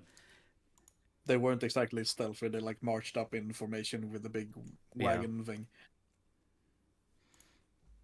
But in any case, she gets ambushed by Caitlyn. Well, that's lucky that it wasn't anyone else from the 700 soldiers around here. And it's the commander that's fucking being on patrol. And man, this is yeah. Let me see. Where's my notes? Jinx. Yeah, she ambushes him, knocks her down, and it's like, oh wait, it's you. And they just instead of having like something crazy going on, it's like, huh, on the job I see. It's like, well, your hair looks dumb. What are you doing here? Oh, we're chasing this weird murderous creature. What are you doing here? Oh, saving my dad. And then it looks like Caitlyn realizes something, and then we cut away. And I'm just like, what? I mean, she said previously that her dad is dead, so... I mean, it's the reaction to that, but we don't really know what happens afterwards. Because next time we see her, they're in fucking cahoots. And I'm like, what? We skipped a bit.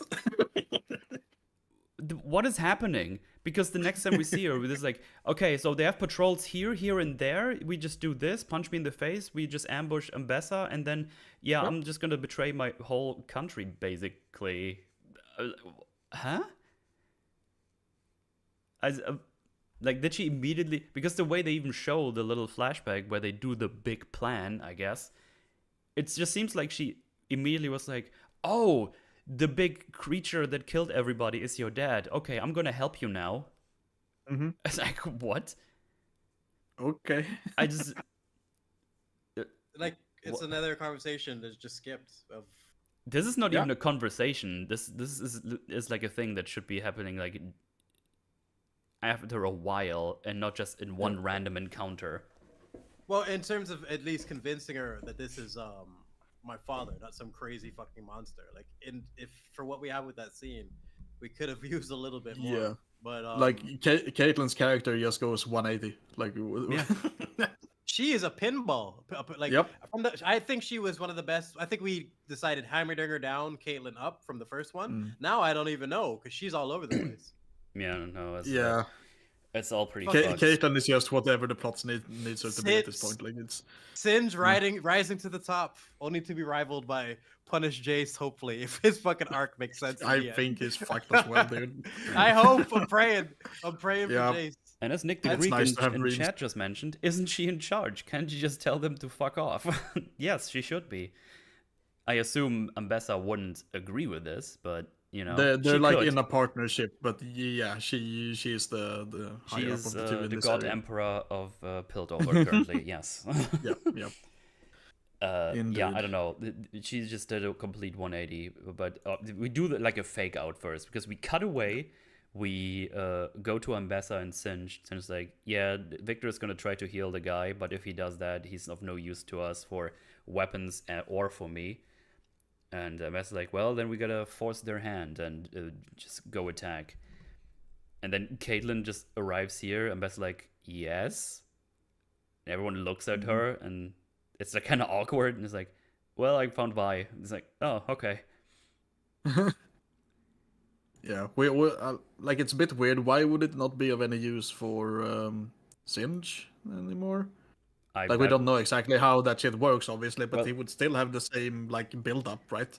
Well, I think the idea is when he's fucked around with the hex tech, he wants to turn him back. I think is the idea. So he probably wouldn't have all the crazy juice in him anymore or something. I don't know. Yeah. That was could my be read on possible. it. I thought they were just gonna fix his mind and it would still be fucked, but you know, it's who knows? Also, Jace has arrived here, and he looks angry. He was just walking here this whole time, I guess. I don't know. Mildly disturbed.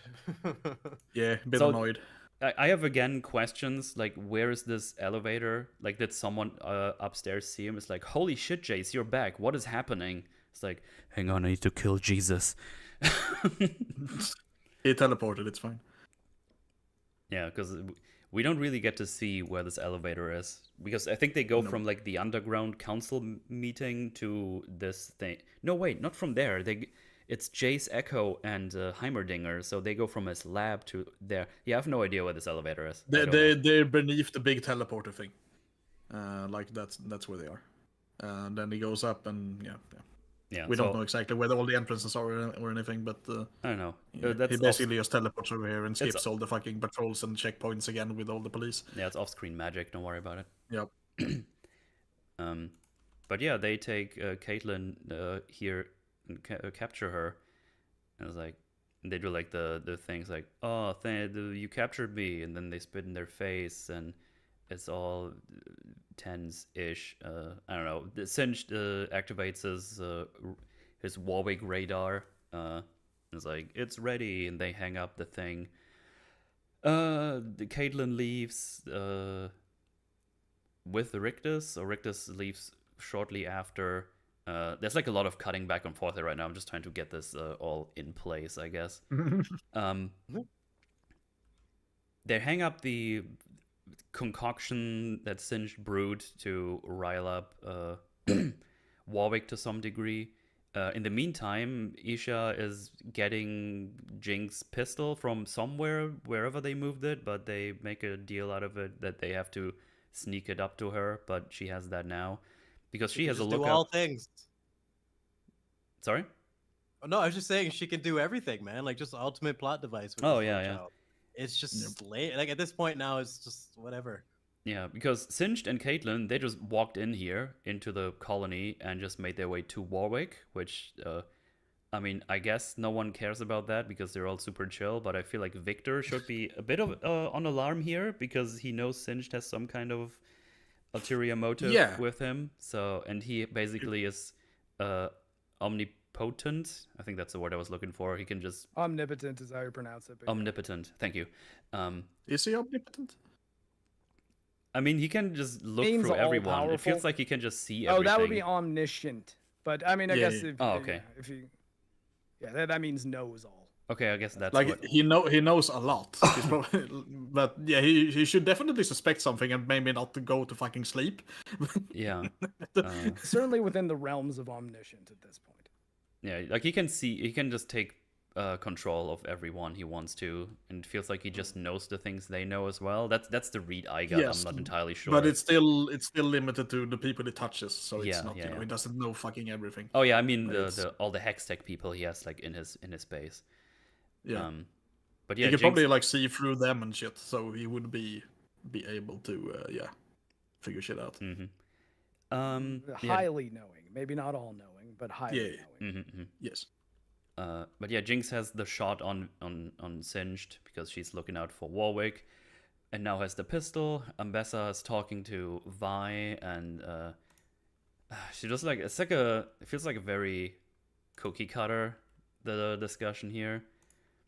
It's like, after you left, there was a void with Caitlyn, but we were able to fill it, and in other circumstances, she would have hired you, but you know, I can't do that anymore, blah, blah, blah. It's very generic, I feel like. It's like, the other day we could have been companions or something. We're not so different, you and I. No. What a chick, man. Like, she's just a gooky clown villain now.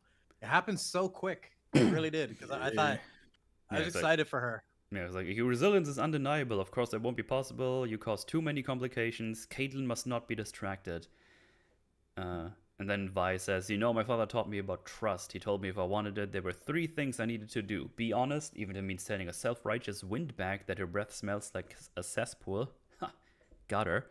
Be patient. Still haven't cracked that one, but being tied up sure helps. And the third, just shut the fuck up. And for some reason, that alerts her that something is up. I'm actually not entirely sure why. Yeah. But we get She just said it in a movie tropey way, so she just knows that shit's about to go down. That's what it feels like. She said it like so dramatic. It's like, am I being betrayed? Yeah, exactly. I've seen movies before. I know what's gonna happen. And then we get like the flashback where Caitlyn is like, the fissures are blocked by guard towers, patrols circle the commune. There's guards posted here, and here. And they aren't expecting any trouble in their own base. Blah blah blah. And you need flawless timing and luck and a big distraction. Flawless timing, I don't exactly know why they just say that. This doesn't feel like a plan that needs like crazy flawless timing, just getting them in there and then just do it. That's just my read on that. I don't know. But yeah, the big distraction is her getting Ambessa out of the picture for now. Yeah, for a little bit. So yeah, again, Caitlyn just decided to help her because family, I guess. I don't know. I really wonder if there's anything that I don't know. It's just so bad. Your father is alive. I'm gonna completely betray everything I built up for these years. Fucking like this again. Like, are we considering that he's a monster now? Like he still killed all these people. Like there should be some kind of conflict here. I know there's like this whole thing. Okay, it's not himself. Blah blah blah. But this is like all drama you can feed off of, put in your show, and make it better. What we've seen of Caitlyn in this season is that she would probably see him as like irredeemable and like beyond saving, and it's too big of a risk to like not kill him. Yeah, ping pong. Like that would make much more sense with Darth Caitlyn. Yeah. Now this chick, exactly. I don't know what the fuck's going on, and like where's Hattie? Yeah. Where's Hattie during all this? What was the point of that fucking scene? This is fucking cringe.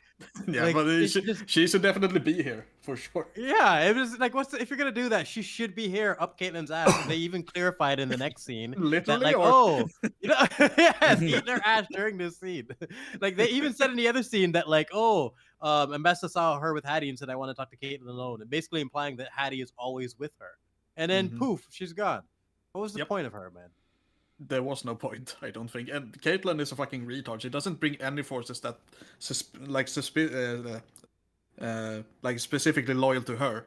It's just like they're loyal to Big Mommy Lady, all of them. So if some shit happens, she's fucked. Yeah, where is the rest of the Piltover enforcers? It just feels like it's just this Noxish place now. It's I don't know what happened with that. Yeah, it's 100% Nox enforcers. Like where the Piltover guards? Where the fuck are they? I don't get that at all. Yeah. And someone said something really interesting in the chat that clued into me of Vi and Echo, man. What the fuck? Like, that's the last remaining childhood friend of Vi's, and she doesn't give a shit about him. That's a big hole. That's a good point. I didn't even think about that. Like, Echo... I assume she thought that he was dead because she hasn't seen him. Does she even know that he's alive? Yeah, that's what I'm saying. There's all these assumptions we have to make. We have to assume that Vi assumed that he's dead. You know what I mean? Yeah. Like it's because the last thing she saw there was the big fucking explosion thing. Yeah, but would he? Oh yeah, that's what I'm saying. We never got her answers on that. Like the fact that we have to assume that she assumes that Echo is dead because of the bridge thing. I don't think I'm not convinced that Vi would think Echo would have no ability to survive that whatsoever.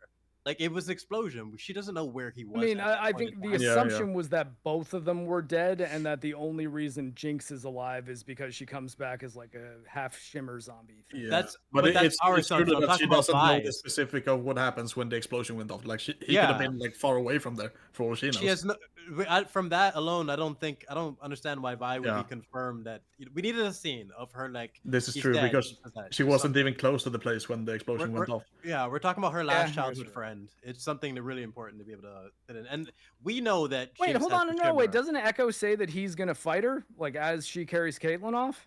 I know, but this is before the explosion. She's way over there. She looks back. There's an explosion. Just that alone isn't confirmation that he's dead.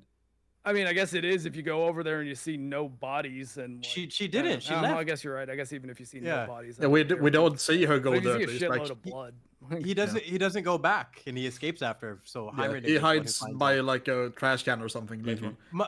The bigger point for me is that this is her like last remaining childhood friend, we should see a scene of her reaction, just like we should have saw a scene of Heimerdinger reacting to the council being dead. It's just we're missing scenes. It's just there's plot hole, there's holes everywhere. Oh, I mean, I'm not arguing with that. I was just saying I think that Vi could probably infer Echo as being dead from season 1. She could ask Jinx like right now, what the fuck happened? Like, is he alive? I never argued against Vi having a reason to assume that, but I think considering their relationship, we deserve a scene of like if that is the case. I need to. I would say that the fact that we don't know for sure, we're assuming that Jinx for sure should think that Echo is dead, because she knows what happened to her, and it was her who pulled the pin on the grenade, right? So like, I mean, yeah. She has no reason to think that Echo lived through that if she had to go through so much to survive it, you know? But yeah, she should definitely ask Jinx, like, right now, what happened in that fight? Yeah, seriously, only of all the things they could have talked about, she didn't ask what happened to Echo. I'm pulling my hair out now. I'm pulling my hair out officially now. Like, I said that was a tragedy, and I didn't even think about Echo during all that. What happened to my childhood friend Echo, who I taught? That should have been one of the first things she asked, like, when it's funny. Echo vanished from the show and also from our minds. Holy shit, our hearts and their hearts as well vanished from this act. From their hearts, it's Echo's like, holy shit. Yeah, it's like nothing to them now. That's so bad. I didn't even think of that. Yeah, Echo's getting there's a lot of things we're gonna miss, like, because there's a lot of fucking holes in the show.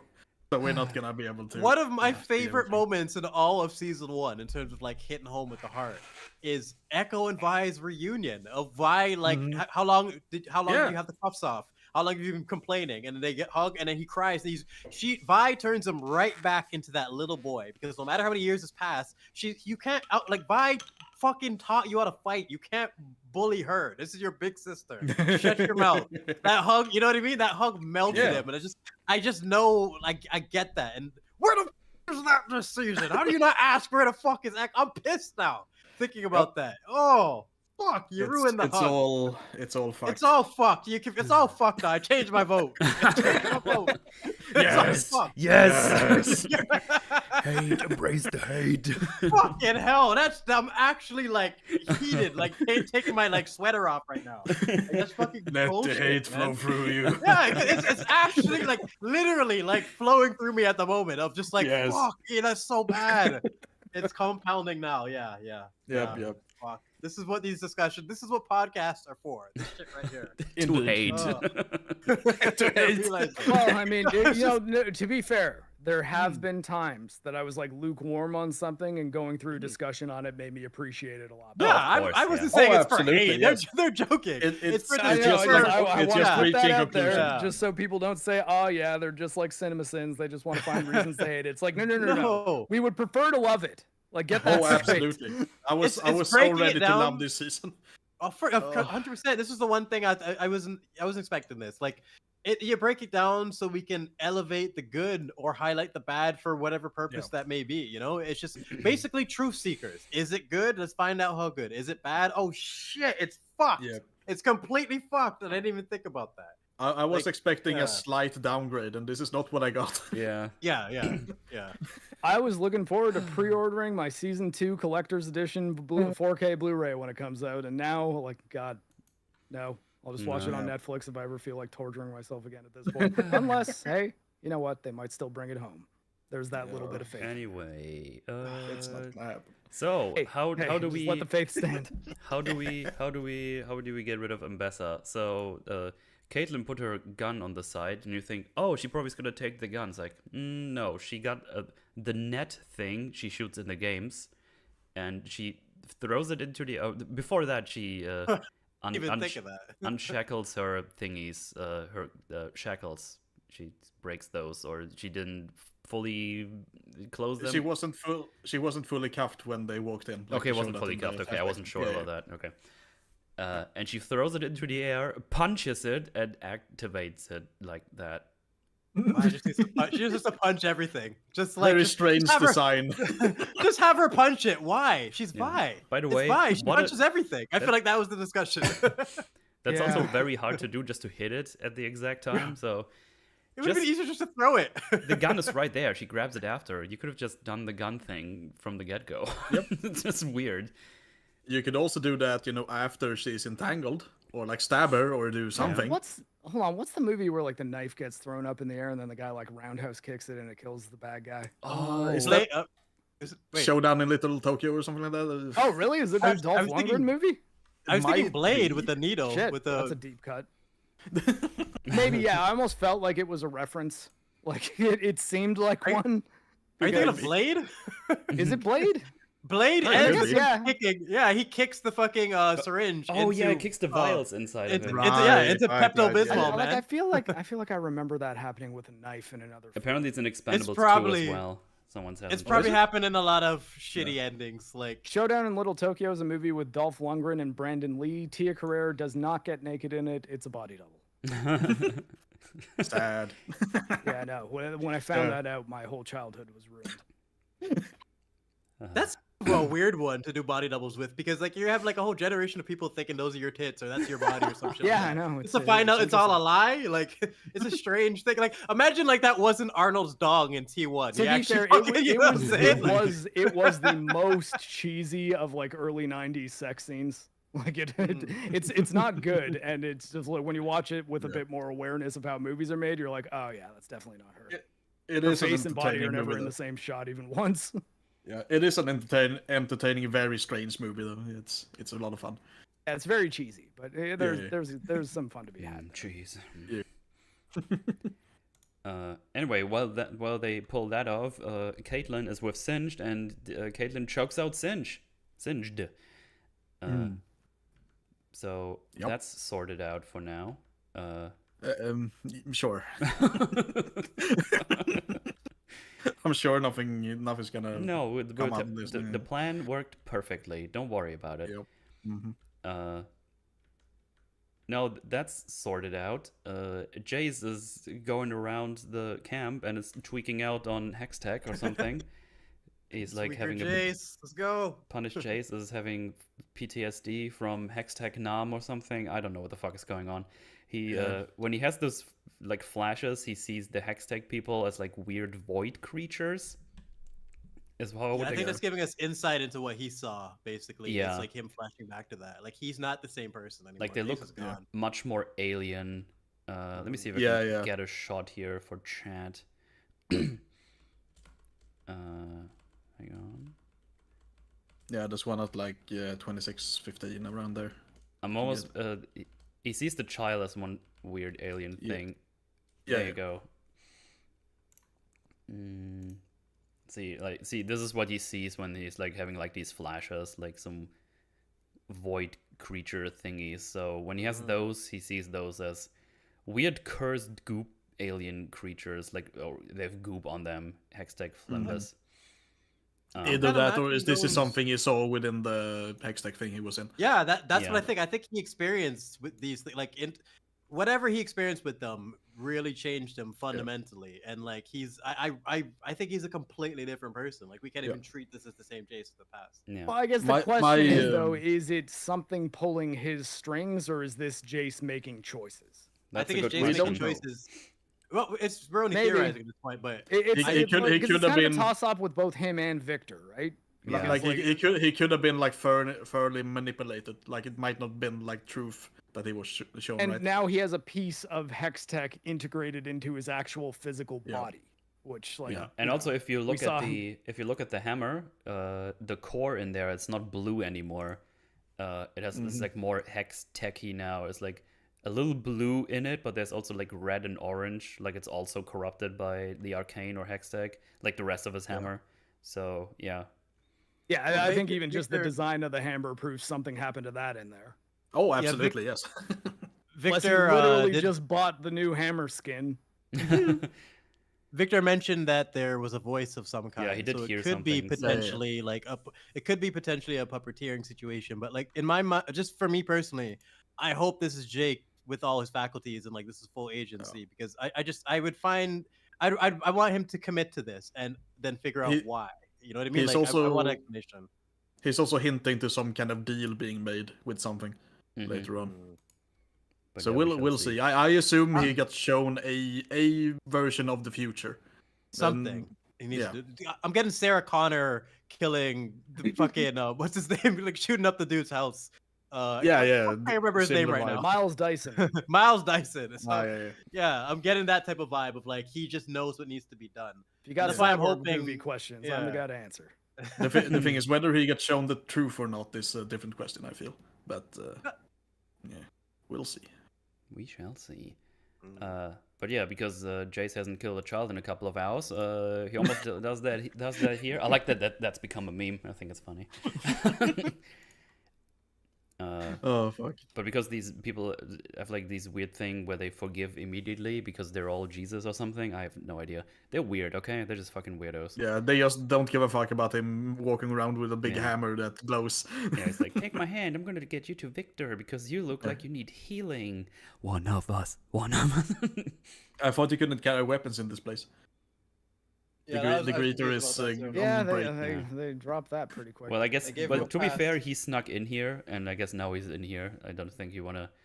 Well, if you Like, sneak you in, think you they can say, keep "Hey, it. could you put down the weapon before you interact with our leader?" No. Yeah. I would love Just to have saying. I would love to have the guy just following him like, hey, you can't bring weapons in here. Hey, dude, hey. Considering the way this ends, it's like, yeah, why did they let him take it? When he fucking cues the shit out of Victor after Yeah. all this, like, I mean, and even then, he yeah. could have pulled the Hextech crystal out of his arm, and it was unstable. He throws it at Victor and blows him up. yeah, that would have, them taking the hammer and then him having the crystal as like a plan B would have made more sense. Yeah, it's almost like they don't even have the the means to get weapons away from anyone if they don't want to do it.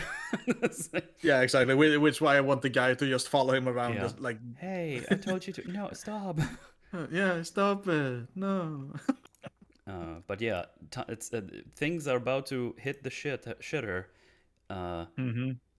Because we go back to Caitlyn, and she is getting handled by Rictus, who's like, Ambessa trusted you, you fucking bitch.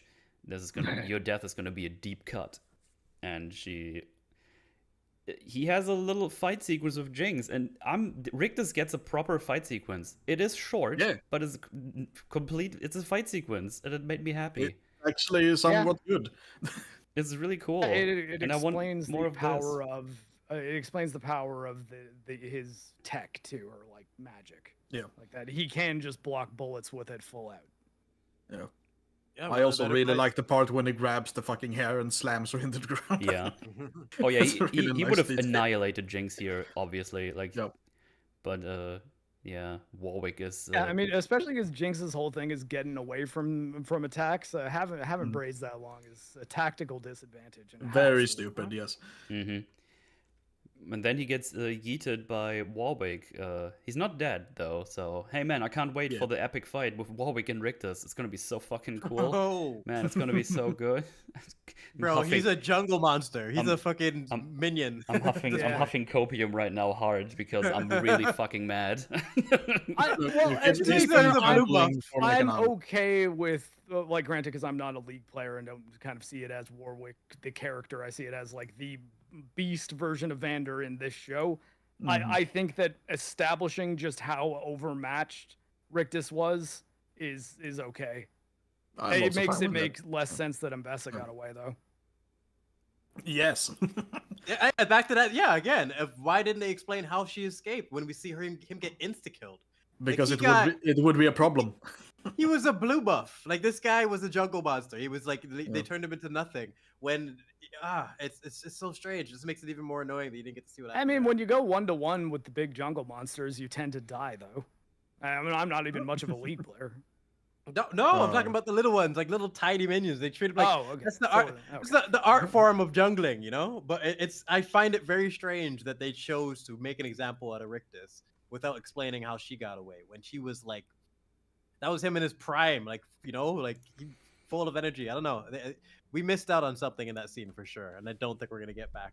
I just think Rictus deserves better. He's a cool character, and Yeah. he just got I annihilated. mean, I won't argue with that. Although I think there is something to be said of Jinx having as much of a problem with him and like Warwick basically flawless victory. Yeah, I do think like that that set up contrast. Warwick, his power level should See, be now even above, I'm calling him Warwick. You Zangief. guys have poisoned me. Are the words Warwick even said? Like even once? No.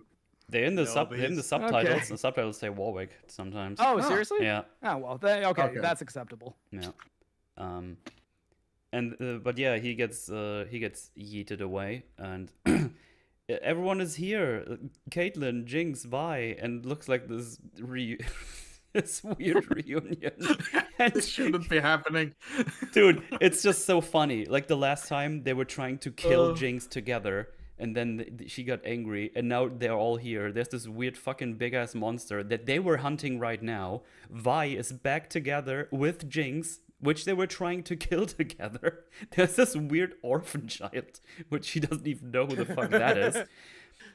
And it's Yeah, like, Yeah, yay, who they look, we're all... consistently put in danger unnecessarily too, by the way. There's Yeah, so yeah. many questions. It's just There's so many fucking Caitlyn would be questions. like, Like what the maybe hunting the big monster in the fissures was not the place to bring the child. Maybe like, hey, you know what? Just grab yourself a coffee. We'll be back in a few hours, hopefully.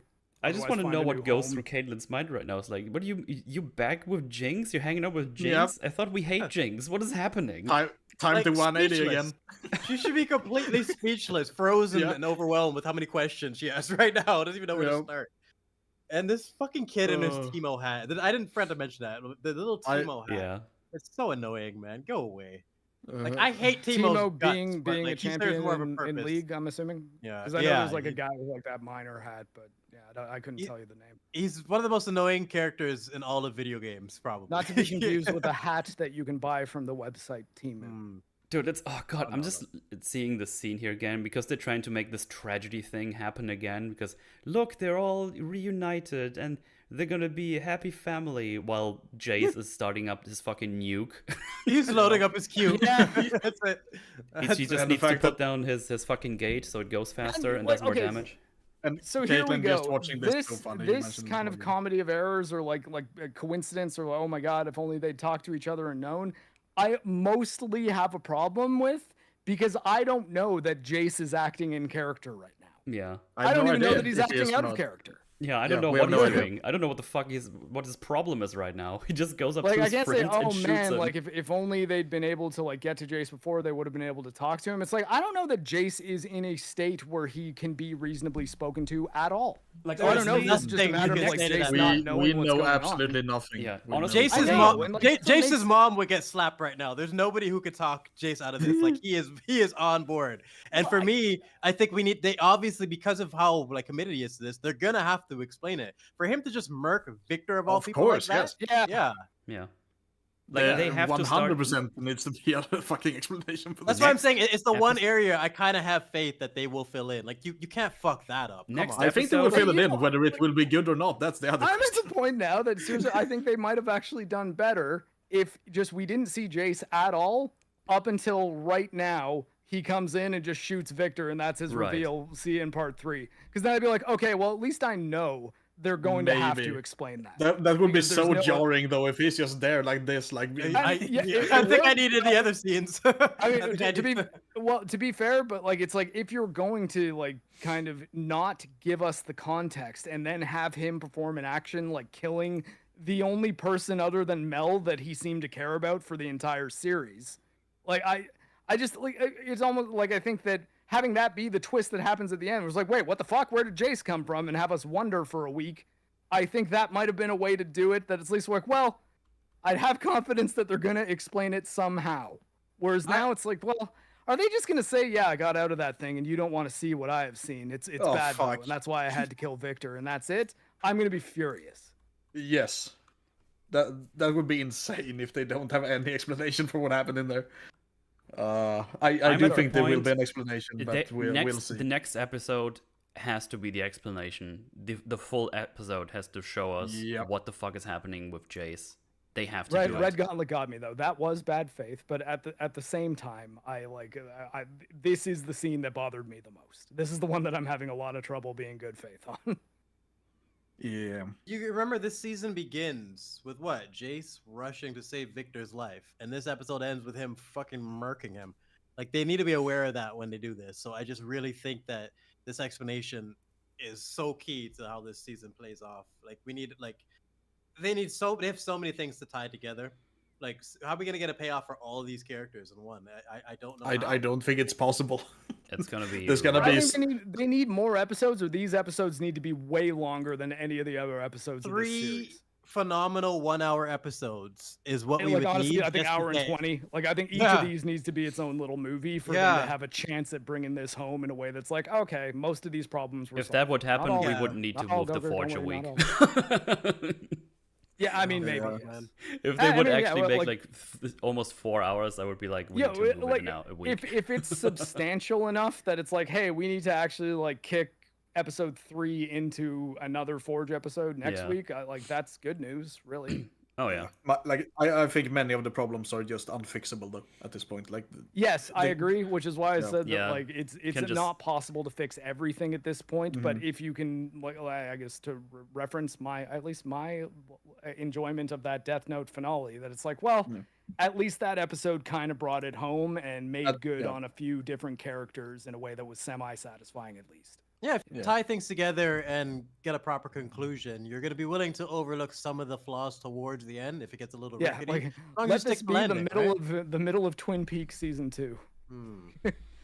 And even Ah, the arc that you're describing in that area, there's still some good stuff in there, and there's certain characters that we're invested in are still like on point. It's just it gets a little. What do you don't waste my time with this other stuff when it's just one of those things. They bite off more than they can chew, and this season seems like they're trying to do 3.5 seasons worth of shit in 2 seasons, and it's not the way to do it. Just take your time. And you compared it to the first season where it was like 7 years for them to put it all together and like really fine tune everything. Mm-hmm. This is clearly rushed. There's just no salvaging that. There's no arguing it. It just is. And I hope people can learn from this in the future. That's it. In any case, now that Victor is nuked, apparently the rest of the colony is also nuked. It's just they all drop Yep. their shit. They start dropping like flies, and they make a big noise. Go like but really, like a shrieking noise. yeah, Uh, Jay's killed at least a few hundred people, I think. yeah, I can't wait for this to be addressed because that's wow. That's wow. Kills an entire community, an entire civilization. You could even argue because this Yeah. is kind of a unique community here. Yeah, so everyone who has been touched by the Arcane or by Victor specifically, they all dropped, and yeah, shit's crazy. Everyone is like having like flames coming out of their brain. I think the Arcane stuff that was on their face from Victor, that's just fleeting away, vanishing. I think. Yeah. Um, Also wanted to mention that Victor is just asleep. oh, yeah, it's just. Well, He's doing like I don't know. He's probably doing like his arcane studies or meditating. something. Update. I don't know. He's doing an update, man. Some type of update of some kind. maybe. I just and those things just pop up, man. But for me, it's just I think it's frustrating that Victor would let his guard down after seeing Jace absolutely Exactly. murk that guy with a hammer. Well, it's more that there's the fucking army outside right now. Yeah, wake up, Victor. Yep. Like, what the hell? It's not the time. Maybe be a bit more on guard Mhm. when he knows he's probably gonna get assaulted in like basically whenever. So Wow. He's yeah, uploading himself into the machine Herald skin. and It's now like he thought it was going to be all machine. You're right. He just transferred consciousnesses. He's not dead after all, everybody. because Warwick has been touched by Victor's flames, he starts to be a volcano and melts or something. Yeah. But the symbolism isn't this? Look, the tears. He's like crying because he's sad to lose his family again or something. Yeah, it's also reminiscent of the visuals we saw when Victor was inside his mind. right. Like it looks very similar. Yeah. So man, that was unlucky that happened right when they had their big family thing. Caitlyn must be so fucking confused. By the way, it's just it's like why is Jinx here? Please, I need to know. Yeah, she hasn't asked much. She doesn't even seem mad about it. Did Singe wake up and They don't really see much. inject into Warwick? I don't think he has because he looks defeated at the end of the episode, like he lost the key he needs. So I think this is entirely something that has to do with Victor being dead, I think. But maybe I'm wrong. I don't know. That was my read on it. It kind of depends what happens next. But yeah, he's now Big Angie, and I think someone mentioned earlier looks like one of the skins in League. It's 100% one of his skins. Yeah. Okay. And then Rictus gets his spear and like, yeah, they have a big scuffle, but no, he just ults him and slashes his shit in, and Rictus is dead. Rip to Rictus. Rip. Oh yeah. R.I.P. Yeah, Rictus. And I was just gonna say, I would bet my life that they're gonna have Punish Jace as a skin. Like, there's no way they're not gonna do that. Like, they're working on it right now. I want 100%. I would buy it actually. It looks so sick, man. Yeah, I like it a bunch. But yeah, then we have a bit of a I don't know, montage of what things are happening. Like you see Singed being defeated. I think it's just all the Noxian soldiers versus Warwick, and some of them trying to stop our crew, but they apparently fail miserably because they somehow get out of there. And Victor is like talking over it. I'll be honest, I didn't pay too much attention to that. That's probably like thematic and stuff. Let me get the... He says something about humanity being fucked. That sounds about right. Yeah. Don't remember exactly. Wait, it's not in the transcript here. No, wait, it is. It was just... It for some reason was all in one line instead of multiples. Because Victor says, I understand now, the message hidden within the pattern. The reason for our failures in the commune, the doctor was right. It's inescapable. Humanity, our very essence, our emotions, rage, compassion, hate, two sides of the same coin, inextricably bound. And then at the end he says, that which inspires us to our greatest good is also the cause of our greatest evil. Which I guess is a pretty good line, I think. It's all right. Always solid. But that's not what we're here for. We're here for child death. So, hey, guys, remember the child, Isha? That incredible character we've established so incredibly awesomely and amazingly that we really care that anything would happen to her. Yeah, so the idea is, from what I understand, she grabbed the 2 Hextech stones from the gauntlets. She sees that Jinx is getting knocked over by Warwick, who's still trying to talk to Vander, but Vander seems to be pretty much gone at this time. Caitlyn gets like slashed. They drag her out. Caitlyn drags her out. I think they somehow make it out of here. I don't know how. They're just going to be fine the next episode, I'm pretty sure. Just have to assume the explosion distracted enough or something. I don't know. And we get like some flashbacks with some nice visuals. It was like, look how much of a great time we had. We bonded so much off screen. So we're going to show this to you here now. Yeah, exactly. I was going to say, again, needs more time. Like, we needed to care about this person actually before she sacrifices herself in a glorious, sad moment. This is the one that I think, even although it was more effective, it's super manipulative because we shove this in now because they know we need it. They've done. And I mean, it also just sucks that my reaction, I'm sure many others were, okay, well, at least she's out of the way now. Yeah, exactly. Legit. It was just like, that's a failure on their part because they were like, how effective Powder was compared to this kid. Yeah. Can be studied. She didn't even need to die. She just needed to cry as her sister, as she assumed her sister was leaving her. Yeah, that's all that Powder needed to do to crumble us at her, like, kind of, I guess, moment where she became Jinx. Powder crying in the rain, begging for her sister back after she destroyed her family. One of the most powerful images you'll ever see. Yeah. Compared to this fuckhead. Made me tear up on my rewatch. I was like, oh man, this is it's so good, really man. Good. Yeah, the part of the reason Arcane works so well in that first dynamic is because between the 4 of them, everyone can relate to being one of those 4 characters in terms of their friend group or sibling group or whatever. Whether you were the Powder or whether you were the Vi. What is that? I just realized Isha has twice the amount of episodes that Powder does by that point. Oh, fuck, you're right. Fucking Christ. Damn, son. That's bad. But yeah, she explodes, and I don't care. That's the problem. I just don't care. And I need to reiterate, I'm okay with this kid being a character in the show, but it's been handled so fucking poorly. I just don't care. It's just so I'm not funny saying to a me mute- because these episodes have been like advertised. Oh, those are going to be real tear jerkers, and it's like, yeah, I see that you're trying to make me tear up, but I don't care about this character or the other Yeah, and I reunion think because you that didn't earn was- anything. I just And I think that what? Oh, sorry. Go ahead. I just don't give a shit. And someone in the chat said as well, there was like it's like a Chinese song that's playing. It didn't Oh even- yeah. It didn't. It doesn't even Fucking have like subtitles. I was so confused. It was like, did I Yep. switch Oh, I my Right. language thingy? I was Right. I is get owned I by get so Chinese distracted companies. by the fucking by the singing. Yeah. You know how sometimes Oh. you hear a song and it is actually like English, but it sounds kind of muffled. So you're waiting for the moment your brain adjusts to understand the voice properly.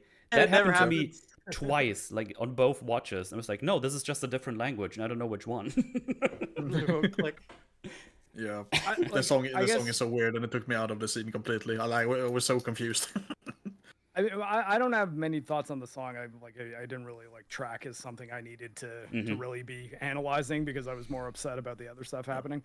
But I guess that's kind of what I meant about. I think that for the function that Isha served in this story, making her mute was a mistake because they didn't give her enough time to have it be like, oh, this girl that can't talk, she actually has a whole lot of personality. Mhm. It's do only anything. her personality is I love Jinx, I want to protect Jinx, I want to be like Jinx. It's okay, puppies. And I always said the No, same it's thing, not. even though I've been roasting him as a joke. Is seeing Powder now compared to this chick just confirms what I've said about Grogu all this time. The motherfucker is worthless because he can't speak. What are we gonna do with the character? Like, if he could speak, at least we could do something in terms of fleshing out their dynamic and having an understanding of like, Mando, why can't I see your face? Like, and Mando having to explain those things. They could have had a relationship. Instead, he's there to be Goo Goo Gaga, and they could never get past that fucking phase. And it just sucks, man. This is another example of even though I don't think she needed to have to be able to speak, just like Mark was saying, to be able to utilize her.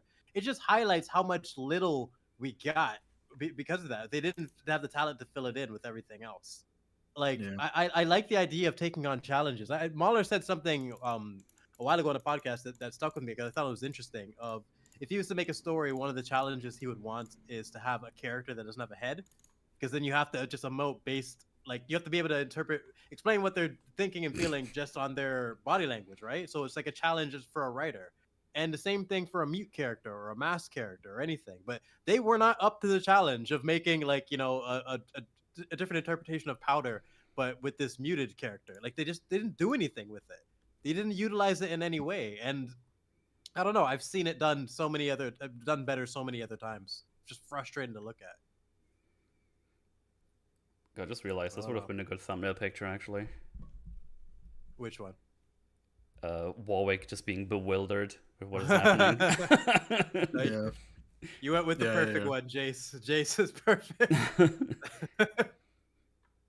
Oh fuck. But yeah, that's Act 3 Dunzo. We did Silco it. was the perfect one, just to be clear. Uh, Well, yeah, if we didn't make it It clear was for the anyone perfect who's one all watching, along. Jace absolutely cues the shit out of Victor and just obliterates him. Like that's one of the Yep. key pivotal things to end on here. yeah. So Vi gets hurt, Jinx gets knocked out by Warwick. It's all very tragic. Again, I have no idea how they're gonna make it out there. They seem to be in the blast radius of this explosion, but I mean, they didn't nuke Jace last time when they shot the Q at him, so they're probably just gonna be fine. Everyone who's been touched by the arcane by Victor is dead? Question mark, or on pause They're at until least something knocked happens to out. them. Yeah, It at the looked very like least, they they're died. unconscious. They might look be very dead. dead right now. Yeah. So we'll see. The kid I comes mean, all to the save ones the who day. were unconscious in the blast radius are 'Cause- probably dead. Yeah. Like, it has been hoarding the Hextech stones, then the flashbacks, as we said, and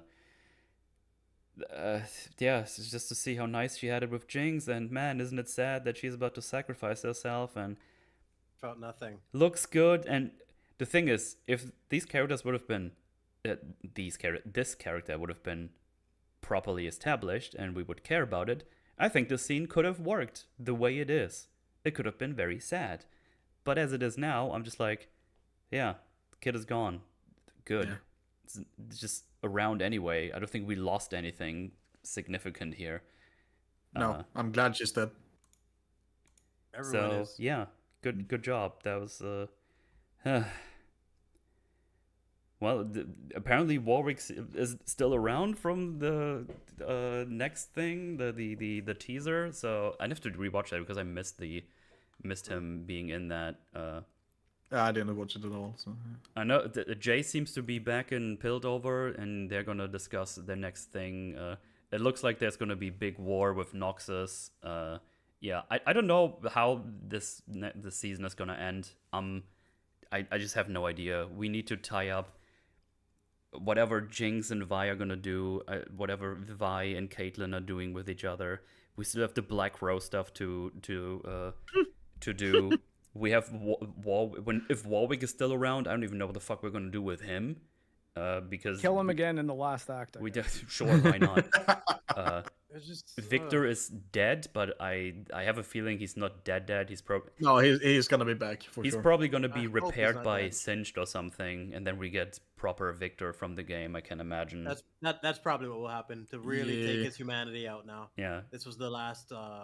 You know what? Yeah, I'm getting the vibe that the Victor we got here was like Anakin in Revenge of the Sith, and then we're gonna get Vader, like the full Victor. Yeah, we need gonna everything be that similar to happened that. with Jace, and need to see what happened with Echo and Heimerdinger. We need They're Heimerdinger just to have. dead. We need Heimerdinger to have. I fucking told you so. You fucking Yeah. idiots. Why didn't you guys listen to me? That would be If nice. he doesn't have just we need a unhinged Heimerdinger rant like Tyrion. first spin- the cussing first out the spin-off. council. The first spin-off they do is Heimerdinger and Echo now unlocking time travel and fixing season 2's writing. Yeah, Oh, so we have like God. almost 10 things we still need to wrap up in 10 episodes, in 3 episodes. 120 minutes. And I'm not even sure what the state of everything is gonna be when we come back. Like Ambessa's gonna be angry. She's probably gonna want to do war or something. It's gonna be because something.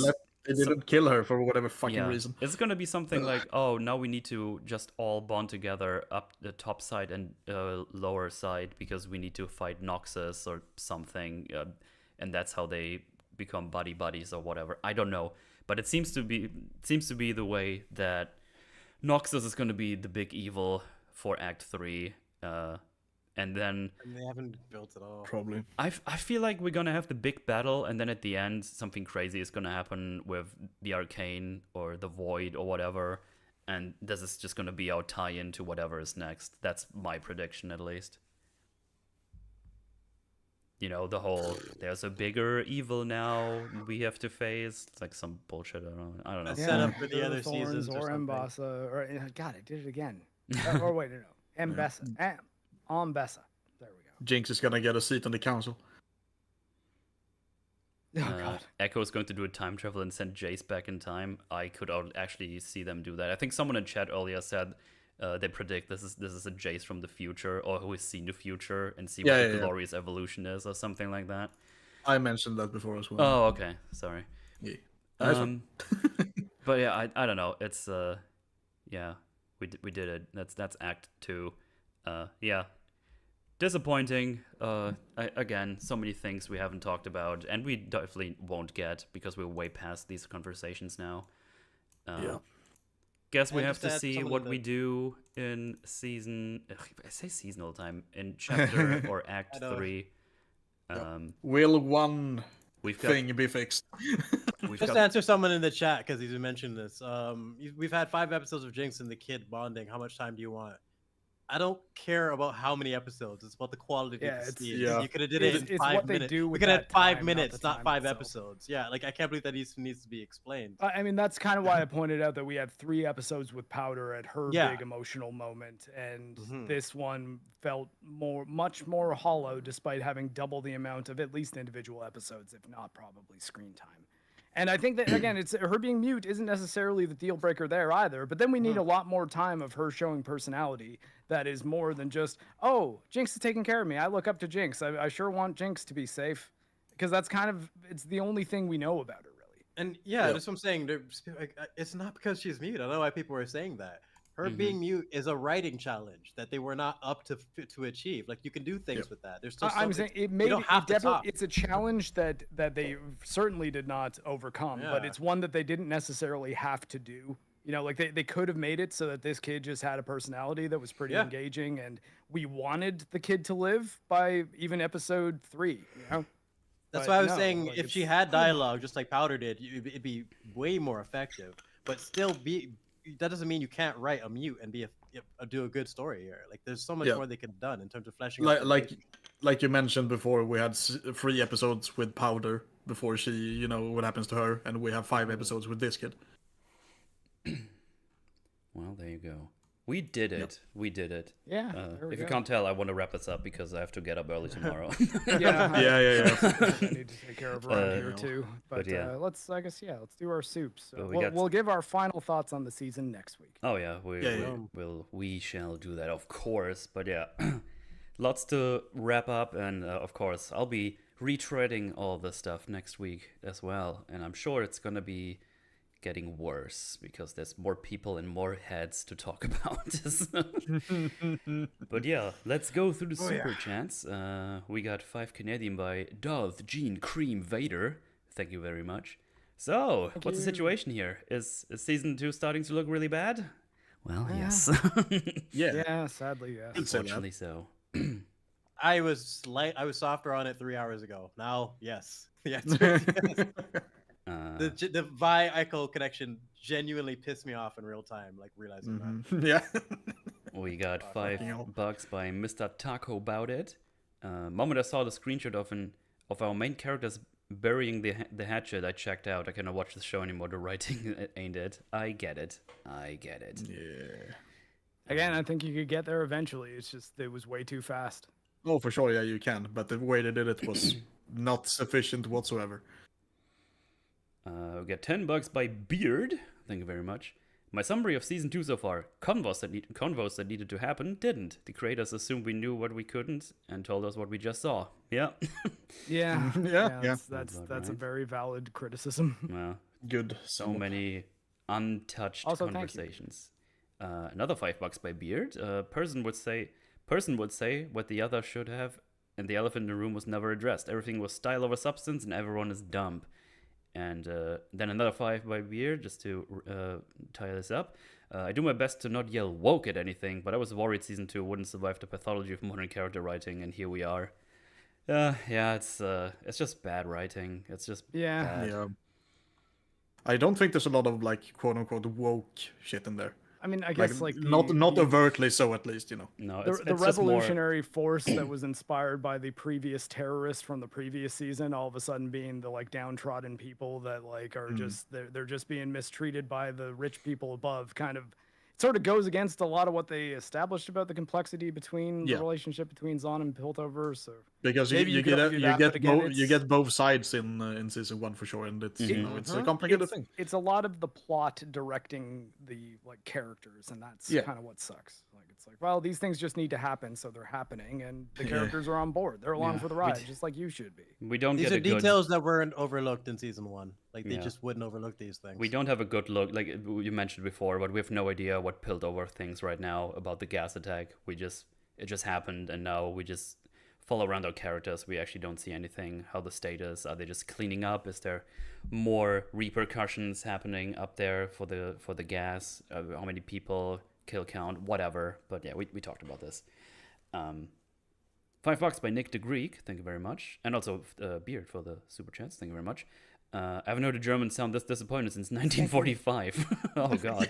Oh boy. But yeah, Arcane season 2 is such a letdown so far. Writing skill issues. Yes. I mean, it's like they prove they have the skill, so it's more like effort. Yeah, it just makes it feels like different people wrote the season. Like it doesn't feel the same at all. Different values. It's not even just as simple. Like I can believe it's the same people, but their values have changed, their perspective has changed, and I'm convinced that they don't know what made season 1 work. I'm going to say it over and over again, because that's the only way you get something like this.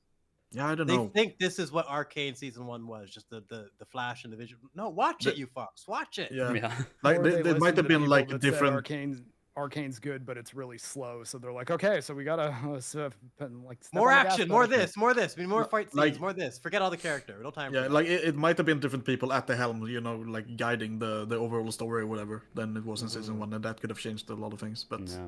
we don't know. Producer mandates are. It's nice to be able to blame them, but like it's at the same time we don't even know if it is. It could be them. Yeah. I have no idea. It's just fears. Because there's certain things that we can point out. Sorry, I know you're waiting, man. I'm just gonna make it real quick. Oh, no like worries. the thing, It's all good. the thing, and the Predator. We can all agree that the people who made that don't want that first fucking scene in there to show the alien, the spaceship, because it ruins the surprise, right? Yeah. Why delete a mystery when you don't have to? So we can see the disconnect there. Here, I'm not sure. Like, there's not as many things to point at where it's like a clear disconnect in terms of fundamental, like values. I'm not sure what the fuck's going on, other than they don't know what they had. That's been Yeah. my that's what I've been feeling since the first one, and now I feel like it's even more so. Yep. Oh well. $2 by Nick the Greek. Thank you very much. Are these different writers than season 1? I mean, I guess we just went over. Apparently not. but- Apparently not. It seems to be the same Yeah. people, but again, makes you just wonder what the fuck happened. Yeah, it's just It seems theories like they at have this different point. goals and priorities this Yeah. time around. And Either different people or the same people with different values and goals. Like that's the only way to sum it up. the timeline very- might have a factor in it too. Like maybe they said, "Hey, this is it. The last season, you got to wrap up the entire thing." And by the way, we need the first draft by next week because we're already storyboarding the Yeah. action scenes. By the Yeah. way, here's your action scenes. Make Yeah, sure that's these happen. Could seriously that's definitely be that's shit it. like that, yeah. That has to be it. We got $2 by Neme. It's Neme. How would you pronounce that? Maybe I'm just German. Neem. Neem but with or an N? Nemi. Neme. Okay, well there you go. Sorry, but thanks for the super chats.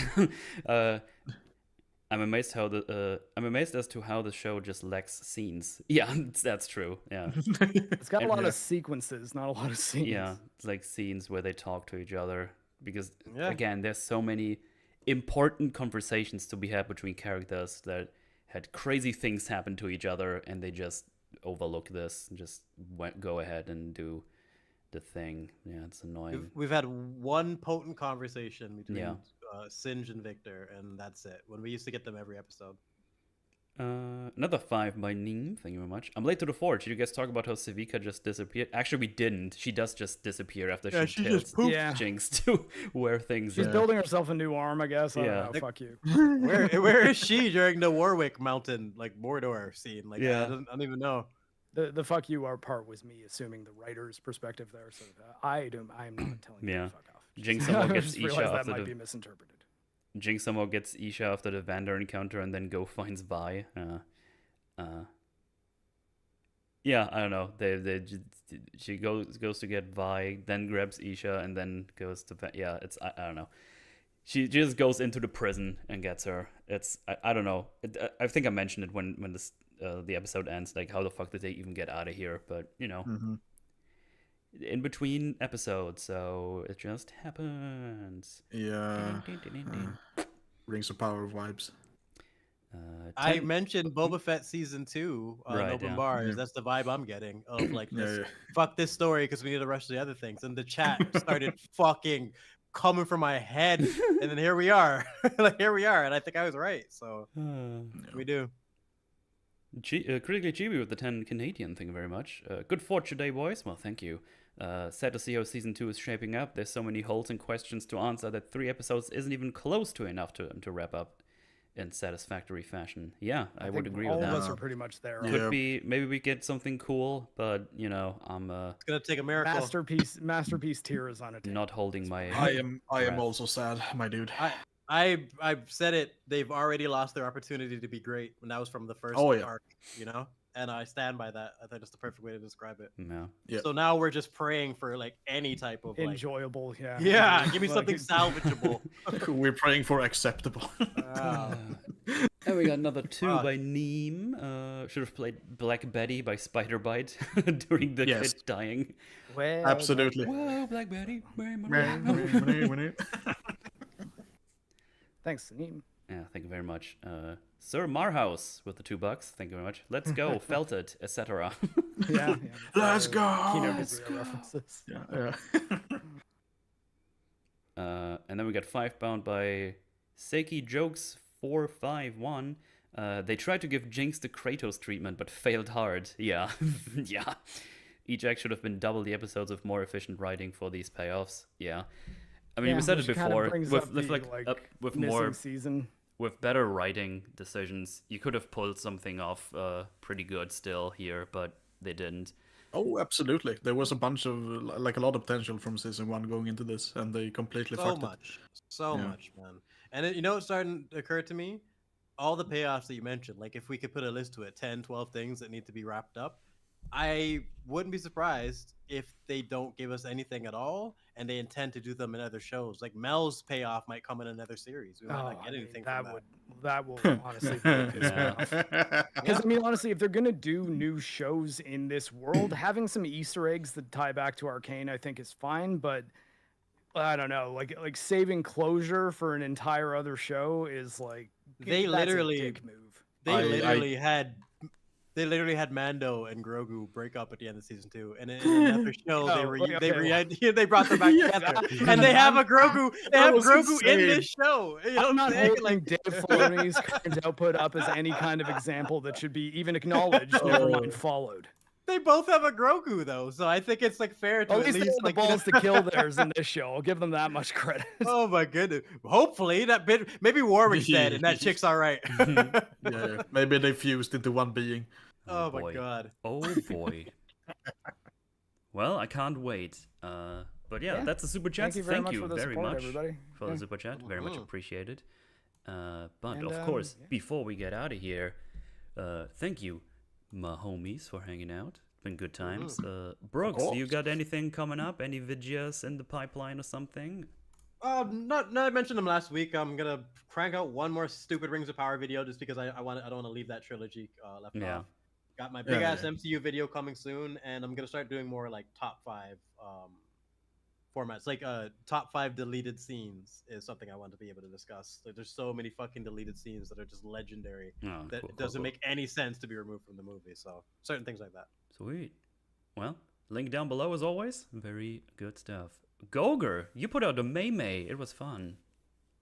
It took me like 20 minutes to do, so you know it's not like high effort or anything, but yeah, I did make a meme about how I felt about this season basically. I'll link it in chat if anyone wants to check it out. Hell yeah. While using your mod powers.